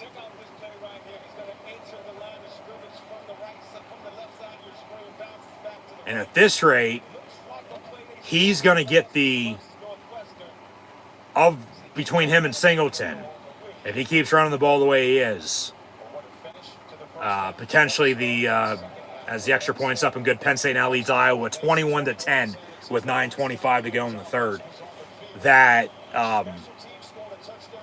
he very well could become the all-time leading rusher in Penn State football history by season's end. They actually just showed off he only needs like 500 more yards, and they got 6 games counting tonight, and he very well could have just broke 100 on that drive, as he had 30 at the half. He doubled it on 1 run, and then they kept running him there, but he just scored again. So they're back to being, with what Terry Smith said earlier this week, and we talked about it, in the transcript from his press conference, being tough and gritty and just hard-nosed, blue-collar Penn State football. Penn State football is the run game and defense with linebacker U. And you do get the 2-for-1 then before halftime, and then coming out of the half, you double dip at it, with the help of special teams.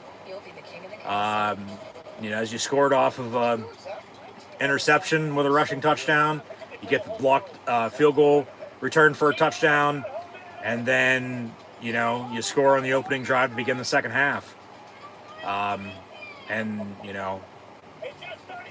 Go 75 yards in 5 minutes and put up 6, make it 7. So another rushing touchdown by the Fat Man, Katron Allen. So no. Fat Man. Friday is company karaoke, 90s pop theme. And Penn State now has a 2-score, 11-point lead, 21-10. So now the pressure's on Iowa to definitely do something. So now this defense can get after him, continue to stop the run. But, like, Iowa wants to throw, Oh, yeah. get after them. Force pressure, sack them a couple times, get a turnover or two with another fumble or another interception, or, a fumble. And, yeah, just Terry Smith has this group fired up.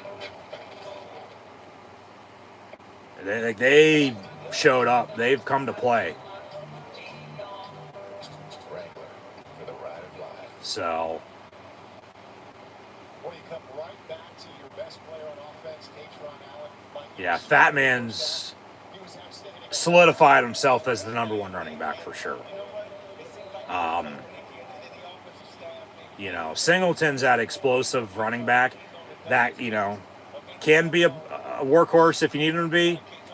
But Kaytron Allen, his nickname is Fat Man because he was like a 15-pound baby when he was born. And his mom gave him the nickname. And that's his nickname. That's why we call him Fat Man. Kickoff return by Iowa to about the 27, and Gabe Owusu makes the tackle. Talk about a fat man, big 99. But,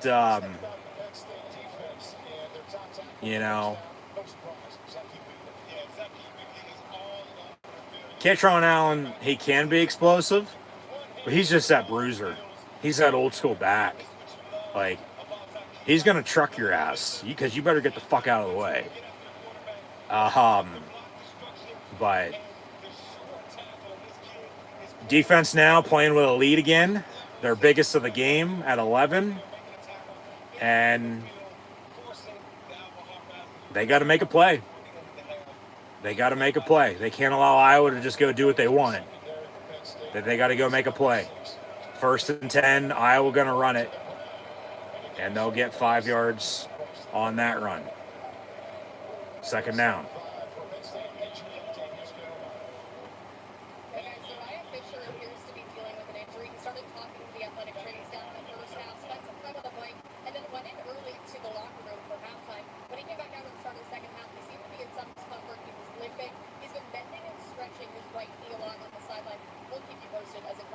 All right. But they have depth, 2nd and 5, handoff again. And good 2-3 yard run.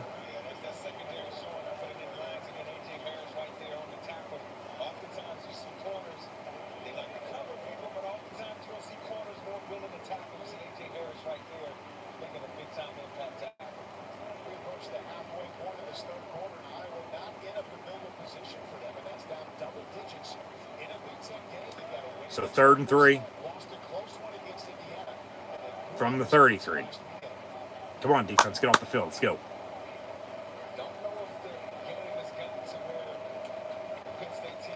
Penn State going to bring pressure. Now they drop. They're going to bring 4. He avoids a sack, gets the 1st down. He's still running out past midfield. Tackle him. Big quarterback run before, I believe, King Mack wrapped him up.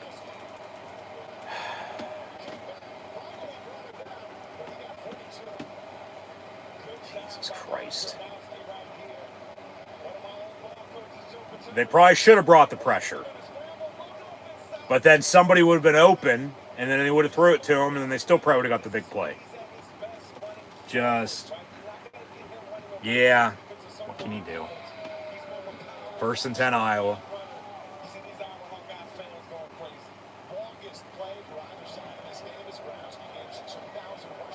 From the 29, 1st and 10. So they're going to try to cut this lead again. Pump fake, and then he dumps it off on a screen. And they get 9 to the 20. So it'll be 2nd and 1. 6:56 and counting to play in the 3rd quarter. So now, like I said, it's coming down to possessions. Penn State had the ball for, good 5+ minutes there to begin the half. And now Iowa's had the ball for, damn near that, on this drive.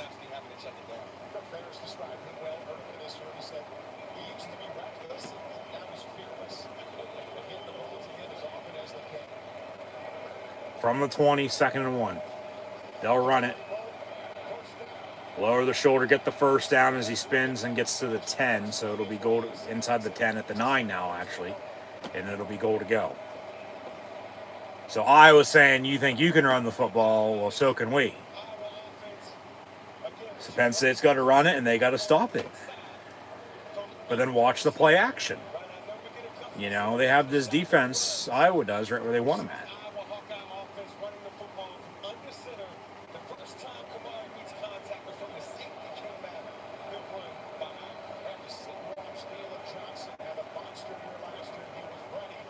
From the 9, first and goal. As they'll run it again, and they stuff them.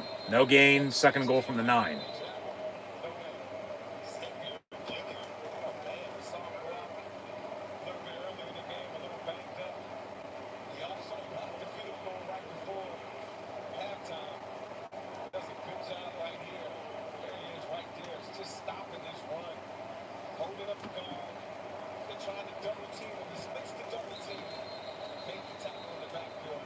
So second and goal here, Iowa from the 9.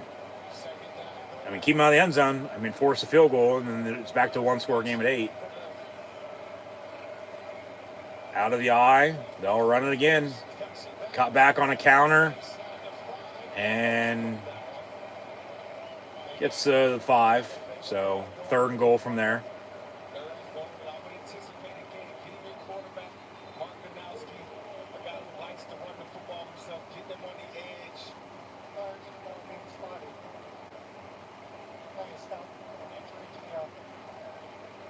All right, injury timeout.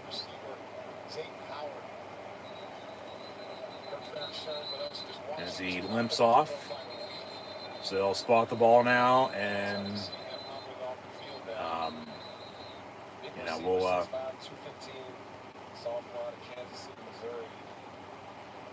we'll get back to it. Third and goal from the 5.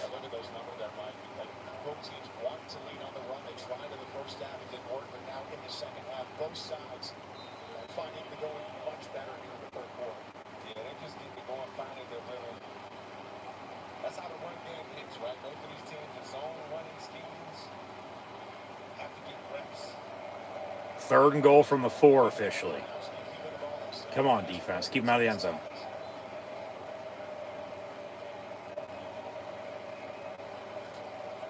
And quarterback keeper, and he walks in. Touchdown, Iowa.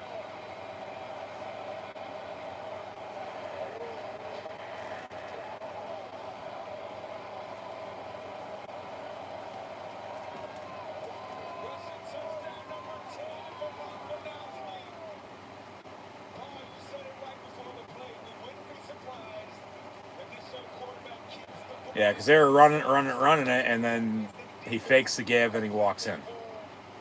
So they're going to go for 2 to make it a 3-point game at 21-18, and rightfully so. You know, but then if they don't get it, it's a 5-point game at 21-16. See if Penn State can stop the 2-point try. From the 3 on a slant, it's high, incomplete. So the 2-point try is no good. And Penn State holds at 21-16 with 4 minutes and change to play in this third quarter. And they're going to get the ball back to begin this next drive shortly. And yeah, both those drives, you know, went 5+ minutes. So now it's, like I said, possession game. You got to do something, or else time might not be on your side. If you even get the ball back. Update some stats here. But yeah, man, just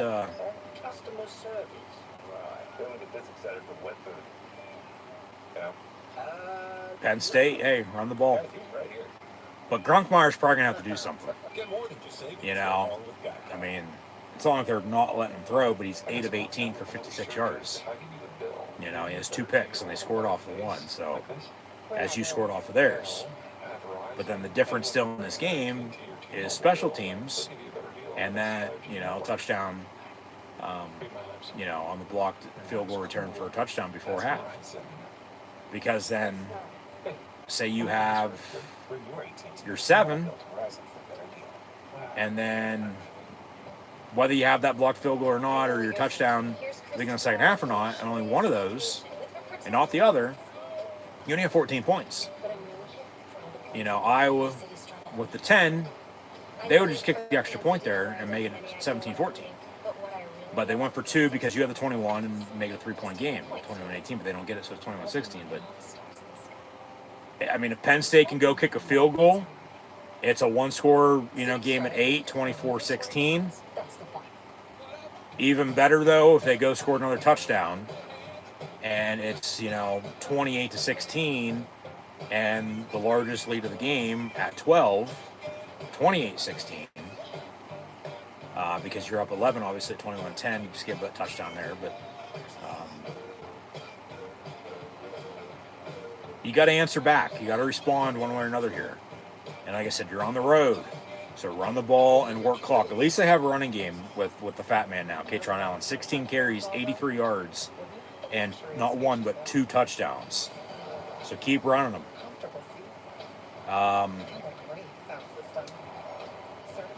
Gronowski, 9 of 15, 60 yards with the interception. Moulton, 13 of 77, but Gronowski has 6 carries, 48 yards rushing, and 2 rushing touchdowns. So he matches the 2 Fat Man has, and then obviously Iowa has a field goal, but then they go for 2 and don't get it. And then the difference is still blocked field goal before halftime, returned for a touchdown for Penn State. So, yeah, we'll see here what this offense does, and we'll go from there. But Iowa on to kick off.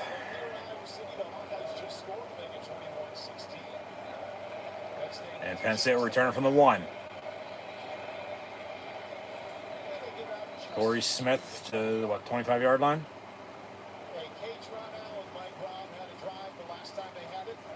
Keep running them. Keep running them.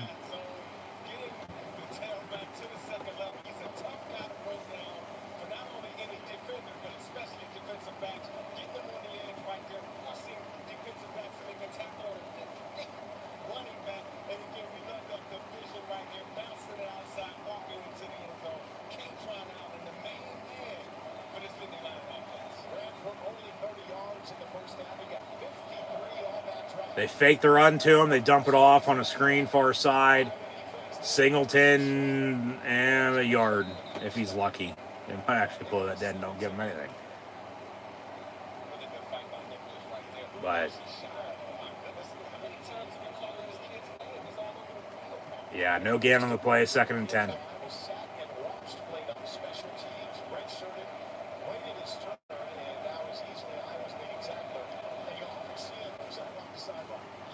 Just, if you don't do anything, work clock. Because then you're going to hopefully, rely on your defense. From the 20, they will run Fat Man up the middle on 2nd and 10. He gets 7 yards, so 3rd and 3.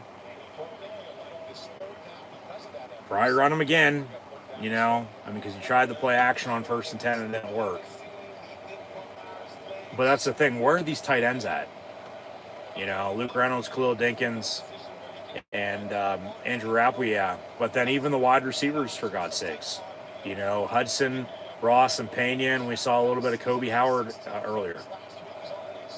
Quick bubble screen complete near side. Pena, they get the first down. Needed 3, got 4. Back to the run game, run the ball. Telling you, run the ball and work this clock.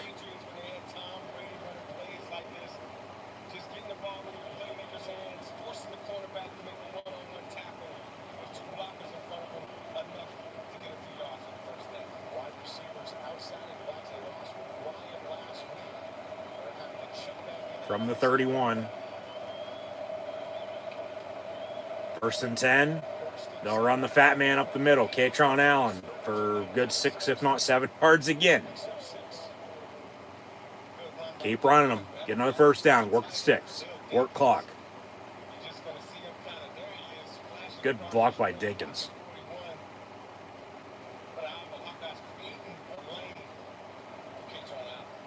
2 minutes to go in the third quarter.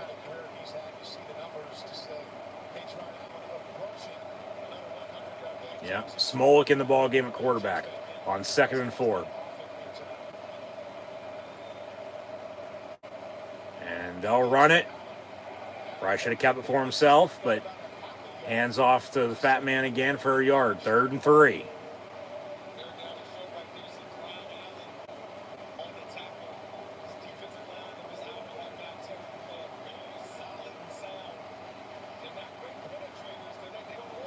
Got to convert. Got to convert. What are they going to draw up on 3rd and 3?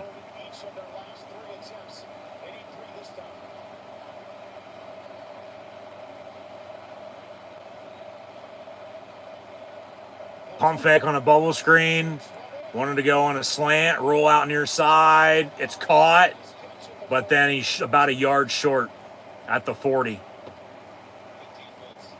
Drain the clock, 20 seconds or so to go in the third once you do, but punt it.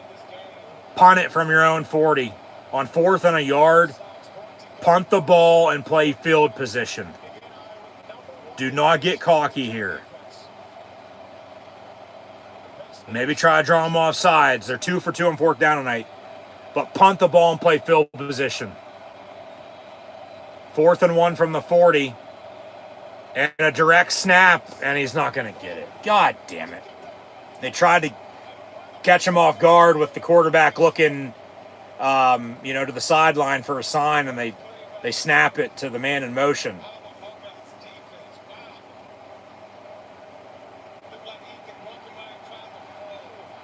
And Luke Reynolds got up under center and they snapped it to him. And he got stuffed. So I said you punt, play field position. Now they got a short field to work with. Only down 5, and they can, capitalize off this with a score and take a lead. You got too cocky there. You punt and you play field position. You play your line or defense. That's a little too much. So I'm telling you, you punt. But they go for it. Iowa now 1st and 10 at the 40 with 12 seconds to go in the third as Penn State leads by 5, 21-16. So they'll fake the end around, run it up the middle, and he's got a big run for a 1st down, and that'll do it for the third quarter, and now they have momentum back on their side. Jesus fucking Christ.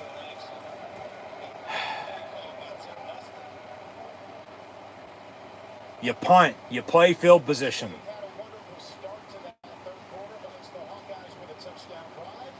That right there, we saw the special teams, play they made to end the half. Maybe win them the game.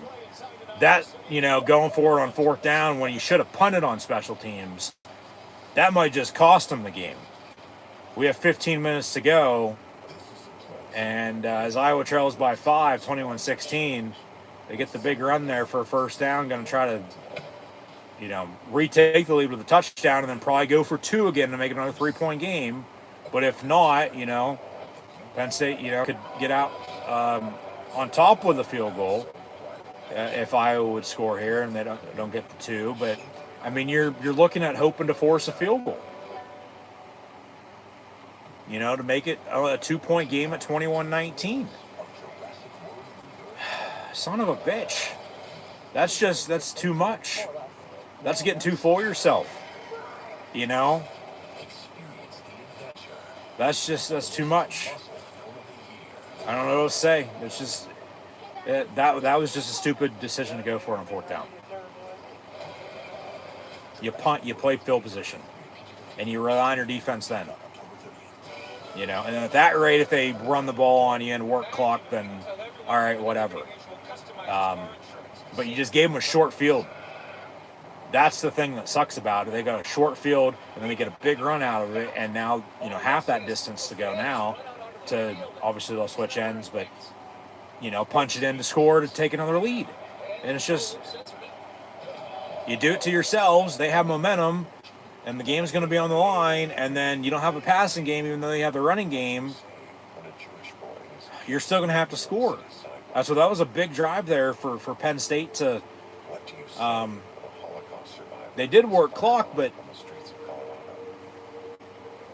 not enough, because they didn't really go a hell of, ways, only the 40-yard line. And then they turn it over.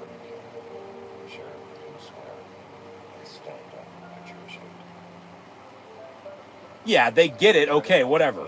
Drive continues. You continue to run the ball and work clock. But that's just... It's one of those, you love it if they get it, you hate it if they don't.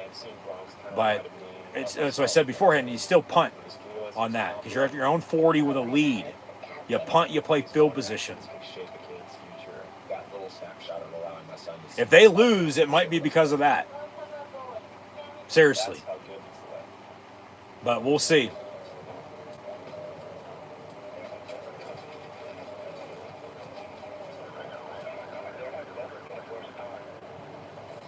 So, yeah. End of the third quarter, Iowa with the ball. As Penn State leads 21-16, but they're knocking on the door. I mean, you can hope for a turnover on defense. Welcome back to Big Ten Saturday on Peacock, presented by Liberty Mutual. 4 quarters set to go. You think Iowa, Penn State, 9th game at Kinnick Stadium? Think about it, back and close, back and forth, close affair with an alive crowd. We're staring that in the face. Come on, defense.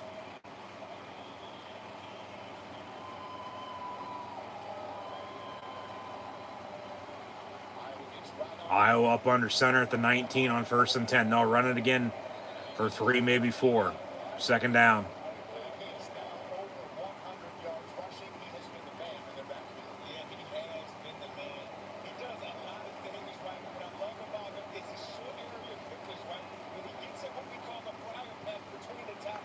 They'll run it again near side. Tackle for loss. Davian Collins on the stop. It'll be 3rd and long. Force a kick. You can't give up a touchdown. You can force a field goal, though. Be 3rd and 12. But then offensively, after you do force a field goal here, hopefully, you got to go drive and score a touchdown. Because then it'll be back to a 2-score game at 9. Because if you only kick a field goal, you're back up 5 as you are now. 3rd and 12, Iowa from the 21. And pass on a tight end screen. Okay. They get a good 6-7 yards on it, but he's short and it's 4th down. And Iowa will kick it. Watch for a fake. But then remember, he made from 39, missed from 46, and missed from 66, or else they might already have a couple more points than they do right now. This officially going to be from where? They say 31 yards. High snap, hold down, kicks up, and good. So, okay, defense did their job after the stupid decision to go for it on 4th down. And it's 21-19 with 13-17 to play. Penn State going to get the ball back. They got to run the football, and they got to work clock. And they got to score a touchdown. I mean, as simple as that. I can't state that enough. Or any more. So, time to put up or shut up. I mean, they should be sick and tired of losing. Enough was enough with what we've seen. And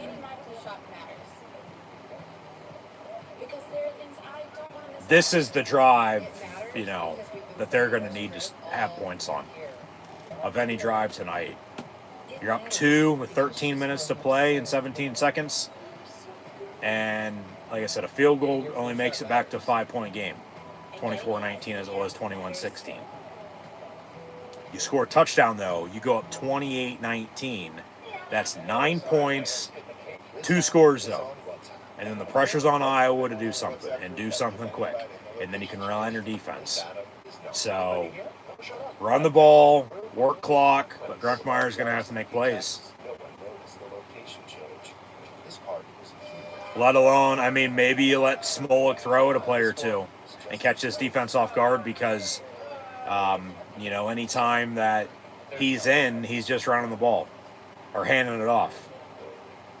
When Grunkmeyer's in there, they're giving him a chance to throw. It's just they haven't been able to execute that much, and then he's either running himself or handing it off as well. So they got to go score a touchdown. They got to go score a touchdown, man. It'd be, like I said, 2-possession, 9-point game. If so. So we'll see. Just don't turn the ball over. Or, I mean, if you have to settle for 3, then okay, you take your points. Because it'll be back to a 5-point game at 24-19, and then they would need a touchdown. But if you don't get anything, a field goal for them would win it. You know, and then you're back to what you were last week at 22-21. So, like I said, they got to go score a touchdown here. They got to go score a touchdown.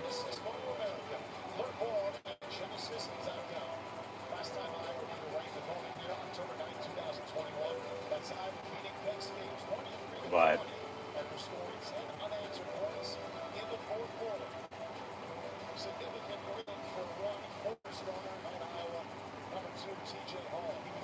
Iowa on to kick off.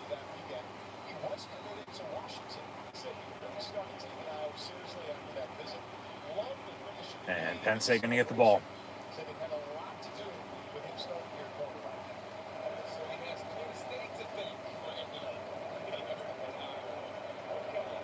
So touchback on the kick and 1st and 10 Nittany Lions at the 25.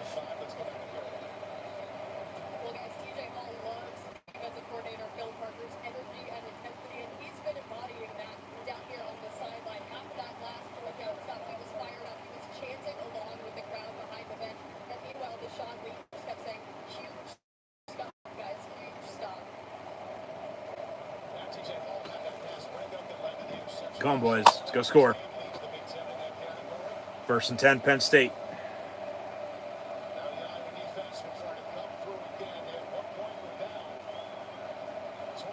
Trips bottom of your screen, right to left across your television screen, ready and on dial. Grunkmeyer gets a snap. He'll hand off to the fat man, Katron Allen. 6 yards, maybe 7. So he's second manageable. Run him again. Like I said, they need a touchdown here. It makes it a 2-score, 9-point game. Field goal, you're back to 5. If you got to settle for 3, take it. Because if you don't get any points, field goal could win it for Iowa. But then if you do kick it, you can't give them a touchdown. That's right. You need a touchdown on this drive. You need a touchdown on this drive. Rapouillet in motion. They'll fake the run. Dump off near side Singleton, or Fat Man, sorry. 13, not 10. And it's incomplete. Pass was a little bit behind, incomplete. So 3rd and 4. He had the tight end who went in motion far side open, but he didn't even see him to throw it to him. So he came back near side, and, you know, it's incomplete. So 3rd and 4.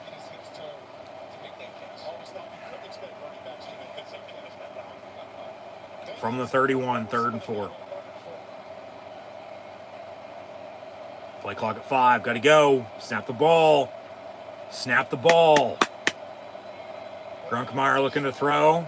Going to step up, tuck it, and run. Dives head first and gets a 1st down. There you go. Just keep moving the sticks. I don't care how you get to 10 yards. Just keep moving forward. Do not be going backwards. Go forward. And then tick, tick, tick, tick, tick. Run the football. Work this clock and score a touchdown. In that order. And Smolik back in the ball game at quarterback with 12 minutes to play.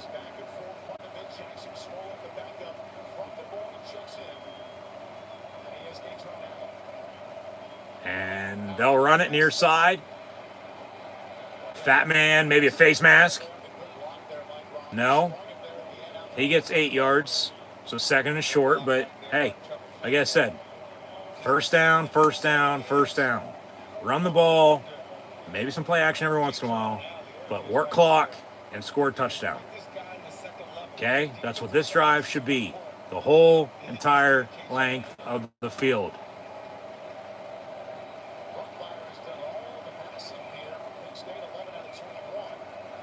Second and a long one out of the pistol.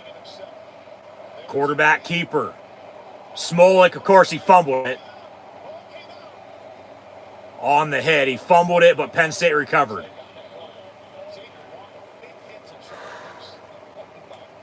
Jesus Christ.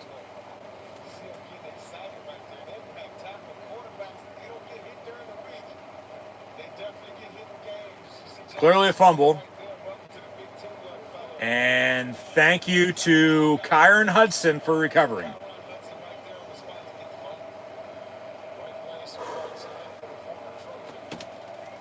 First and 10. Run the damn ball. Grunkmeyer in at quarterback. He fumbled the snap. Be second and 11. What is it with right there in the middle of the field? Is there some sort of curse on Penn State with fumbles on these back-to-back plays now?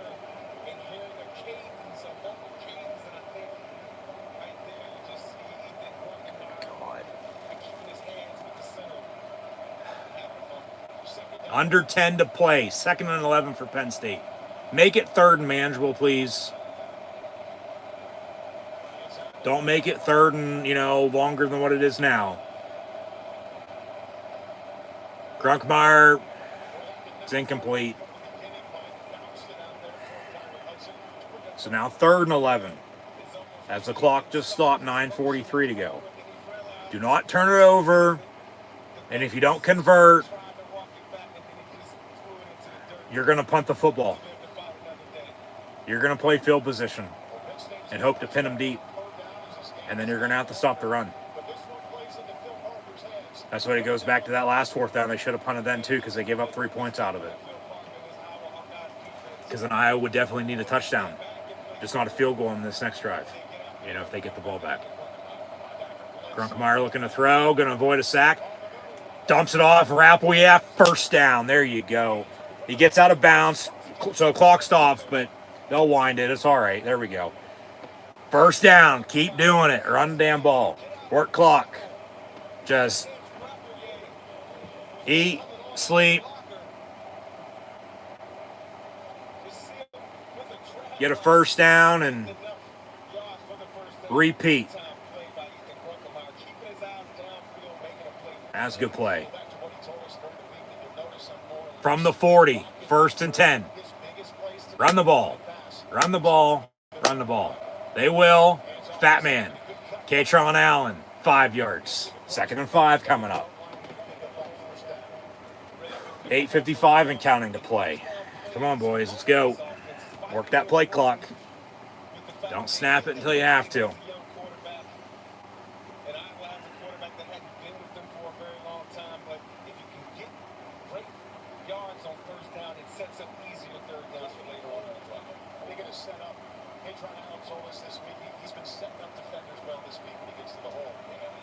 And the more they run it, the better chance he's going to have to break one.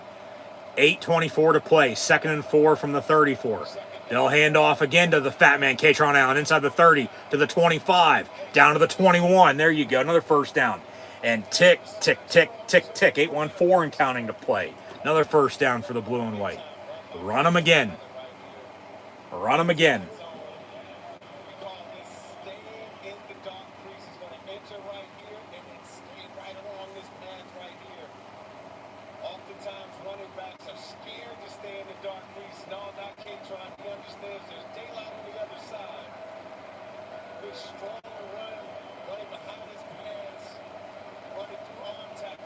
From the 21, first and 10 Penn State. They'll shuffle it over the middle. Luke Reynolds.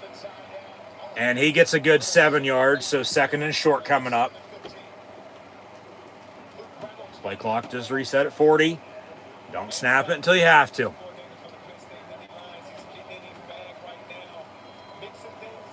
It'll be second and about 3. Get back to the run.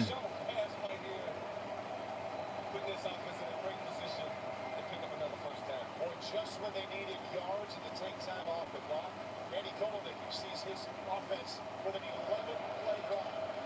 Out of the pistol on second and 3, they'll hand off and get another first down. Nick Singleton. And that's enough for another first down. Tick, tick, tick, tick, tick. Run them again. Run it down their goddamn throat. Having some success, right? This kid is very fast. He was the lead back here earlier in the season, and is mature enough to understand that when he was doing what getting it done, he can't try to Right now, a 12-play, 65-yard drive. Almost 7 minutes off the clock. That's almost all this fourth quarter so far. First and goal, Penn State from the 4. So they got 4 plays to get it in. Fake the run, roll out, into the end zone. Incomplete, intended for Pena, no penalty. Incomplete. So second and goal from the 10. Run it. Get a third and goal, work some clock. Zach Lutler right there, having to switch defenders and to switch receivers on the fly. So second and goal from the 10 with 6:18 to go. They drive on that in 23 carries for 131 yards already. And they will run the fat man for about a yard. So third and goal from the 9. So we'll get it under 6 minutes. And then what do they draw up here on third and goal? And it's back to you'd love a touchdown. You need a touchdown. It makes it a 2-score, 9-point game. Field goal back to 5. But then Iowa would need a touchdown, not a field goal. So you're going to need a defensive stop if you got to, settle for 3. Which if you got to kick it, you're kicking it because you'll be up 5. Because if not, you'll only be up 2. And then, they obviously, could win it with a field goal. As on third and goal, they were going to run a quarterback draw. And it's sacked. Kick it. Kick the field goal. Kick the field goal.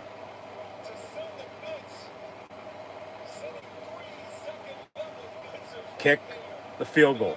Ryan Barker, come on down.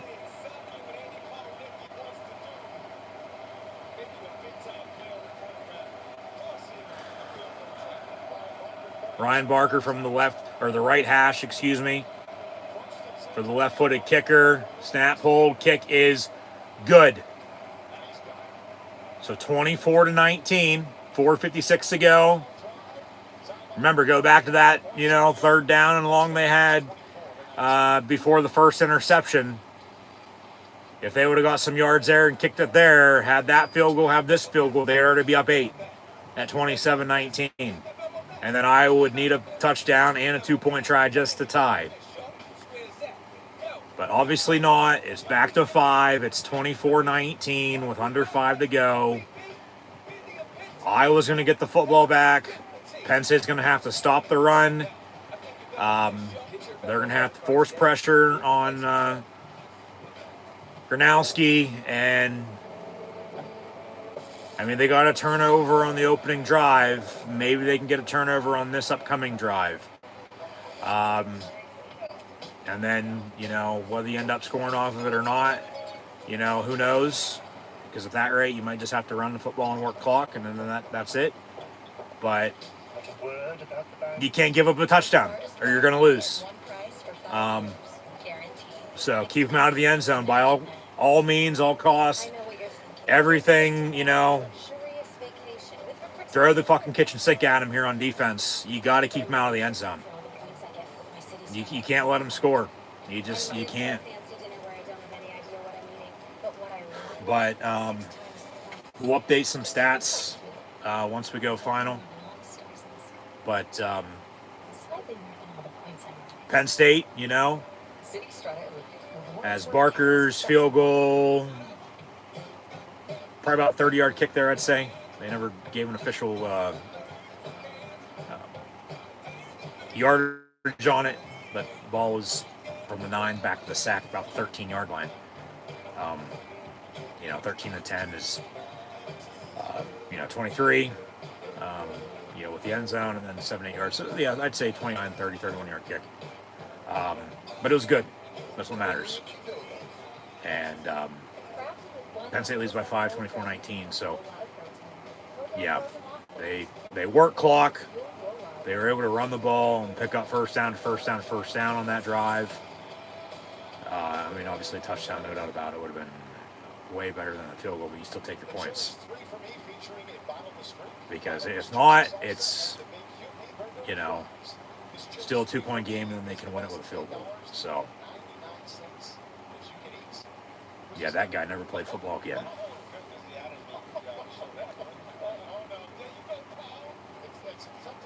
Oh, Paul Burmeister played for Iowa.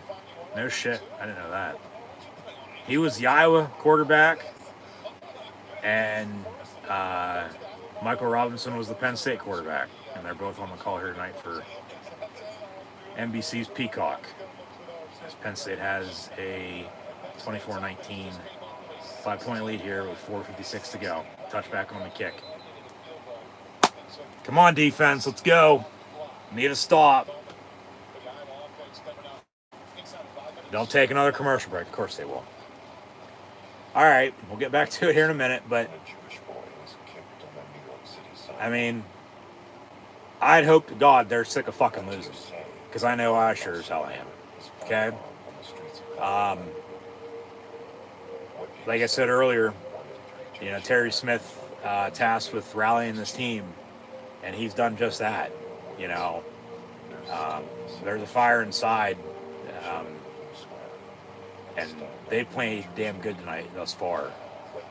But now they arguably need, I know I said it during the 3 losses, but I'll say it again tonight so it doesn't turn into a 4th.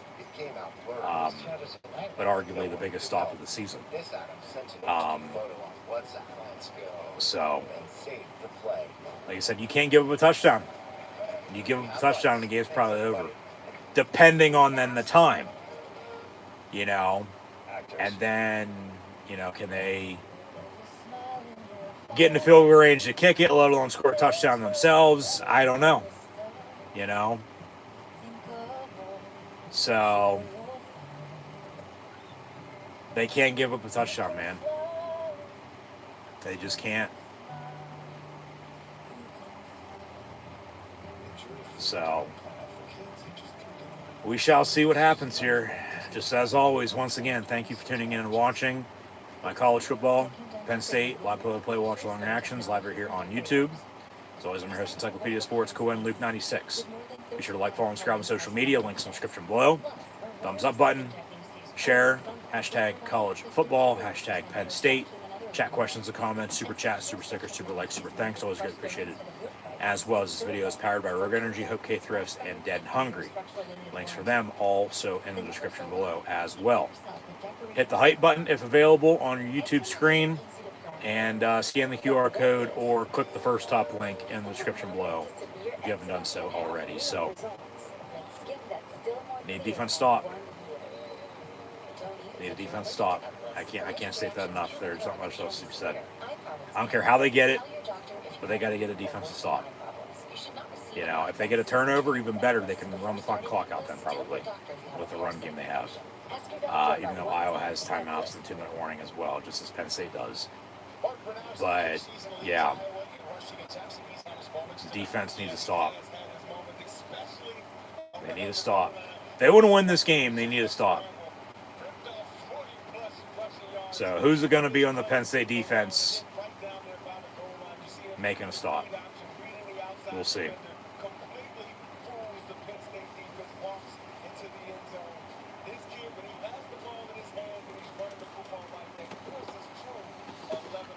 First and 10, Iowa. Penn State leads by 5, 24-19, 4:56 to go.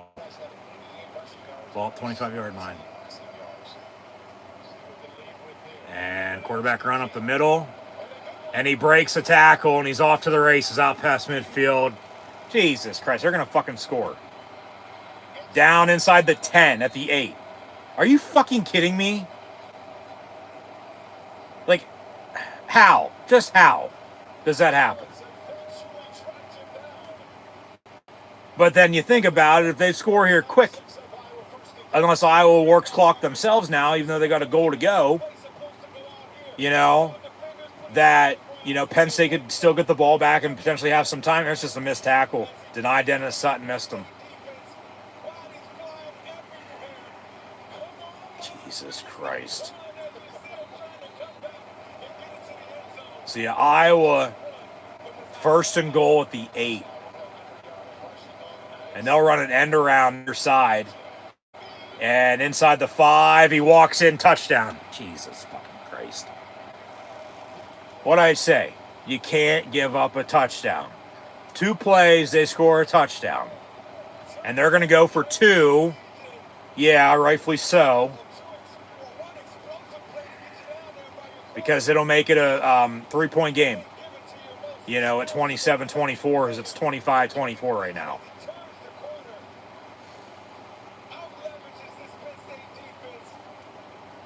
It's a fucking hold on 5. But then they give up the touchdown. Iowa's going to go for 2 here. Remember, they already went for 2 earlier, didn't get it. See about this one.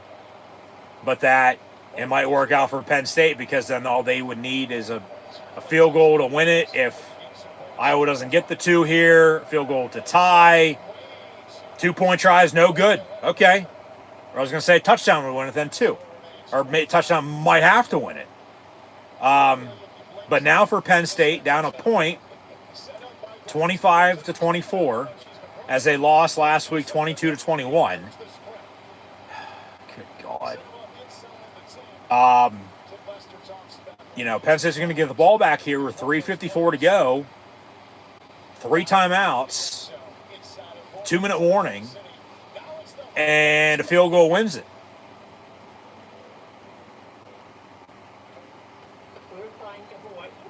So now this offense is going to have to drive and score. Whether that's a field goal, whether that's a touchdown, they just need 2 points. It's not like Iowa's getting the ball back and you're getting a fucking safety. But I don't know if you watched NFL Thursday Night Football the other night, but obviously as a Penn State fan, Pittsburgh Steelers fan as well, I cheer for the blue and white on Saturdays, the black and gold on Sundays. But then, with how Thursday night game, went, remember, the Steelers scored with about 2 minutes to go on the road, and they're black and gold. Iowa's black and gold. And then the Cincinnati Bengals brought out the white Bengal, all-white uniform, and then won on a game-winning field goal because Pittsburgh gave Cincinnati the ball back with too much time. Are we seeing the same thing here now tonight? It's just that the other black and gold team, the one that I don't root for, the Iowa Hawkeyes, because I'm a Penn State fan, potentially might have just gave Penn State the ball back in their road whites, the ball back, potentially with too much time, yeah. And a field goal wins it. Remember, that was 31-30. And they won 33-31. This is 25-24.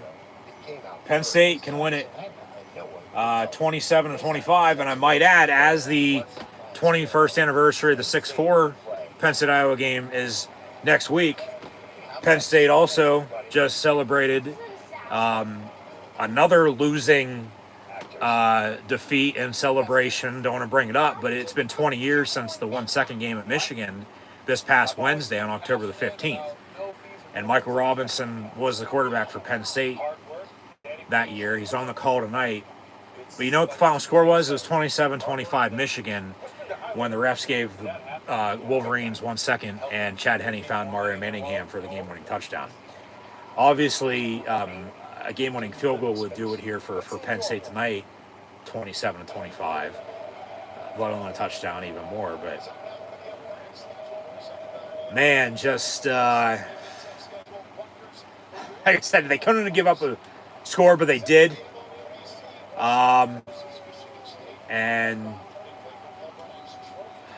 you just can't turn the ball over. You got to go kick a field goal, go score a touchdown here.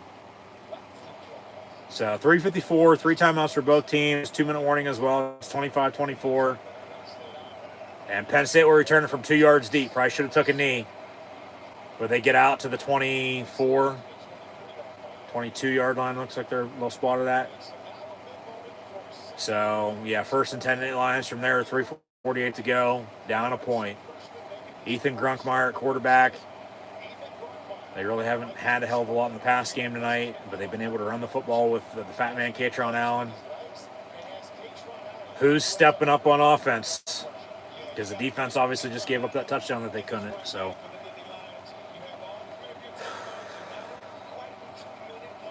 let's go kick a fucking field goal and win this game. If you can score a touchdown, even better. Just make sure there's no fucking time left for them to do anything themselves. From the 22, Penn State will run it near side. Katron Allen. And he gets to the 26. So 4-yard gain there. 2nd and 6 coming up. 3 minutes and 33 seconds and counting to go.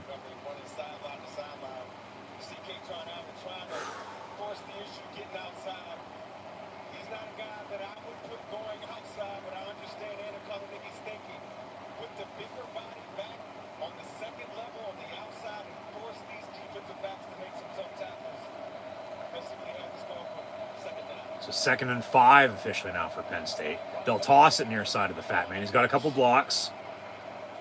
And it's going to be 3rd and 1. 3rd and about a half a yard, actually. Under 3 to play.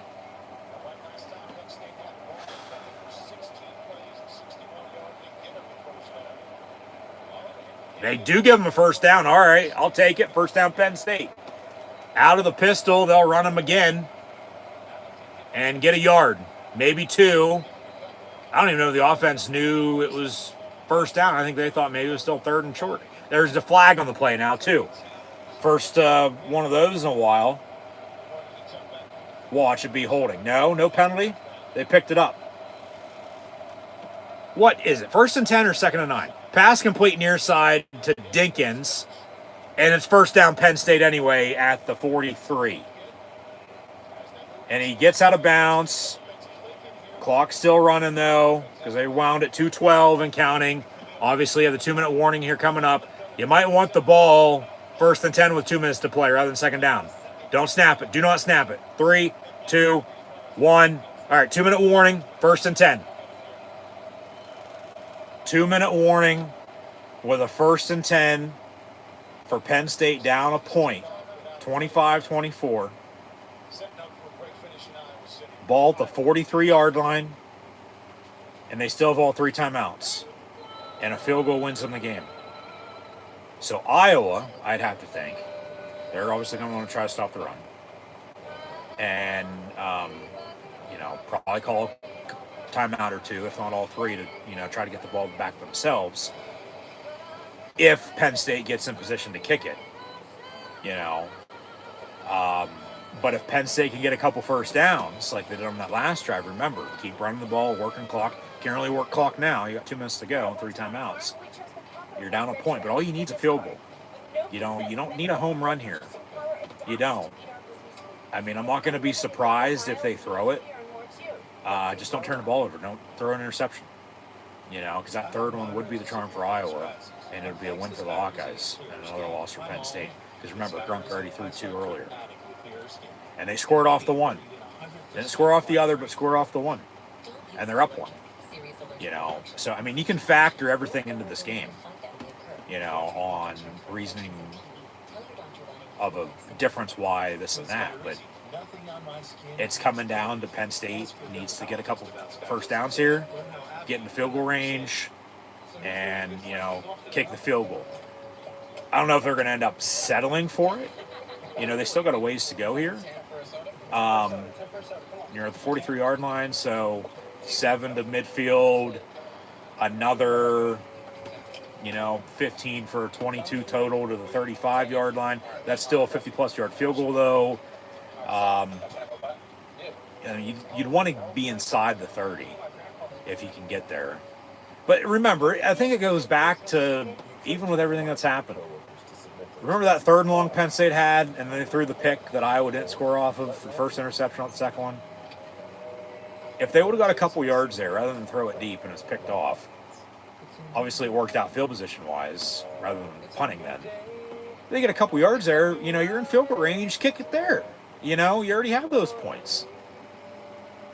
And then, you know, like, even with Iowa scoring that on the last drive, they definitely would have had to, you know, got the 2 just to tie if everything else, you know, works out the way it has, because they need to be tied at 27. But then if you have that 3 from earlier, you're already up the 2, 27-25.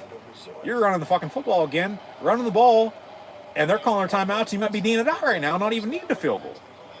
You know, but they still need the field goal. So that's why I said they need to get a couple first downs here. They need to get into field goal range, and I mean, you're going to hope to kick a game-winning field goal here. And I mean, I'm not going to say it's making up for the 08 game, you know, because that was only one loss. Just talked about the Michigan game 20 years ago. You know, because Penn State lost those 2 games. They go undefeated, if not losing. You know, they're playing for national championships. Obviously, they're a couple plays away from playing for a national championship last year. We've seen what's happened since. And in the first game, after firing James Franklin, this team came out with a fire lit under their ass. 2nd and 7 with Terry Smith as the interim. Grunkemeyer looking to throw. Far side, it's complete. Kaytron Allen going to get 2, maybe 3 yards, but still not enough for a first down. It'll be 3rd and about 6 from right around midfield with 1:35 to go, and they're still down, and they're still not in field goal range. So they got to get a first down here, unless it's coming down to 4th down, and here's your ball game, you know what I mean? And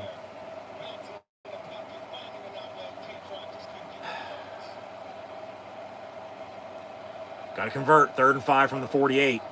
They'll run the fat man, and he'll get a yard. So it is going to come down to 4th and 4.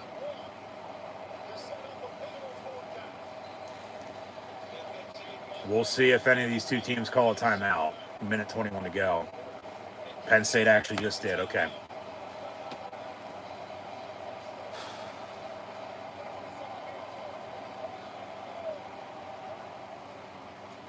So you're definitely throwing on 4th and 4. Unless they do end up running it on 4th down like they've done in the past and not get it and then lose because of it. As Barker warms up on the sideline, but at this rate, they're still not even in fucking field goal range. They're not even on the right side of the 50 yet, you know?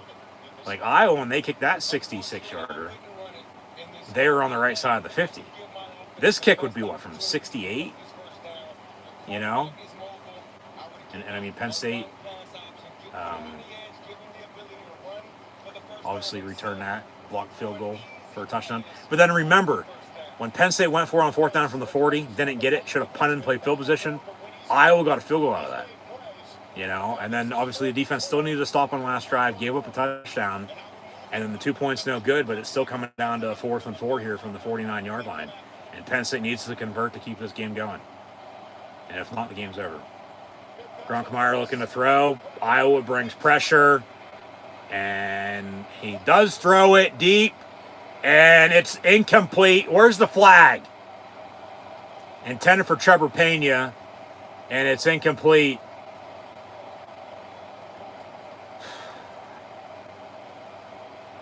I mean, he should have been sacked a couple times, but, I mean, good on him for getting that ball out. But where's the flag? It looked like he caught it, and then as he went down, he dropped it. I got to see a replay. But it's incomplete, and it's turnover on downs.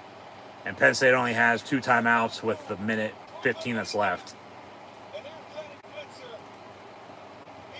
Yeah, where's the fucking flag at? He's all over him. But at the same point in time, with 8 on 8 there, they're not calling that with a game on the line. They're just not. And I get it. But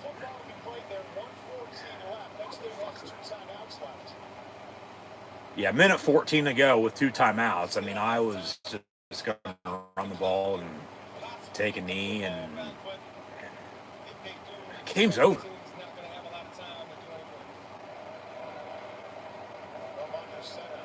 So they'll run it. Stuff them, timeout, for what it's worth, timeout.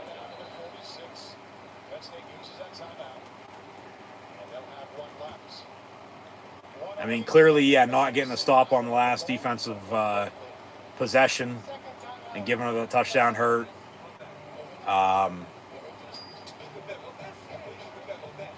But Penn State not kicking a field goal earlier in the game when they had a 3rd and long to get it 4th and whatever. And then they threw the interception. I wouldn't score off that pick, but they could have got a field goal there. Who knows if he makes it or misses it, but he at least attempt it. But then remember, I mean, I think the one thing it's going to come down to is even with giving up that touchdown on the last defensive drive and the no 2-point try, and yeah, you got the blocked field goal before halftime return for a touchdown. Penn State went for it on their own 40. Didn't get it. Iowa got 3 points out of that, and then they're going to win by 1. So,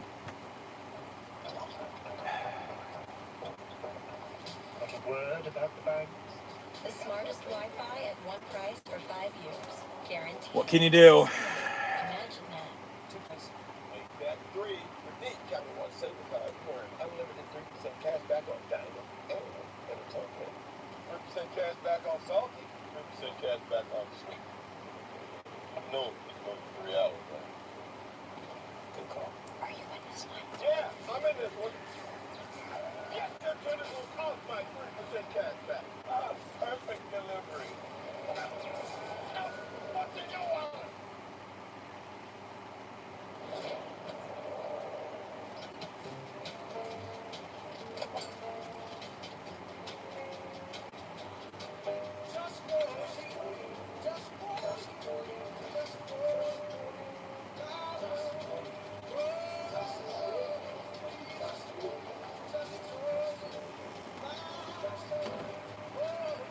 Through Hims, you can get treatment for weight loss, ED, and hair loss. It's made just for you. You just made the winning choice. Long commercial break with that timeout, so we'll get back to the Go ahead. final few plays here in a minute with probably another run, kneel down. You know,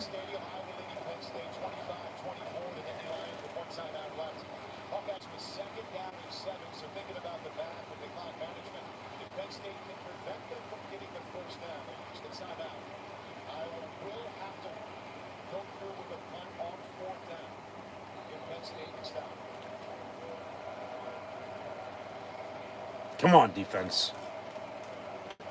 I mean, you can hope for a turnover. I mean, we saw how the first half ended. Quarterback run. And for about a yard. So they'll blow it dead. It'll be 3rd and 6. Timeout. Penn State with 1:01. So, I mean, obviously, if they didn't call that other timeout before the 4th down, they'd still have another timeout here to still get the ball back. But after this 3rd down, if they get a stop, the clock's going to run. And then Iowa will let it run, call a timeout, and then probably punt. So then special teams game, you know, with turnovers and run game, and it's been a good game. You got to give Iowa credit. But, you know, Penn State would have to, you'd hope for a good punt return, and, I mean, you might be heaving it, you know, on a Hail Mary.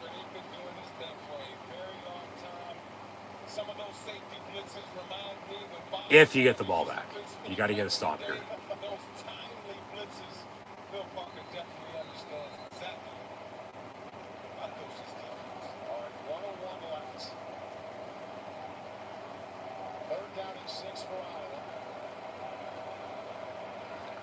So Iowa on 3rd and 6, watch a bootleg, play action, rather than them running it.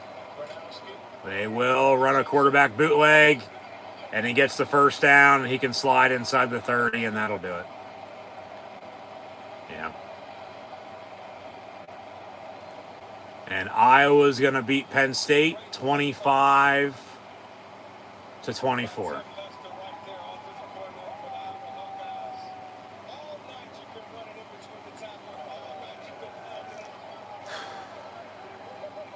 Penn State in the meantime, as Iowa now can just take a knee here on 1st and 10.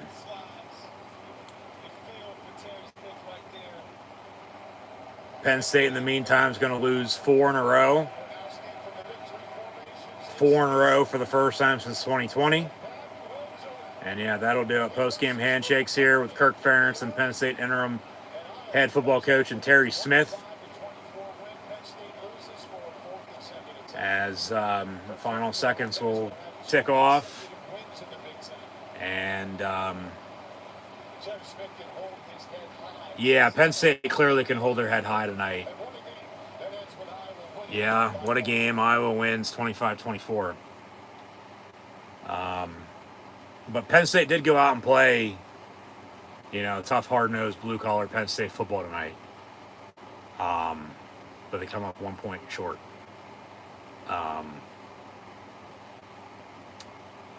So Iowa's now 5-2. Penn State falls to 3-4. Penn State will be on another bye week next week. Okay. And then they'll be at Ohio State in 2 weeks' time. Kickoff still to be determined. If I'd have to guess, it's going to be a noon game on Fox for big noon kickoff 2 weeks from now. So we'll have to keep an eye on when they officially announce that. Probably Monday. And if not, then it'll be a 6-day window, a week from tomorrow on Sunday. Going into the final few days of October then, because yeah, this is Penn State's last game in October this year. Off next week, obviously, and then they're at Ohio State on November the 1st, which they've lost to them by 1 point on that very day before, too, as they lose by 1 here tonight at Iowa, 25-24. As Iowa will celebrate. And all the blue and white nation that made the trip to Iowa City, obviously get home safe and sound. But another tough loss. Another 1-score loss for Penn State. You know. Just frustrating. You know. Just frustrating as all hell. And back-to-back 1 point losses, I might add. 22-21 last week and 25-24 this week. So, what can you do? Iowa was just, you know, a little bit better. Not by much. But it's a game of inches, you know, and in a game like this, when you win, win's a win, you know. So obviously, congrats to Iowa, and we'll see what they do the rest of the year. But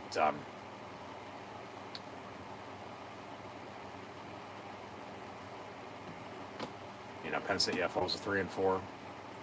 Bye week at Ohio State, and then they host Indiana. So I mean, they've lost 4 in a row. They lose 5, let alone 6 in a row, and then have to win out to make a bowl game at this rate.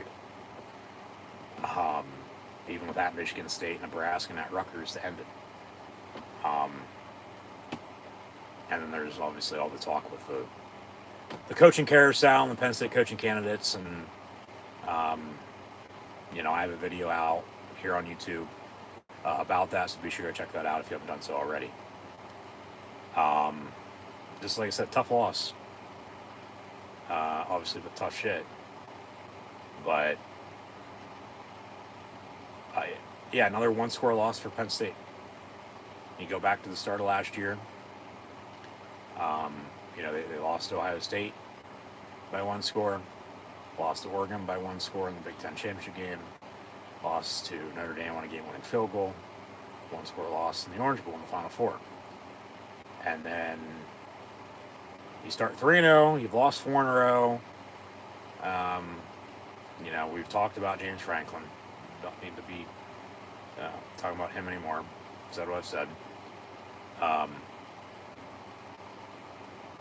You know, Terry Smith as the interim had the team ready to go for sure. They were 1 point away from a tie game, 2 points away from, winning it, and let alone, 3 on the field goal if they would have got it, but they didn't. But he was asked pregame before they kicked off, what was the last thing he said to the team before he took the field? And he said, empty the clip, which means, shoot them down and, put them in the dirt. And they were oh so close, but still they're oh so far away. Because you lose to Oregon in double overtime by 6, that's 1 score a game. You lose by, 5 at UCLA. That got the hot seat wound up and started. And you lose by 1 last week, you lose by 1 again tonight. They're 1 score loss. They just can't get over the hump. From whether it's a big game, small, little game, anywhere in between, every game is big. You want to win them all. Losing sucks. And it's just frustrating, man. That's all it is. That's what it boils down to. It's just frustration. But after,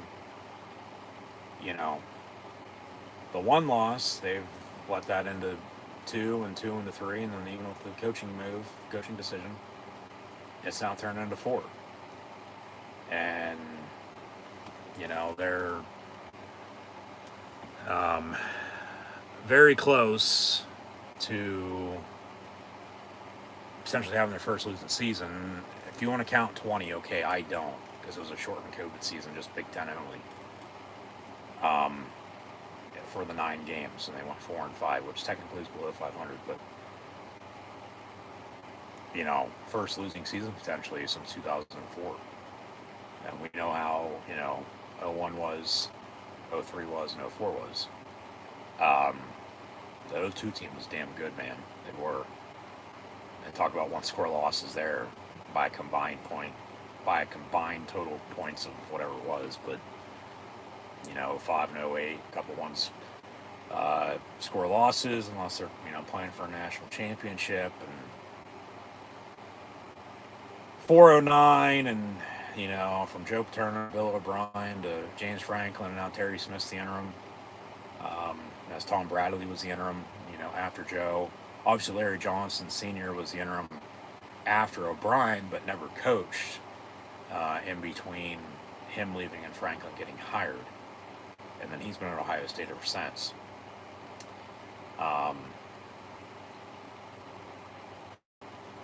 But now, they're 0-1. Terry Smith's 0-1 with the interim, and Penn State's lost 4 in a row. 3-4 on the season. Yeah, it's frustrating.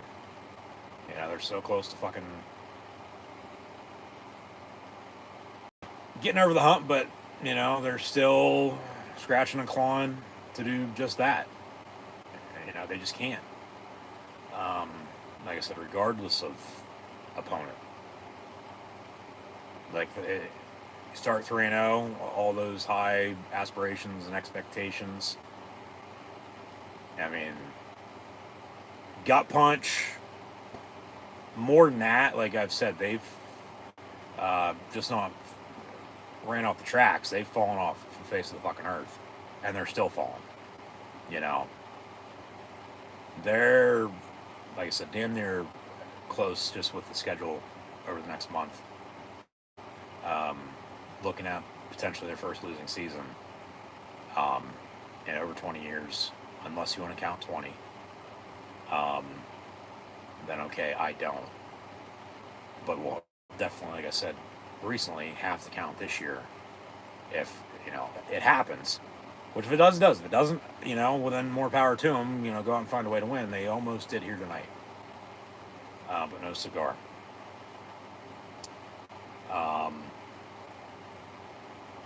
Knew it was going to be a close 1-score game. I said it earlier. 4 of the last 6. Now make it 5 of the last 7. Decided by 17 total points. But if you had Penn State plus the points, well then congrats to you.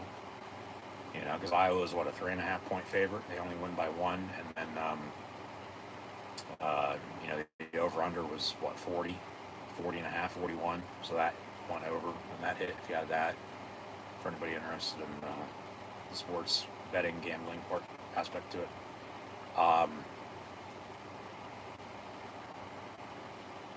But with a bye week next week at Ohio State, Indiana, then comes to Happy Valley. I mean, yeah, people are priority if they haven't already. Pencil those in as losses, and then you got to win out. So they're with winter on the horizon. The weather was cool tonight. It's going to rain here in Happy Valley over the next couple of days. They're snowball headed for hell. They are.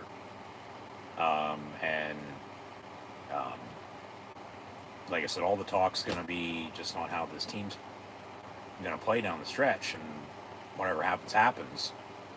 If fans haven't already, tuned out, I won't. I'll be here. We'll still be watching Penn State football and have live play watch long reactions live right here on YouTube. So be sure to tune back in. That's what I said. You'll find out. You'll know who the true fans are and who aren't. When you're down in the dumps. That's just like in life. When you're feeling down, you find out who your friends are. One of those.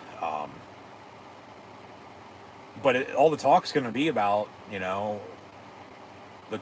coaching candidates and, who's going to replace James Franklin. And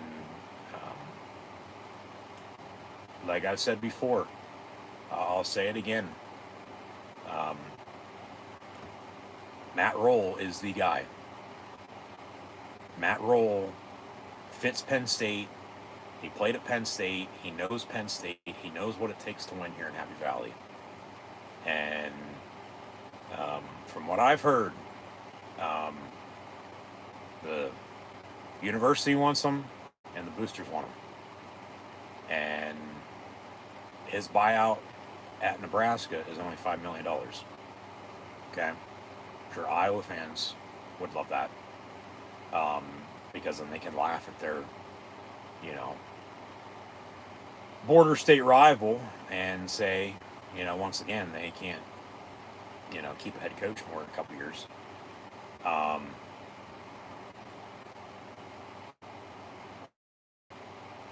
Overall, we'll see what happens. The university's going to hire who they are going to hire, one way or another. Like I said, go check out that video. I talked about all that then. I'm not getting into that tonight. I'm not. I've talked about that enough over the past couple of weeks. Time to take a week or two off on it before we probably talk about it more all next month. Because tonight's not about that. No. Tonight's about, they had to rally, they had to regroup, and they had this game won, Penn State did. But they still come up 1 point short. Like I said, credit to Iowa. Congrats to the Hawkeyes. They'll host Minnesota next week. As mentioned, Penn State off on a bye week before they go to Ohio State, so be sure to tune back in then. Whenever kickoff is. Like I said, I'm assuming probably it will be a 12 noon game.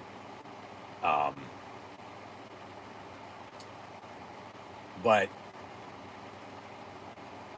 they put a product out there tonight, that all us fans, no doubt about it, could be proud of the rest of the season.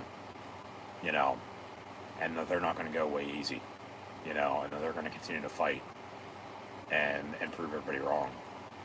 And they almost shocked a lot of people. But they came up 1 point short. Another one score loss, another 1 point loss in back-to-back weeks, as mentioned. And, losing sucks. It just does. there's not much else to be said there. It's just, you know, the question's going to come up, well, where do they go from here? You build off of tonight is where you go from here. They had a damn good running game, you know, after they got it going in the second half with the fat man K-Tron out. Obviously, there's really no pass game,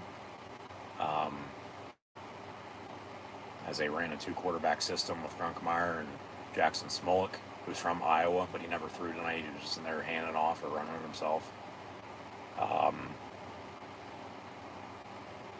But yeah, there's a running game, but there's no passing game. Had the turnovers.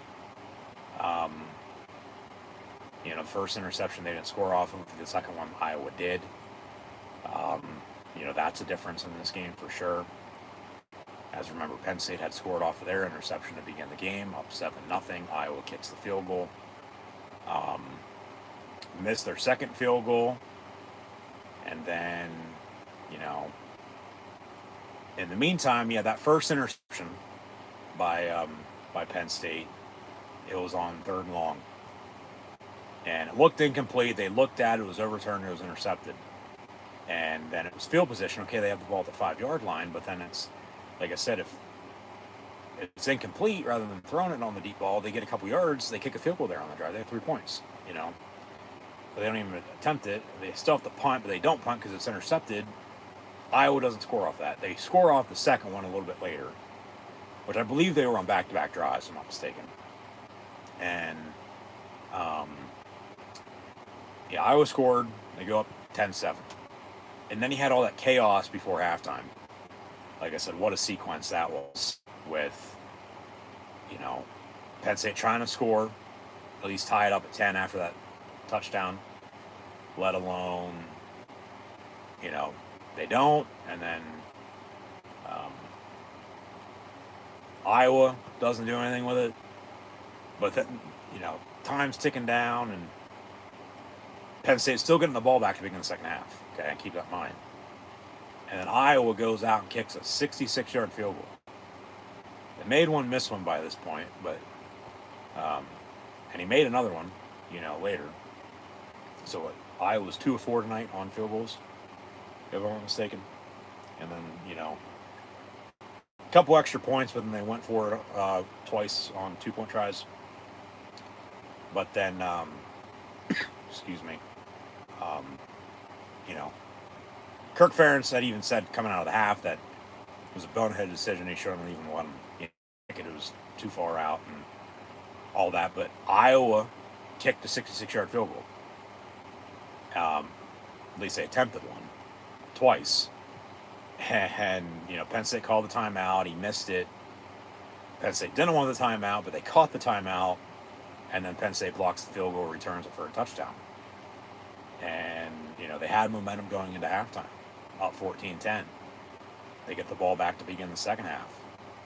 They score again, get the double dip, 2 for 1, up 11, 2 scores at 21-10. And it's like, all right, keep getting stops here on defense, keep running the football, work some clock. Well, Iowa went and scored, you know, went for 2, didn't get it. It's a 5-point, 21-16 game. And then that's when Penn State went for it at their own 40. When they should have punted. They should have punted. I said it before they went for it. They should have punted. If you don't believe me, go back and watch it. You play field position. And then Iowa gets turnover on downs. They get a field goal out of that. That's the 3 points that, you know, Penn State had the game won with momentum then in the running game and the time possession in the second half off of the blocked field goal going into halftime. But then they lost the game with going for it on their own 40, not getting it because they got too full of themselves. Even though they were 2-2 on 4th down to that point already, they didn't get it. Turnover on downs, Iowa gets 3 points. That comes into play later because even though it's 21-19, Penn State needs to go score. which they did. They kicked a field goal, and they ran the ball extremely well in that drive. They did. And they worked clock. But they had to settle for 3. They have a touchdown. You're up 2 scores at 9, as mentioned then, at 28-19. And the pressure's on Iowa with not much time left. But then you kick the field goal because you had to. Because if not, you're still only up 21-19. A field goal for them wins it at 22-21, the same final score it was last week, for God's sakes. Yeah, let alone you still lose by 1 tonight in the long run anyway. We'll get there. But it's, 24-19 because you kicked the field goal. And like I said, you need a stop on defense. But then a 2-play touchdown drive for Iowa. They go up, and it's 25-24. They're going to go for 2 again, and rightfully so, to make it another 3-point game. They don't get it. So it's 25-24. And, from the 1 score going me earlier this year to maybe 1 last week, I don't know. Maybe another one here tonight, I don't know. Somebody else can look into that for me. Let me know in the comments below. Thanks, greatly appreciated. But, they give up the touchdown on the defensive drive there. When if you would have got a defensive stop, you might have won the game, even with everything that happened. But they give up the 2-play, touchdown drive. Iowa doesn't get the 2-point try, so it's 25-24 as mentioned. And then Penn State needs to go kick a field goal, and they couldn't even get out past midfield to get into field goal range. And, 4th down and about a minute to go, and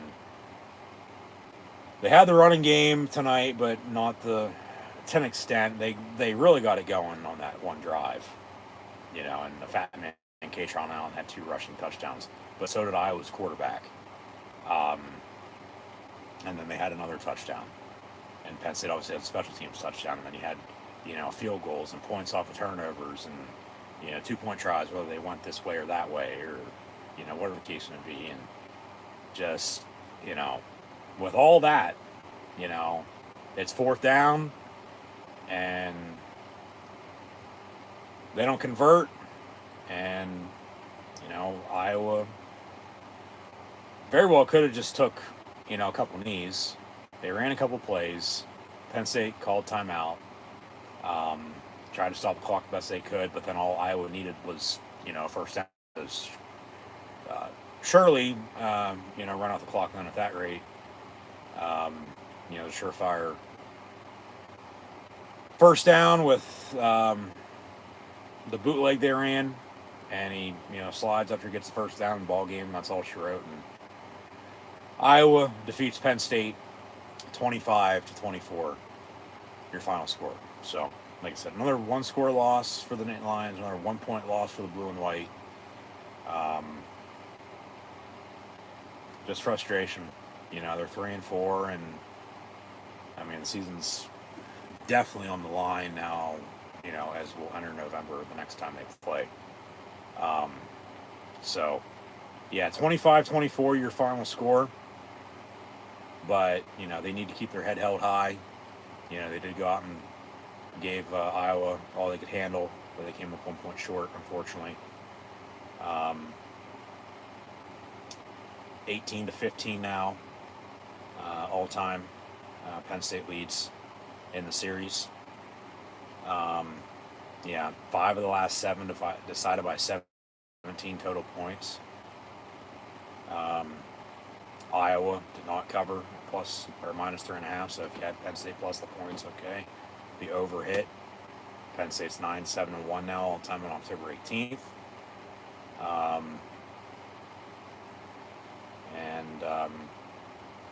We'll get into the stats.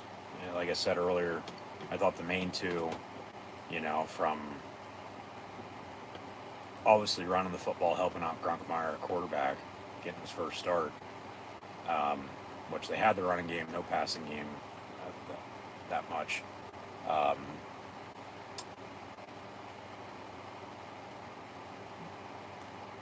See how many total yards Iowa gave up, because they were top 10 in the country there. And it was, going to be penalties and, clock management.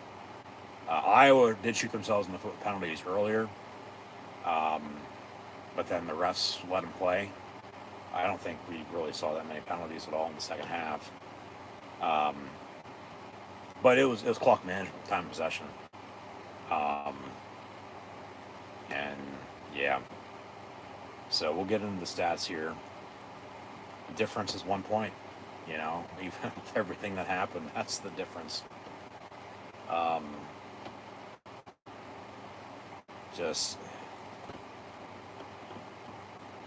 Penn State hasn't won since September the 13th. And they might not win again until, mid-November at this rate. Unless they go shock the world at Ohio State or beat Indiana at home the week after, with the bye obviously next week. Lost 4 in a row for the first time since 2020. They haven't lost 5 in a row since they also lost 5 in a row in 2020. If I'd have to guess, 03 or 04 was probably the last time they lost 6 in a row. I'm going to have to go back and look. Or if anybody knows, let me know in the comments below. Hopefully they don't lose 6 in a row, but they've also, already lost 4 in a row. And they have a bye at Ohio State and Indiana next. So, I'm not going to be shocked they lose 6 in a row at this rate. I'm not. Like I said, I'm sure a lot of people have already penciled them in for losses those games, no doubt, with the way they played. But they played good, but not obviously good enough, here again tonight. So Kirk Ferentz now 11-9 against Penn State, and they won't meet again. Penn State and Iowa will not play again until 2028, and it'll be here in Happy Valley. So anymore, rather than every year, with the Big Ten being 18 teams nowadays, they're playing every 2, 3, 4 years. Just how the schedule shakes out. So, yeah. Just frustrating, man. Very, very frustrating. So, overall stats now, as Iowa defeats Penn State 25-24. Once again, thanks for tuning in and watching my college football Penn State play watch along reactions over on YouTube. Always greatly appreciated. Thank you for your support. Be sure to like, follow, and subscribe on social media. Links in the description below if you haven't done so already. And scan the QR code or click the first top link in the description below if you haven't done so already. But Mark Gronowski was 10 of 16, 68 yards passing. Had the interception that Penn State scored off of to begin the game. But Gronowski also led the team in rushing with 9 carries, 130 yards rushing, and 2 rushing touchdowns. And then Moulton had 17 carries, 99 yards rushing. And they also had another rushing touchdown. They had 33 carries, 245 yards rushing, and 3 rushing touchdowns as a team. So that's 21 points, obviously. You have, a field goal, actually 2 field goals, for 6, and they went for 2, twice and didn't get it. But that's how they got their points. You had 68 yards passing and 245 yards rushing. Drew Stevens, he was 2 of 4. He had 7 points and a 1-point win at kicker. Down special teams, among other things that we've already talked about. So, you had a long 39 miss from, 66. Penn State got the block there and turned for a touchdown and a half. And then they double dipped, to begin the second half and scored then too. But Ethan Grunkemeyer, as neither quarterback had 100 yards passing. He was 15 of 28 in his first career start, 93 yards passing, 2 interceptions. They scored off the one, but didn't off the other, which was, good. So, I mean, you cancel out those points off turnovers, but then you still have everything else, you know? And it was the run game, it was special teams. It was. That's the difference in a 1-point game. But the fat man, Kaytron Allen, they gave it to him 28 times. They ran the hot hand. Normally there's balance and consistency in the carries, but Nick Singleton only had 6 carries for 15 yards tonight. Whereas the fat man, Kaytron Allen, had 28 carries, 145 yards rushing, and 2 touchdowns. Whereas Penn State had 46 carries as a team for 173 yards rushing and those 2 touchdowns. So 13 did the bulk of the work, no doubt. Pena, 3 catches, 19 yards. Reynolds, 3 of 16. Ross, 2 of 15. Kobe Howard, a catch for 14 yards in his first game. Andrew Rapia, a catch for 12 on a first down pickup. Dinkins had a catch for 10. Fat Man, 3 of 7 out of the backfield. Singleton, nothing in the screen game. Wheatley had 10 total tackles, had an interception as well. Dom DeLuca with 8 total tackles. They had no sacks, but 2 tackles for loss. And then Barker had 6 points, 3 of 3 on his extra points, but a 32-yard field goal. And, you know, maybe if they would have kicked it, you know, on another drive, they would have only got a couple yards rather than going deep and throwing a pick. That first interception, maybe they would have had a couple more points. Penn State had 19 first downs compared to Iowa's 11. Neither team that great on third down. Iowa 4 of 10, Penn State 6 of 16. Penn State 2 of 4 on fourth down. Iowa had 313 total yards, Penn State 266. But like I said, neither team had over 100 yards passing. Iowa was 68, Penn State with 93. I mean, it was an old school, you know, Big Ten football game here tonight with the run game, the defense, and special teams. Iowa 245 yards rushing, Penn State with 173. Yeah, so 313 and 266 total. 5 penalties. Penn State had 2 for 15 at halftime and 2 for 15 the whole entire game. So they didn't cause themselves any harm. Didn't have any penalties go against them in the second half. Iowa 3 of 20.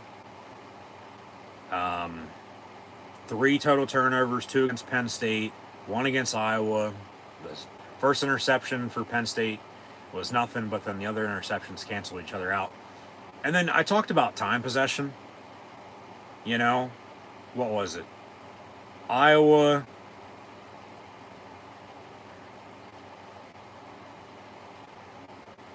As both teams were top 10 in avoiding penalties, Iowa first, Penn State 10th.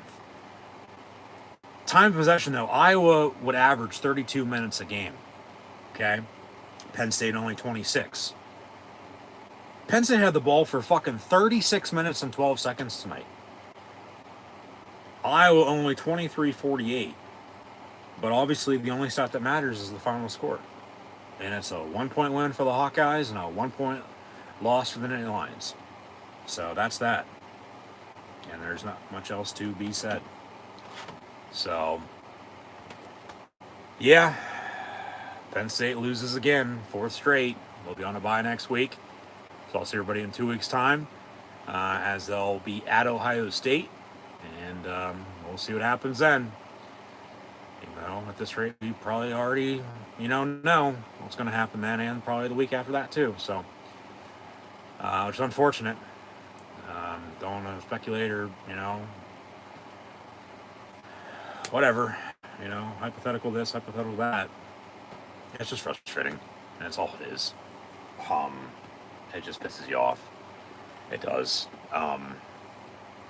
So there's not else to be said. Once again, as mentioned. So, yeah, your final score is Iowa 25, Penn State 24, and Iowa's 5-2. Penn State drops to 3-4, and they'll be off next week before at Ohio State. So I'll see everybody then. Hopefully, if not, I'll see you when I see you. But as always, in the meantime, for the glory of Old State, we are Penn State with the Black Shoes, Basic Blues, no names, all game.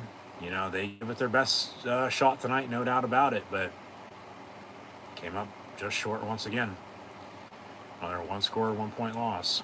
So, yeah, that'll do it.